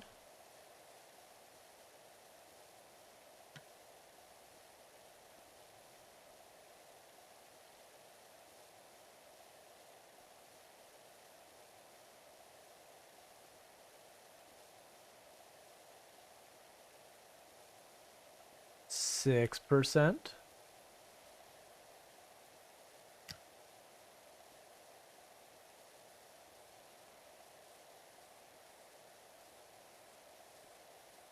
All right, not brave enough to take that farther. All right, so stairs. The stairs have some cleanup we can do here.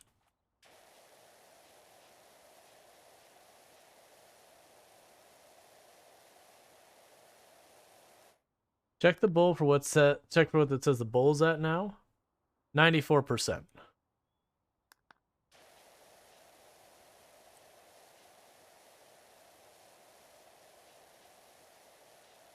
We can go far in that is what we're figuring out.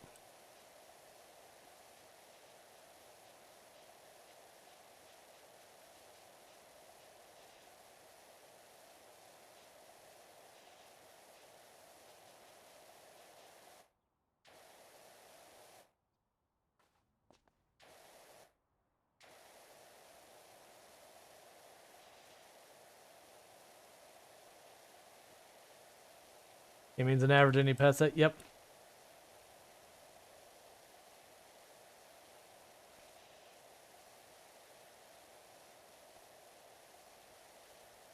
Okay, stop there.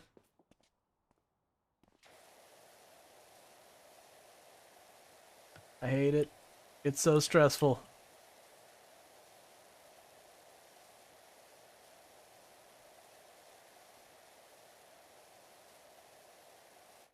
Okay, so Finley passed that point. So now it's at the bowl, 96%. So I can go to the point where it's like halfway through like the cap.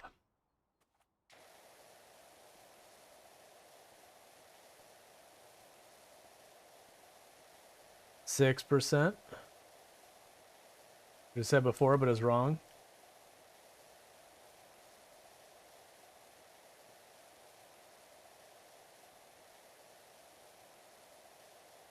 Ooh.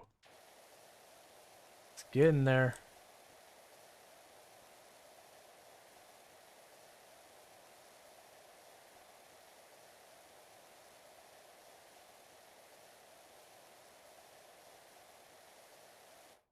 All right.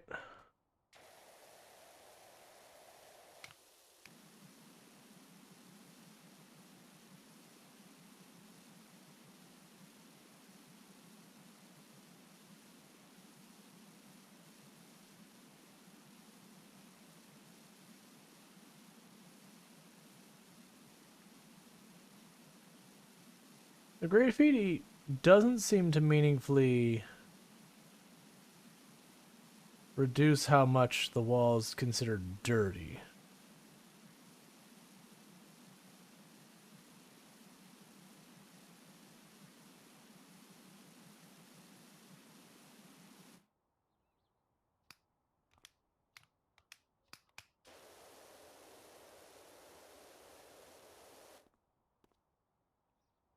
A small are on large wall? Small or on large? Small area on the wall? Yeah.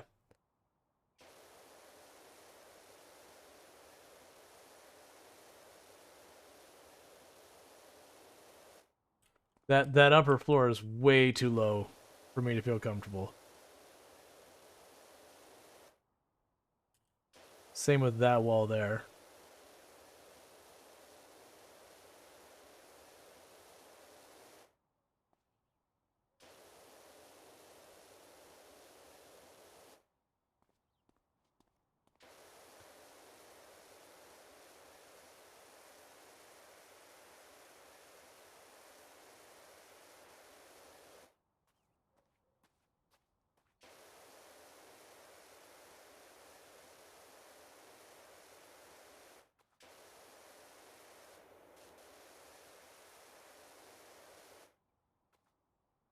Okay. Floor is fine.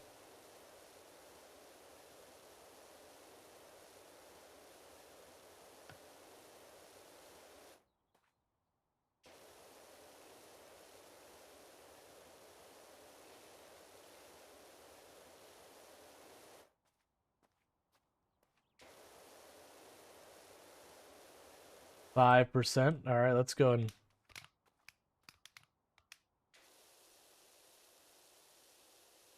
Get this going. All right, Augusto, you take it easy. Good luck in not cleaning anything. All right, thank you. You take it easy. Thank you for tuning in, hanging out, and all that good stuff. It's good having you.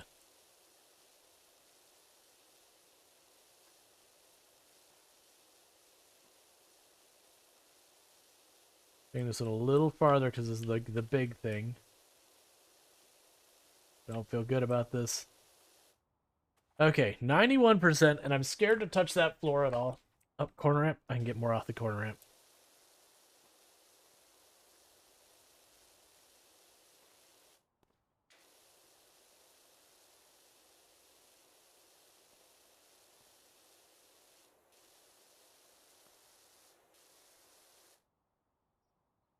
Check the percent for that floor. 97%.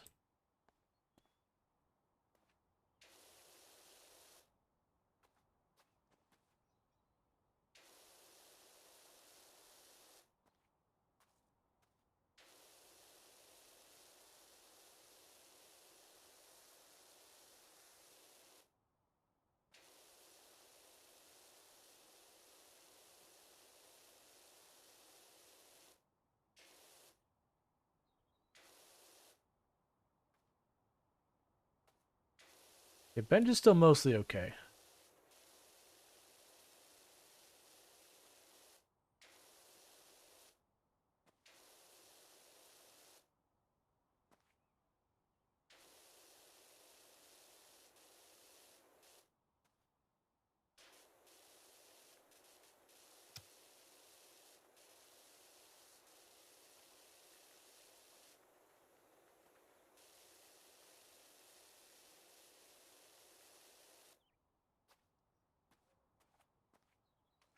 All right, so this wall is looking like one I should really be focusing on. There's a lot of grime here, really high percent, decent sized wall.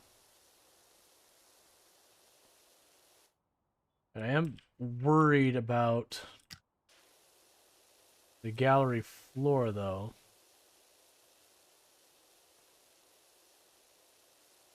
Do my best to cut right along the top of it.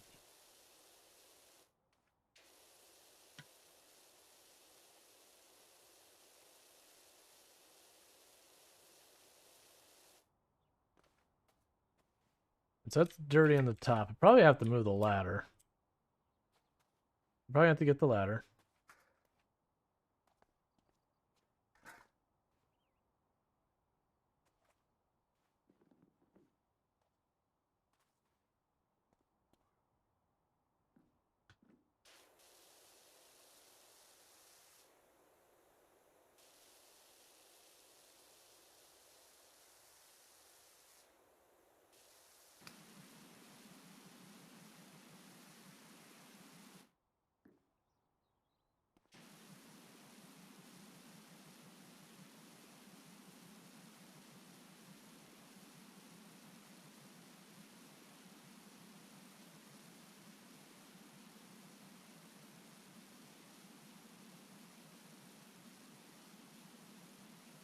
All right, just getting the graffiti. Too far away to see the percent.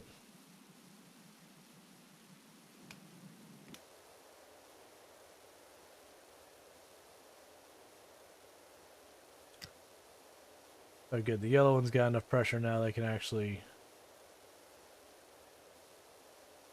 not have to worry about that.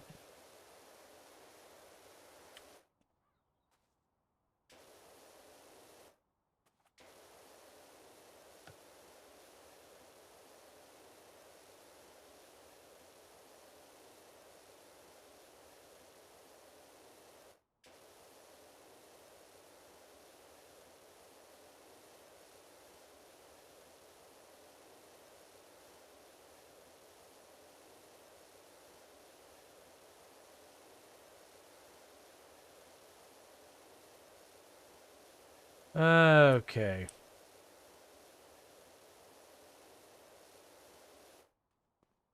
Come on, give me 1 more%. That's all I want.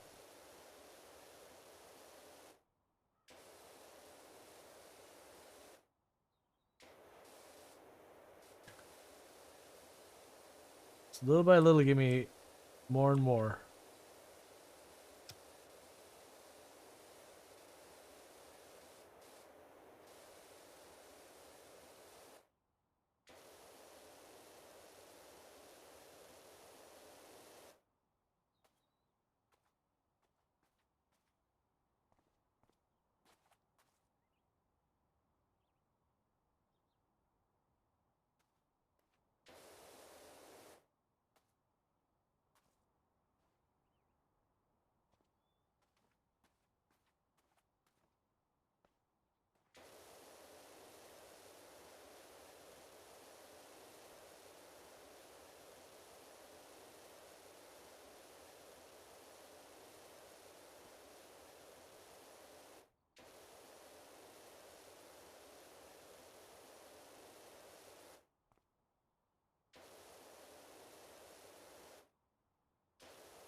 Come on.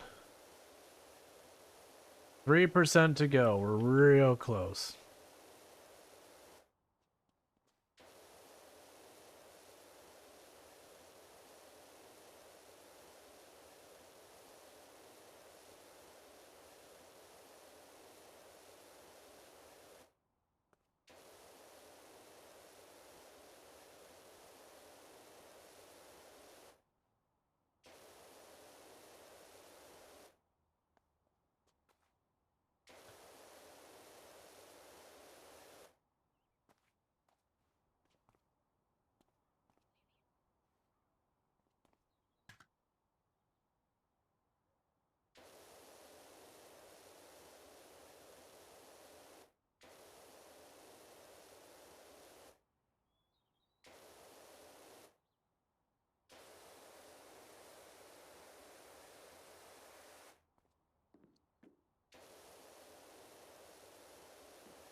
Okay, I can't walk in that wall.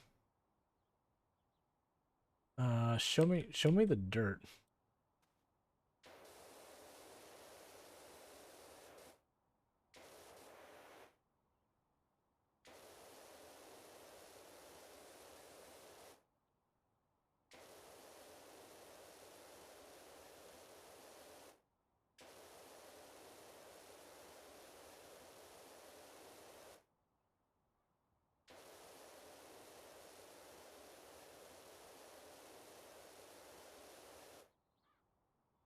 Yeah, that floor is real stressful now. That wall is real stressful.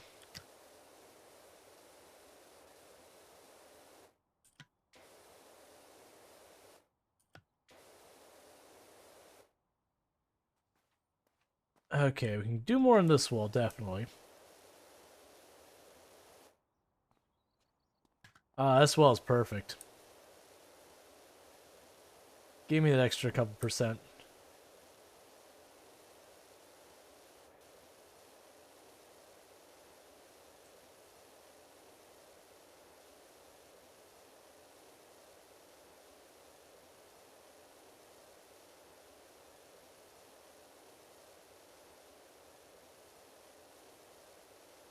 Come on, give me 93 before this wall's done.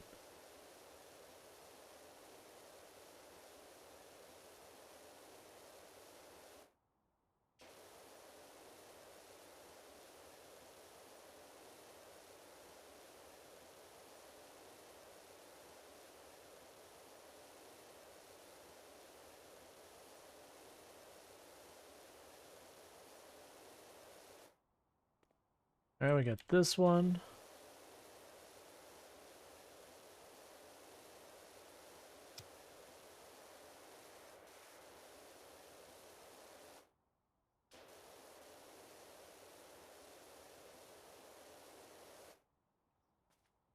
Jump on top and try and tidy up a little more. I'll fall off the wall. It's fine. Don't worry about it.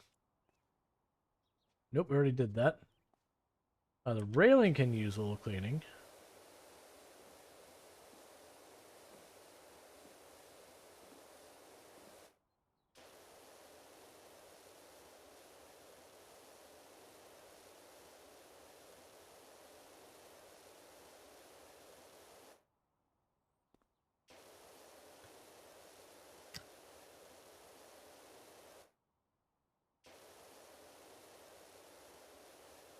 Okay, so this is a piece that's got quite a bit on it.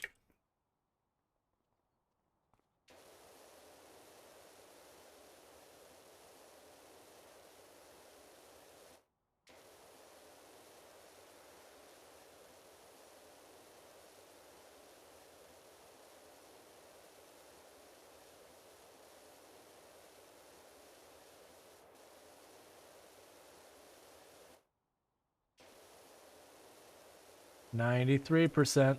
2% to go, chat.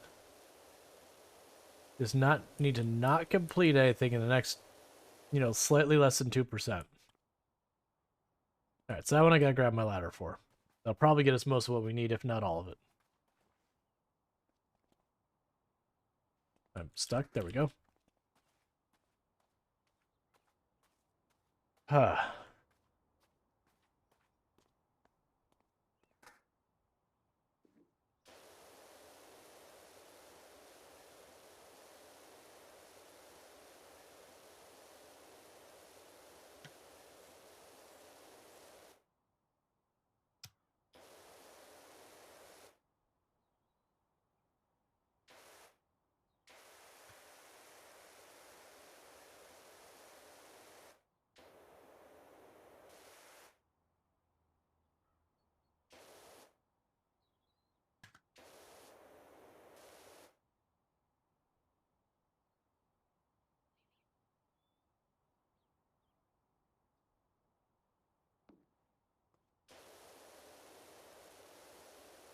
These walls are getting really uncomfortably low.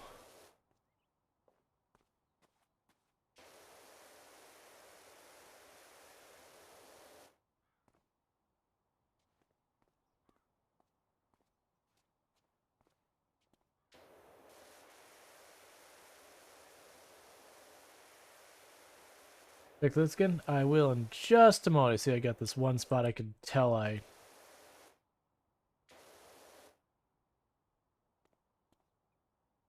Hey, VFK, how's it going? Alright. Got another spot here. Come on, give me 94.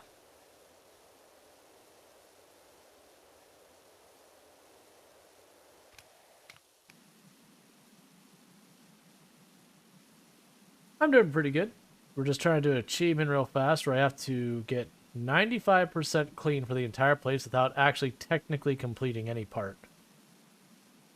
So we're stressing out trying to get the last 2% in here. Because if I accidentally push any of them slightly too far, then I can't get it. I have to start a new map.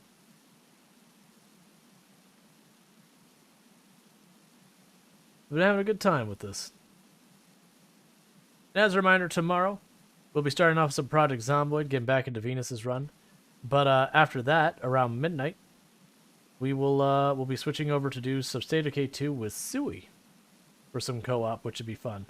Be Sui's first time playing the game, so all the shenanigans and nonsense that will ensue from that, kind of fun. Should be a blast. I've enjoyed, like the last time me and Sui did co-op on the server Sui was running, I had a really good time with it.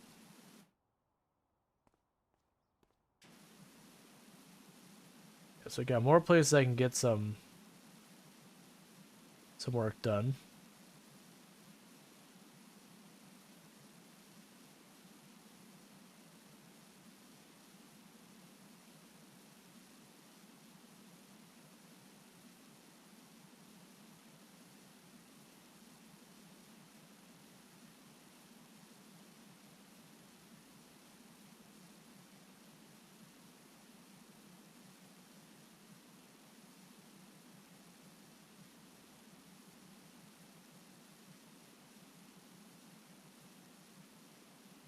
Alright, come on.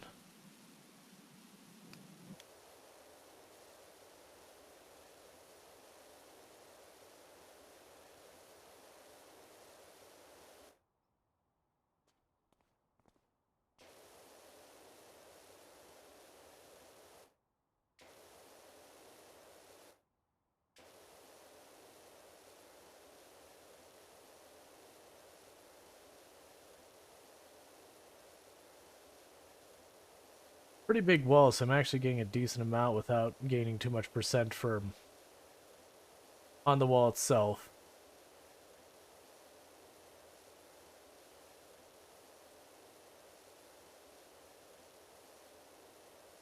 I don't like how far I'm pushing this.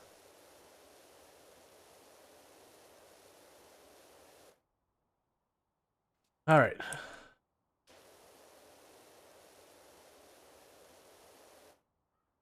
That wall's good too.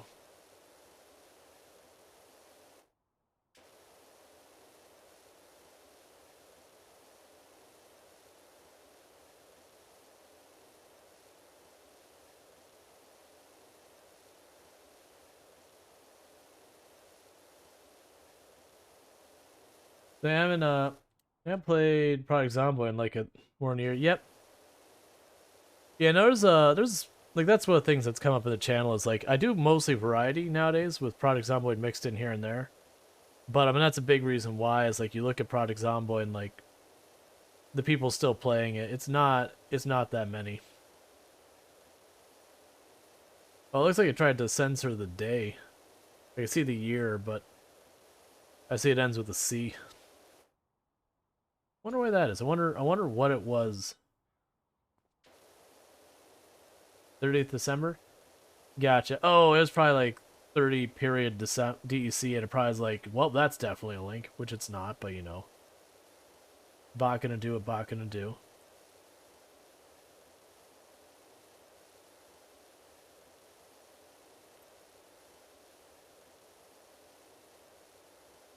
Alright.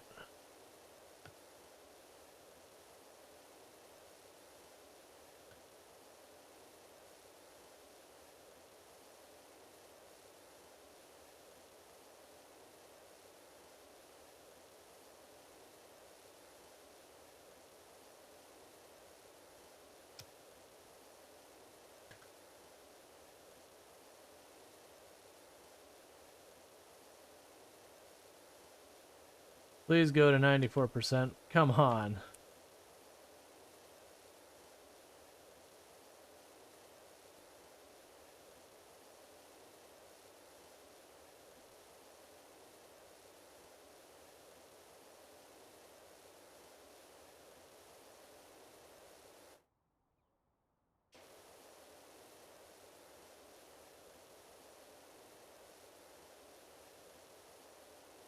I'm pushing all these way far and I'm really comfortable because I don't know where the exact moment like pings completion, like what percentage of the wall. Okay, oh, there's something. What do you have that's really high? There. This rail.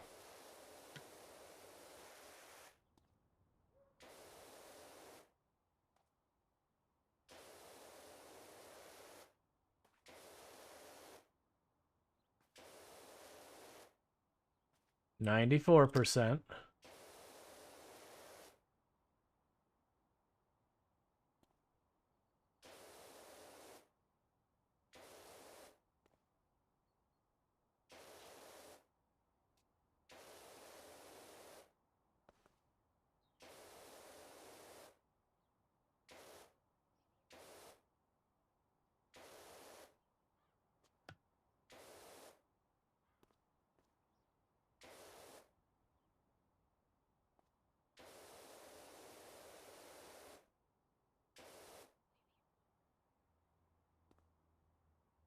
I remember it was hella fun playing it with classmates, but we all went to different schools and no one really talks to each other anymore. Yeah. Yeah, that happens. I honestly think that happens to most people when they get out of school. Like that was my experience. Like there's definitely a handful of friends I still keep in touch with. But even then I'm not really the best about it.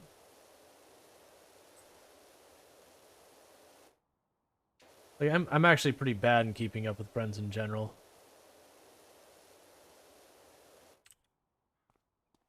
Okay, so let's bring up our little tablet.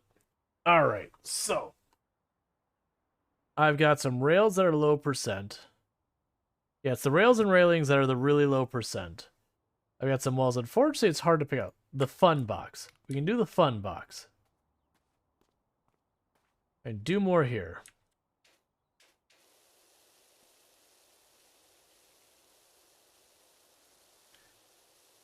only talking and being friends with only one of them because they're my main friend when playing. Yeah.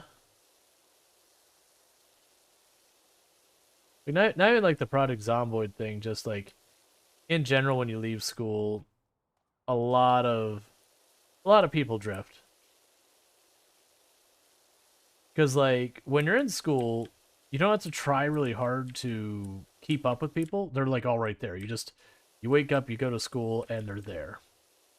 After that, you have to make a conscious effort to say, I am going to talk to this person.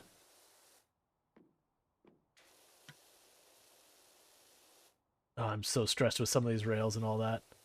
Like some of these things that you just wave your thing over and it's like suddenly 20% farther. You're like, ah.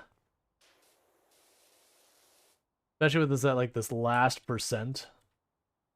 You know, we have less than a percent left till we're done. Oh, quarter pipe.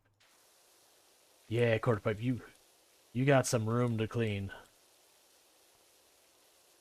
Because making friends is hard. Making new friends is harder. Maintain who you can. Yeah, and that's not wrong. Especially like it's one of the things that's really rough. Like, you know, as you grow up, you end up having to like travel a lot more. Like for jobs, like you'll find a job that requires you to go someplace else, and you don't know anyone there. So you just have a couple friends you can keep up with, like online kind of thing. That's really tough. All right, we're gonna take this a little farther.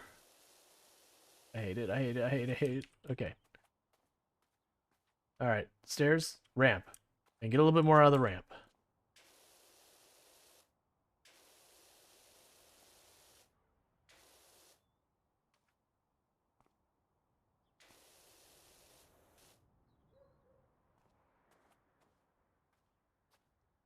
That quarter pipe, a little bit more out of you.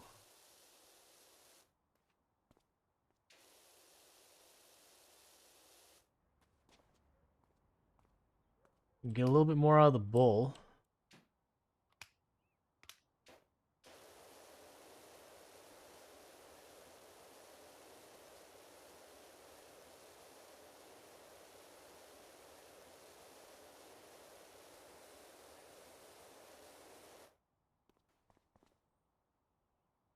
Um, Quarter pipe. Yay! It's done. I got the achievement.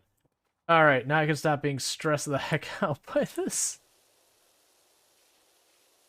Ah, I was just waiting for like one thing and just hear like the one rail go, ping, and be like, ah.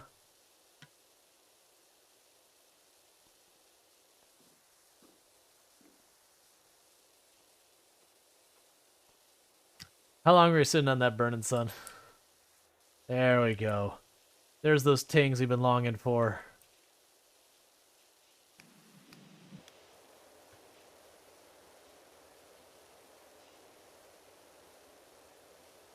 Since like 92%.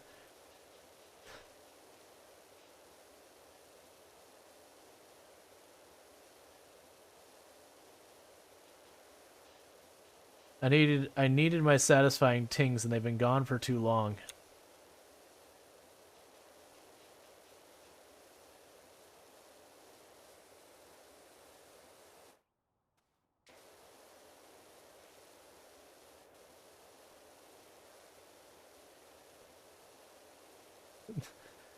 The Mary Meyer says I can physically feel my blood pressure dropping.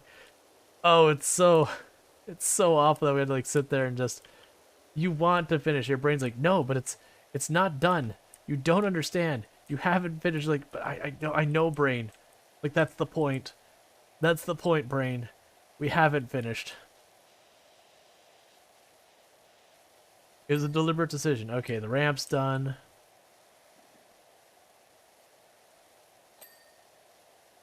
Just things are tinging now. Because everything just needs like a couple more percent and then they're done.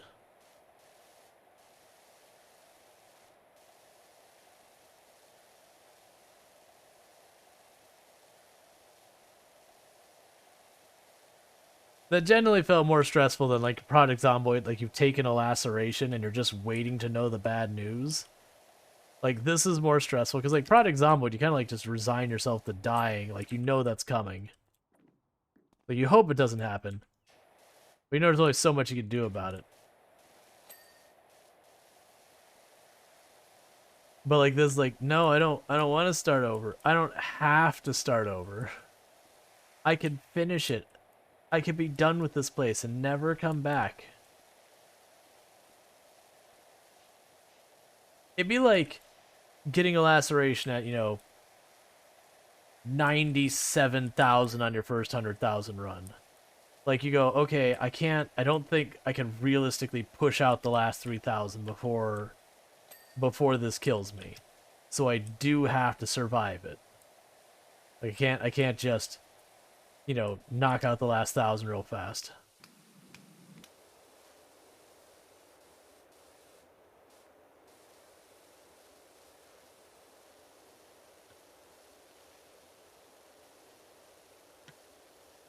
Now, obviously, the time investment is not equivalent. Like, very genuinely, it's like, you'd sit there, it's almost like, so the thing is, you're trying to, like, deliberately put yourself on the edge of, like, committing a risk. So it wouldn't be just, like, doing Product Zombie to high kill count. It'd be, like, actively seeing how close you can get to being bitten without actually getting bitten. Like, what is the last possible second you can, move or whatever to save yourself from being grabbed? And, like, trying to push it a little closer and a little closer each time.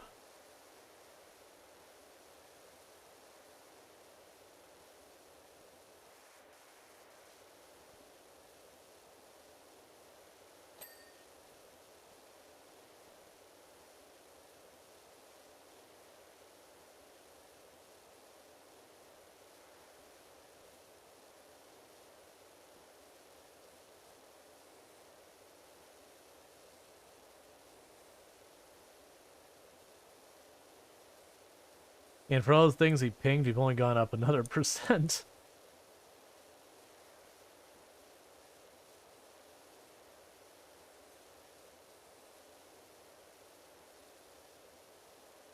Come on. Oh, we got a whole bunch right up here. That'll probably finish it off, going this whole row.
At least it feels real satisfying at the end. All these things left not quite done. And just able to ting them off one at a time.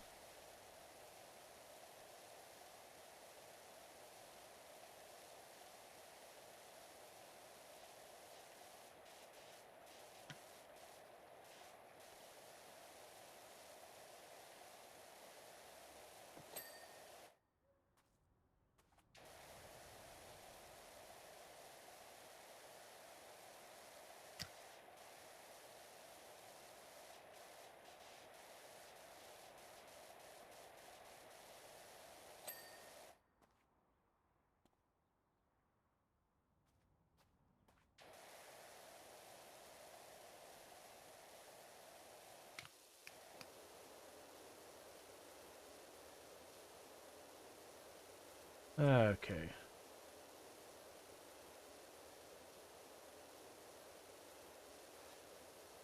I'm actually somewhat impressed with the person who took the time to get on top of the wall on a steep angle and then put their graffiti on top of the wall.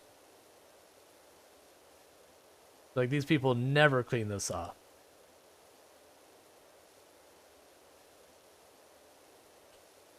You started downloading this now? Yeah, it's just, it hits like a really cathartic vibe where you're just kind of like, yep, it's all getting all pretty. I like the achievements that, like, they'd make you do a bunch of different silly things. They're good achievements so far.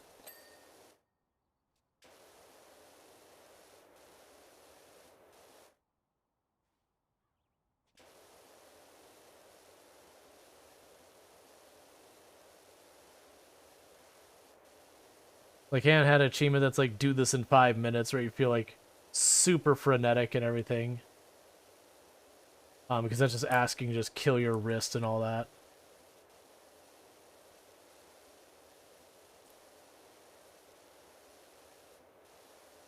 I haven't seen any that are like complete the entire game in one sitting or something like ridiculous where it takes, you know, leaving your computer on for days at a time or putting in, you know, 30 hours of playing the game. Those are the ones that are really bad when you actually look at them objectively. They're like, so what you're telling me is I either need to not turn the game off on my computer for like days after days, or I have to sit out here and making good time like in the game at like knock out an 18-hour play session. Yeah, speed run the game. Like, and there's some games I'm okay with that. Like, Factorio has a speedrun one, and I don't know how it is now because they did it many, many versions ago. But, like, it wasn't how long the game was up. It was, like, the in-game time. So if you wanted, you could sit there, get your things, pause the game, decide where you're going to put everything, like, plan it all out, and then unpause it, and you didn't count, like, that whole pause time didn't count against you.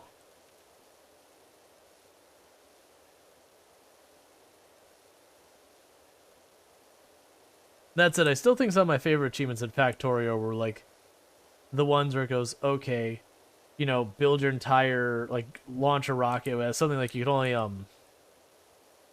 only handcraft like 20 something, whatever it was. I don't remember the amount, but you only handcraft the thing. So like basically forced you to automate everything. So like if you didn't absolutely have to make something by hand, you would sit there. So you'd have like your first assembler and you'd sit there and have like one thing you would make, and then you'd switch it to something else, and then you'd switch it to something else, and then just like feed the materials back into it kind of thing until you get your like second assembler up, and then then you didn't have to quite as much flip it all around. I liked that one.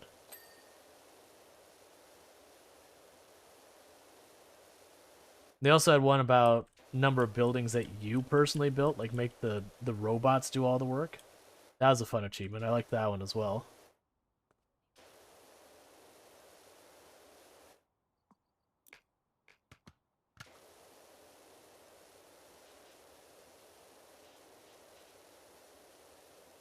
It says in 111 things, but there is only room to screw up 4 times.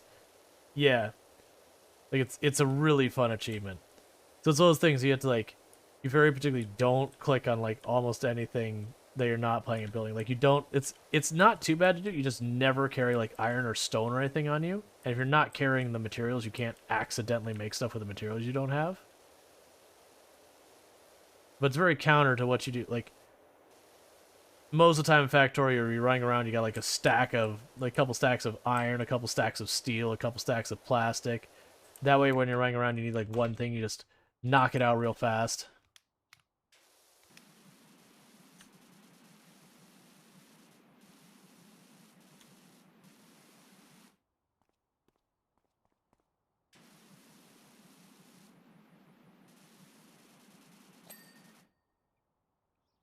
I also felt there were good achievements, honestly, for teaching you the game.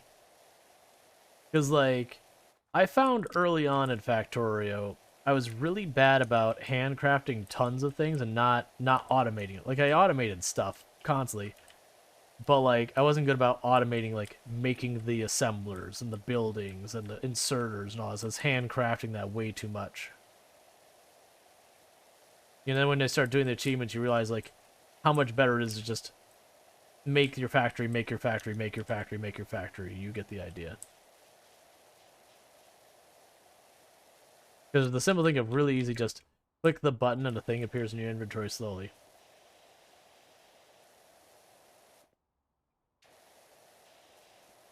For instance, like everything about the game is about everything in the game is trying to like teach you about the game without you realizing. Yep, that's good game design.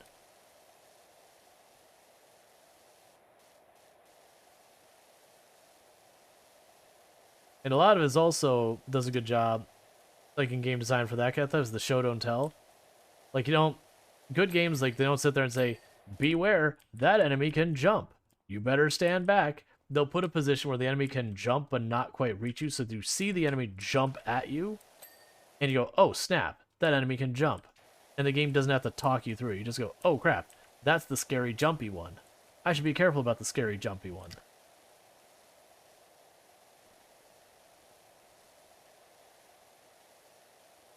Like that's one of the ones that like really annoys me with some games. Is they'll sit there and you'll meet a new enemy and the whole game will like freeze up. It'll be like, you just encountered a boomer. The boomer, when it goes and takes damage, dies, or gets too close to you, explodes. When it explodes, it covers you with goop that attracts other zombies at a very aggressive rate. You want to be careful and stay back from the boomer. Consider using ranged weapons or evasive action to try and avoid getting caught. He's like, or hear me out, just like have an NPC totally get jacked by a boomer, see all the zombies swarming, and go, ah, I see. Big man walk up, go boom, and then all the things rush me. I see, I see, I see. So you've taken the time to teach the player without being obnoxious. And there's certainly concepts in games that you can't do that. There's just like too involved. Like, I don't know how you would go in like a game like say RimWorld and teach like how the priority system works in a way where they can demonstrate it without like actually just like either hand holding you through it or talking you through it. I mean, RimWorld doesn't bother teaching you; it's like, there's your guide, figure it out. Like maybe the first time it prompts you and says like, you know, here's where you can find. Actually, that's exactly how RimWorld does it. When you do a thing, like a little box will appear in the corner. It'll be like, here's the write up on how to do priority system. And you just look up, you know, thing. It's got like images and all that. I haven't used that forever. I don't remember how it looks. But it literally is like an event happens, and it'll kind of like do a highlight message type thing. And you can click on it, it takes you to like a little guide. Which is better than nothing. For the record. And I do understand some games like RimWorld making a more intuitive system would be very difficult so far as the guides not go. There's certainly things they could improve on so far as the intuitiveness of it. But like the way they teach you the way it works is okay for what it is.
The spot on the floor where the ladder was.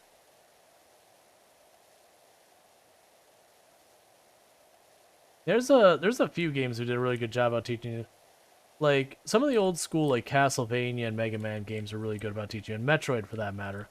Like almost all of them, what they would do is they would have like whenever they're introducing a new enemy, most of the time, not always, most of the time, they do a good job about again positioning the enemy such that it couldn't reach you, and then the enemy would use its attack. Because like back then, a lot of the enemies weren't smart enough to be like, I only use my attack when players in range. It was just N amount of time has happened, throw axe, or like when player, whatever, like this close away, throw knife, or jump really fast, like whatever their thing was. So I could position the enemy to do it such that it couldn't reach you, or if it could reach you, it wasn't going to kill you. It's just going to hit you for 1 damage or whatever. Or like Kirby did a good job of that too a lot of times. It was a very common practice again to just put the enemy such that it couldn't get the jump on you. You'd see its attack, and then it'd have you kind of step around the corner to where you could reach the enemy. You'd kill it, and then the next screen they'd have it where it's just open to get you from the beginning. So they said, this is the thing. Okay, you survived it? Cool. Now do it on your own.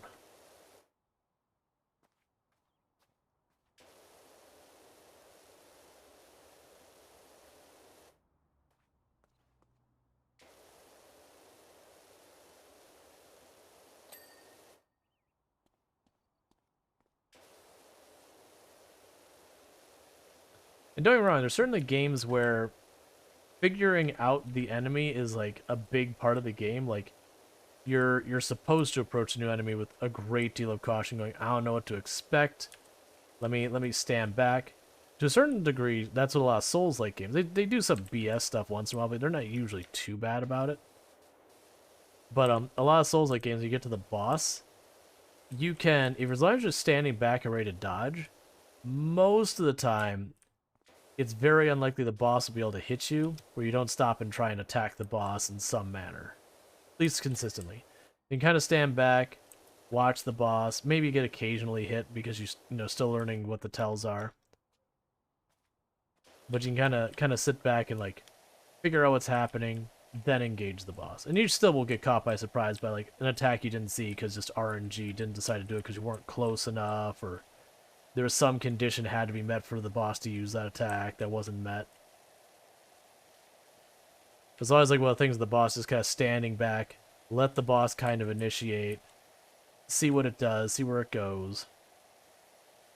Try and watch, like, okay, if it's going to do, like, the super long stab, it reaches back with its left hand first. Alright, cool. Now I know the moment I see that left hand move back, it's time to just get the heck out of dodge.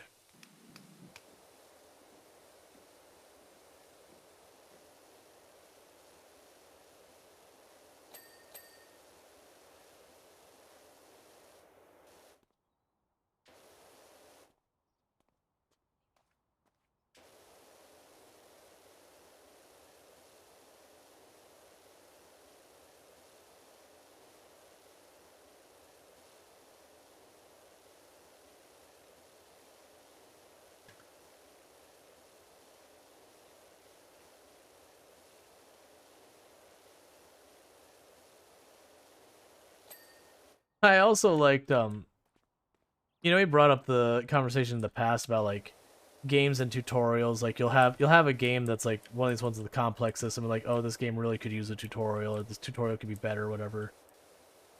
And you'd have the person who would bring up, it's like, well, no, like, games are better without tutorials. Look at Dark Souls. I'm like, man, Dark Souls has a tutorial. Almost every Souls game has a tutorial. It's not an overt tutorial, but there's the messages on the ground. They're like, push this button to parry. How are you still awake? I usually stream, like, usually wrap up about 15 minutes ago, but I want to wrap up this level. But, like, a lot of Dark Souls will be like, push this button to, parry. Push this button to jump. Push this button to hold your shields up. And they'll do the whole thing where, like, they position a skeleton archer. They tell you, like, they give you a shield. They tell you how to block. And then, put you in a long hallway with an archer where your choices are to roll or to block, and they haven't told you how to roll yet. So it's like 100% Dark Souls has tutorials. Now they're not like this giant box that takes your screen and goes, oh no, the archer, it's going to shoot at you. It just, this is how you do a thing. Immediately confront you with a time when you need to do it. And I'd say the Dark Souls tutorials are actually pretty decent. Like, the one that got kind of the worst rep was, I believe, the one from Elden Ring, just because the way it was presented, I guess a lot of people thought it was a trap. That it wasn't actually a tutorial, it was just a thing to kill you. Which when I played, I jumped right down. I was like, okay, maybe it kills me. Like, I have no souls, I don't care.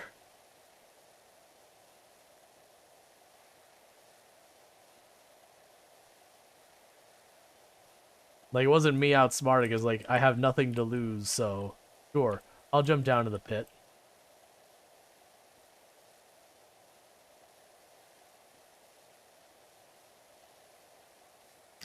And then plus, and it's especially in, like, Dark Souls 2, they did a lot. There were so many places where there was just what looked like simply a cliff. You couldn't get an angle, you could see what was below it. You know, not easily. You just kind of had to leap of faith off of it to find things. They'd have to, like, just trust random messages like, yo, jump off here. And you're like, squeeze me? Because it is a trope in Dark Souls for people to just go to every random cliff and be like, jump off here, and then laugh as you die.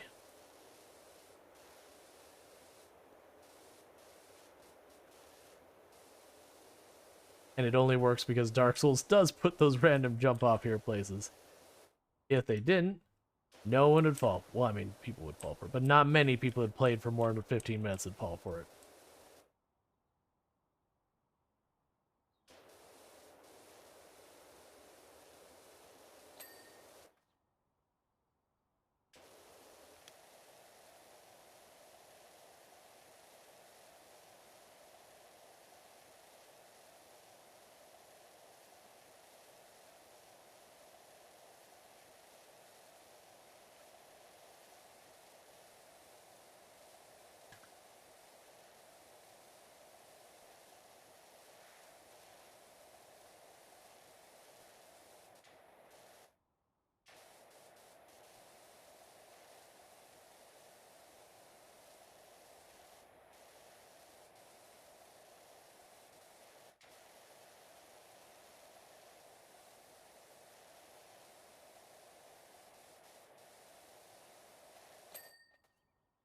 Did I actually get that, or was that something else? Yeah, you did get it. Okay.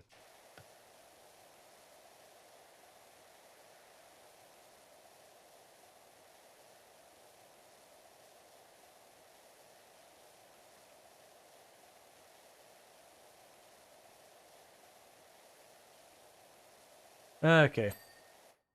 Alright, so we've got the skate floor still. Got the gallery floor.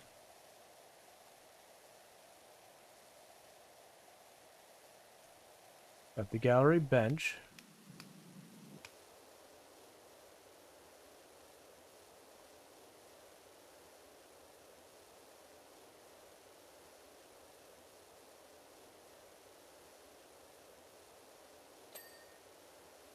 There's the gallery floor. I was working on the bench, but I'll take that too.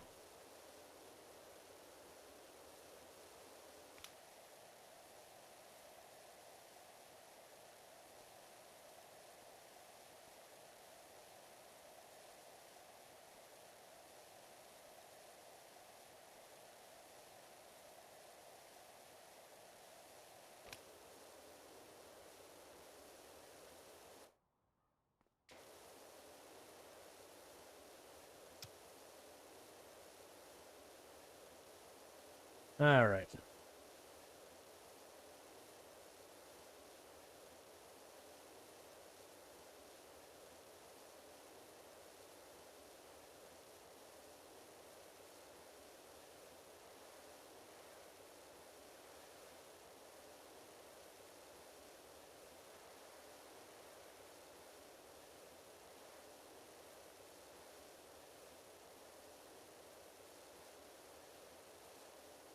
What's your opinion on peanut butter M&Ms? Alright. Like, I wouldn't complain if someone gave me. They're not something I'm gonna go after, like, out of my way for or something. They're good enough. There we go.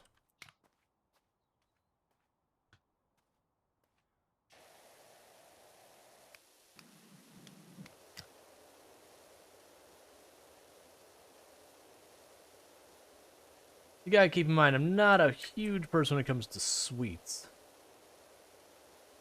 I tend to eat my sweets very sparingly. Hey, Longclaw, thank you so much for the raid. Let me get you a shout out here in just a minute. So, do this.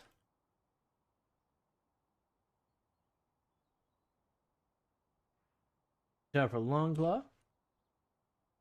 Playing some... What were we playing today? Crusader Kings. Nice.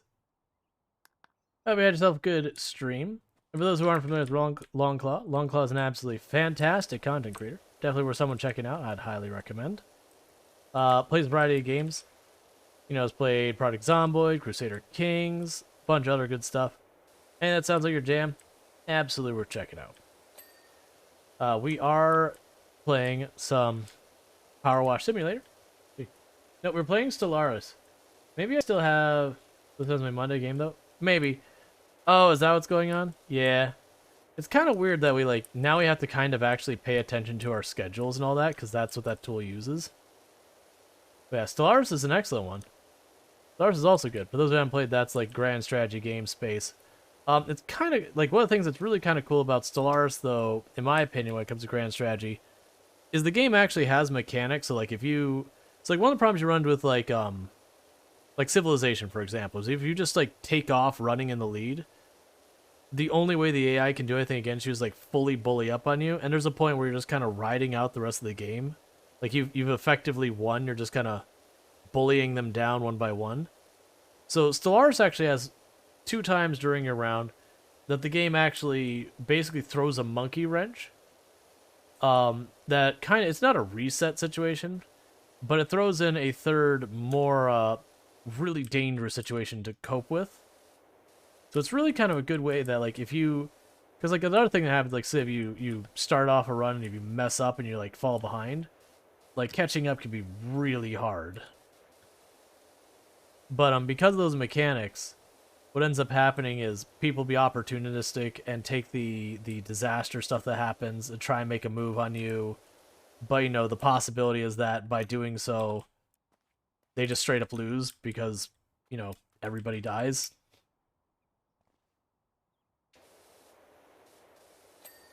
There we go. But, so I really like the fact that they do that. I know that some people don't like it because they're like, but I was winning so handily. It's fine. Alright, so we're looking for the rail. But yeah, so I am Rail Source. I do play a variety of games here on Twitch. I'm most known for my exploits in Project Zomboid. I used to hold the record for the highest kill count run ever streamed. That record's been beaten. But I do play a variety of games, and, you know, lately I've been playing a lot of State of Decay 2. We've been doing some Stardew Valley. That's actually what we started out with today. We've been doing a bit of Powerwash Simulator. Like, I just started playing it yesterday. It's good times, nice chill. Let's see, long as this... AI is bullying me currently. There's a federation that formed around me, and they won't let me join. Just fought a 12-year war where they attacked me, but neither they nor me was strong enough to win an engagement against the enemy fleet. Space station. 12 years of staring at each other from across fronts, and we agreed on white peace. Nice. I've had that one. I've actually had games of that where, like, you start up with the, what is it, the Fallen faction or whatever that goes active partway through, and you're just like, crap. Because, you know, like, your early game, and they just roll in with their, like, super powerful weapons. There you are. The super powerful weapons, and you get forced into being, you know, I forget what it... Basically, they could make you almost like the servant kind of thing. And I've taken one of those games and come back and annihilated them and then won the fight, like, won the game. But, like, you spend, like, a huge chunk of the fight just stuck under this, lost faction. I forget what the term is for it. You know, basically just bided your time until the actual, like, disaster thing happened, and then when it did, you just went for it. Wait till their fleet was busy and just came at him as hard as you could.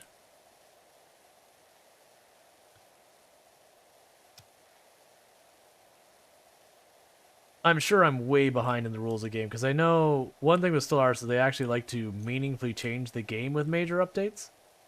Like how war works, like really fundamental things. So I know I'm way behind on how a lot of the game mechanics work. Alright, escape floor. Where are your dirty spots? Get cleaned up. But yeah, so this is a very cathartic game. Gotcha, it's no problem. Thank you again for the raid, Longclaw. I probably actually won't be super long if I'm being honest. I was getting pretty close to wrapping. Because I'm actually past when I normally do wrap, but I do really appreciate the raid. And I make sure when I do end, I'll pass on the raiders to the next person. I know a lot of good people on Twitch. So I'm sure we could find some place where... There we go. I couldn't really see where we were. Alright. Let's go ahead and see which walls still need cleaning. I got some blinking walls over here.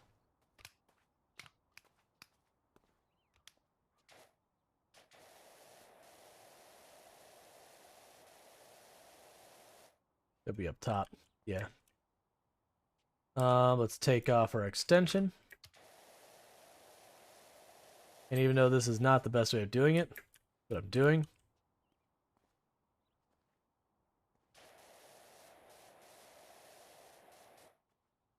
Let's grab... Getting stuck in the bench. Let's grab our step stool. Oh, it's this whole wall. Hang on. Alright. Yeah, it's not that spot. It's this whole wall. Okay, so let's grab our big old ladder. There's need to put on top. Put on a higher pressure nozzle. But yeah, so this is Powerwash Simulator. It's actually been like a really fun, just kind of cathartic game. This is the second time I've played it.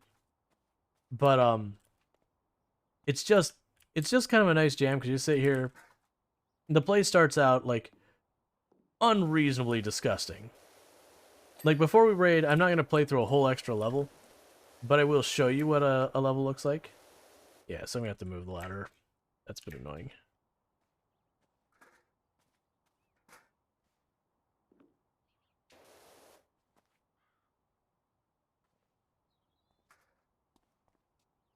Huh. You really don't give me a good position to do this, do you? I don't think it's stand on that rail. So give me my step stool. Please. Let's see if this will work.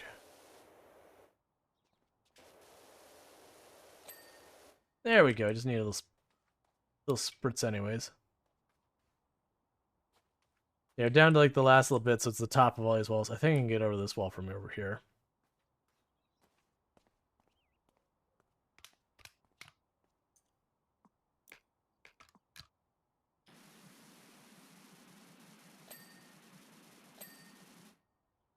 Got one wall left.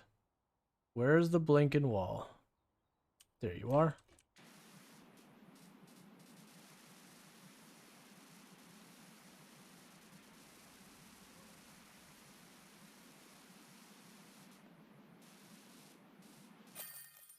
Cool. Yeah. So it starts like, yeah, you can see how scuzzy that was. And you go around and you clean it all up. And it's very cathartic because, like, you know, it starts absolutely disgusting. And it hits like that same note as, like, Viscera Cleanup Tale or House Flipper, where you go into place and it's an absolute disaster. And, like, you just work through it and it just slowly see you get better and better and better. What we are going to do is, before we forget, I now got my newer, fancier pressure washer. They do have, like, upgrades and all that, so there's a progression to the game. Alright, grab you. And you. Okay. Yeah, so if I were to pull up a new level, which I'm going to, I'm not gonna play through it the whole thing. Let's just bring up the cottage. Like when you go into a level, you'll see it just a second. Like you look at this thing, and this one's actually not the worst we've seen by a fair share. But look at this thing, and if I push tab, it shows where the dirt is. So you know, the dirt's everywhere. And to give you an idea of how disgusting this thing is, you get the idea. So it has that catharticness of just like you get to like clean it off and you get to just like watch it go, you know, get nicer and nicer, and you get to like watch the wall like slowly get. There's like a bunch of graffiti under this wall, but you get the idea. And we can clean up the graffiti too.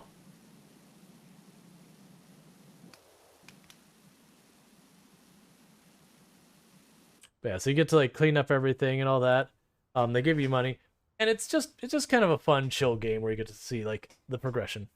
Now that said, I do know we just had a raid pop in here not 10 minutes ago, and I do apologize. I was actually going over. My normal hours are from 5 p.m. EST till 4 a.m. EST. This is actually 4:30. But don't go anywhere. I'm going to find someone first to raid. And if you have enjoyed tonight's content, make sure you drop a follow that we can find your way back in the future. And for those who are new here, I am going to be playing Project Zomboid tomorrow for about the first little over half of the stream. I've got a character that's about 127,000 kills on them. Hard and apocalypse setting, no mods to change itemization or anything like that. Trying to beat my record of 135,120. But at about midnight EST, I'm be switching over to State of Decay 2, where I'm going to be doing cooperative with Sui, who is another streamer. That it'll be for her first time playing State of Decay 2. So that should be an absolute riot. I expect it to be chaotic, and I expect it to be fun, which is a nice little a little twist for the normal on here.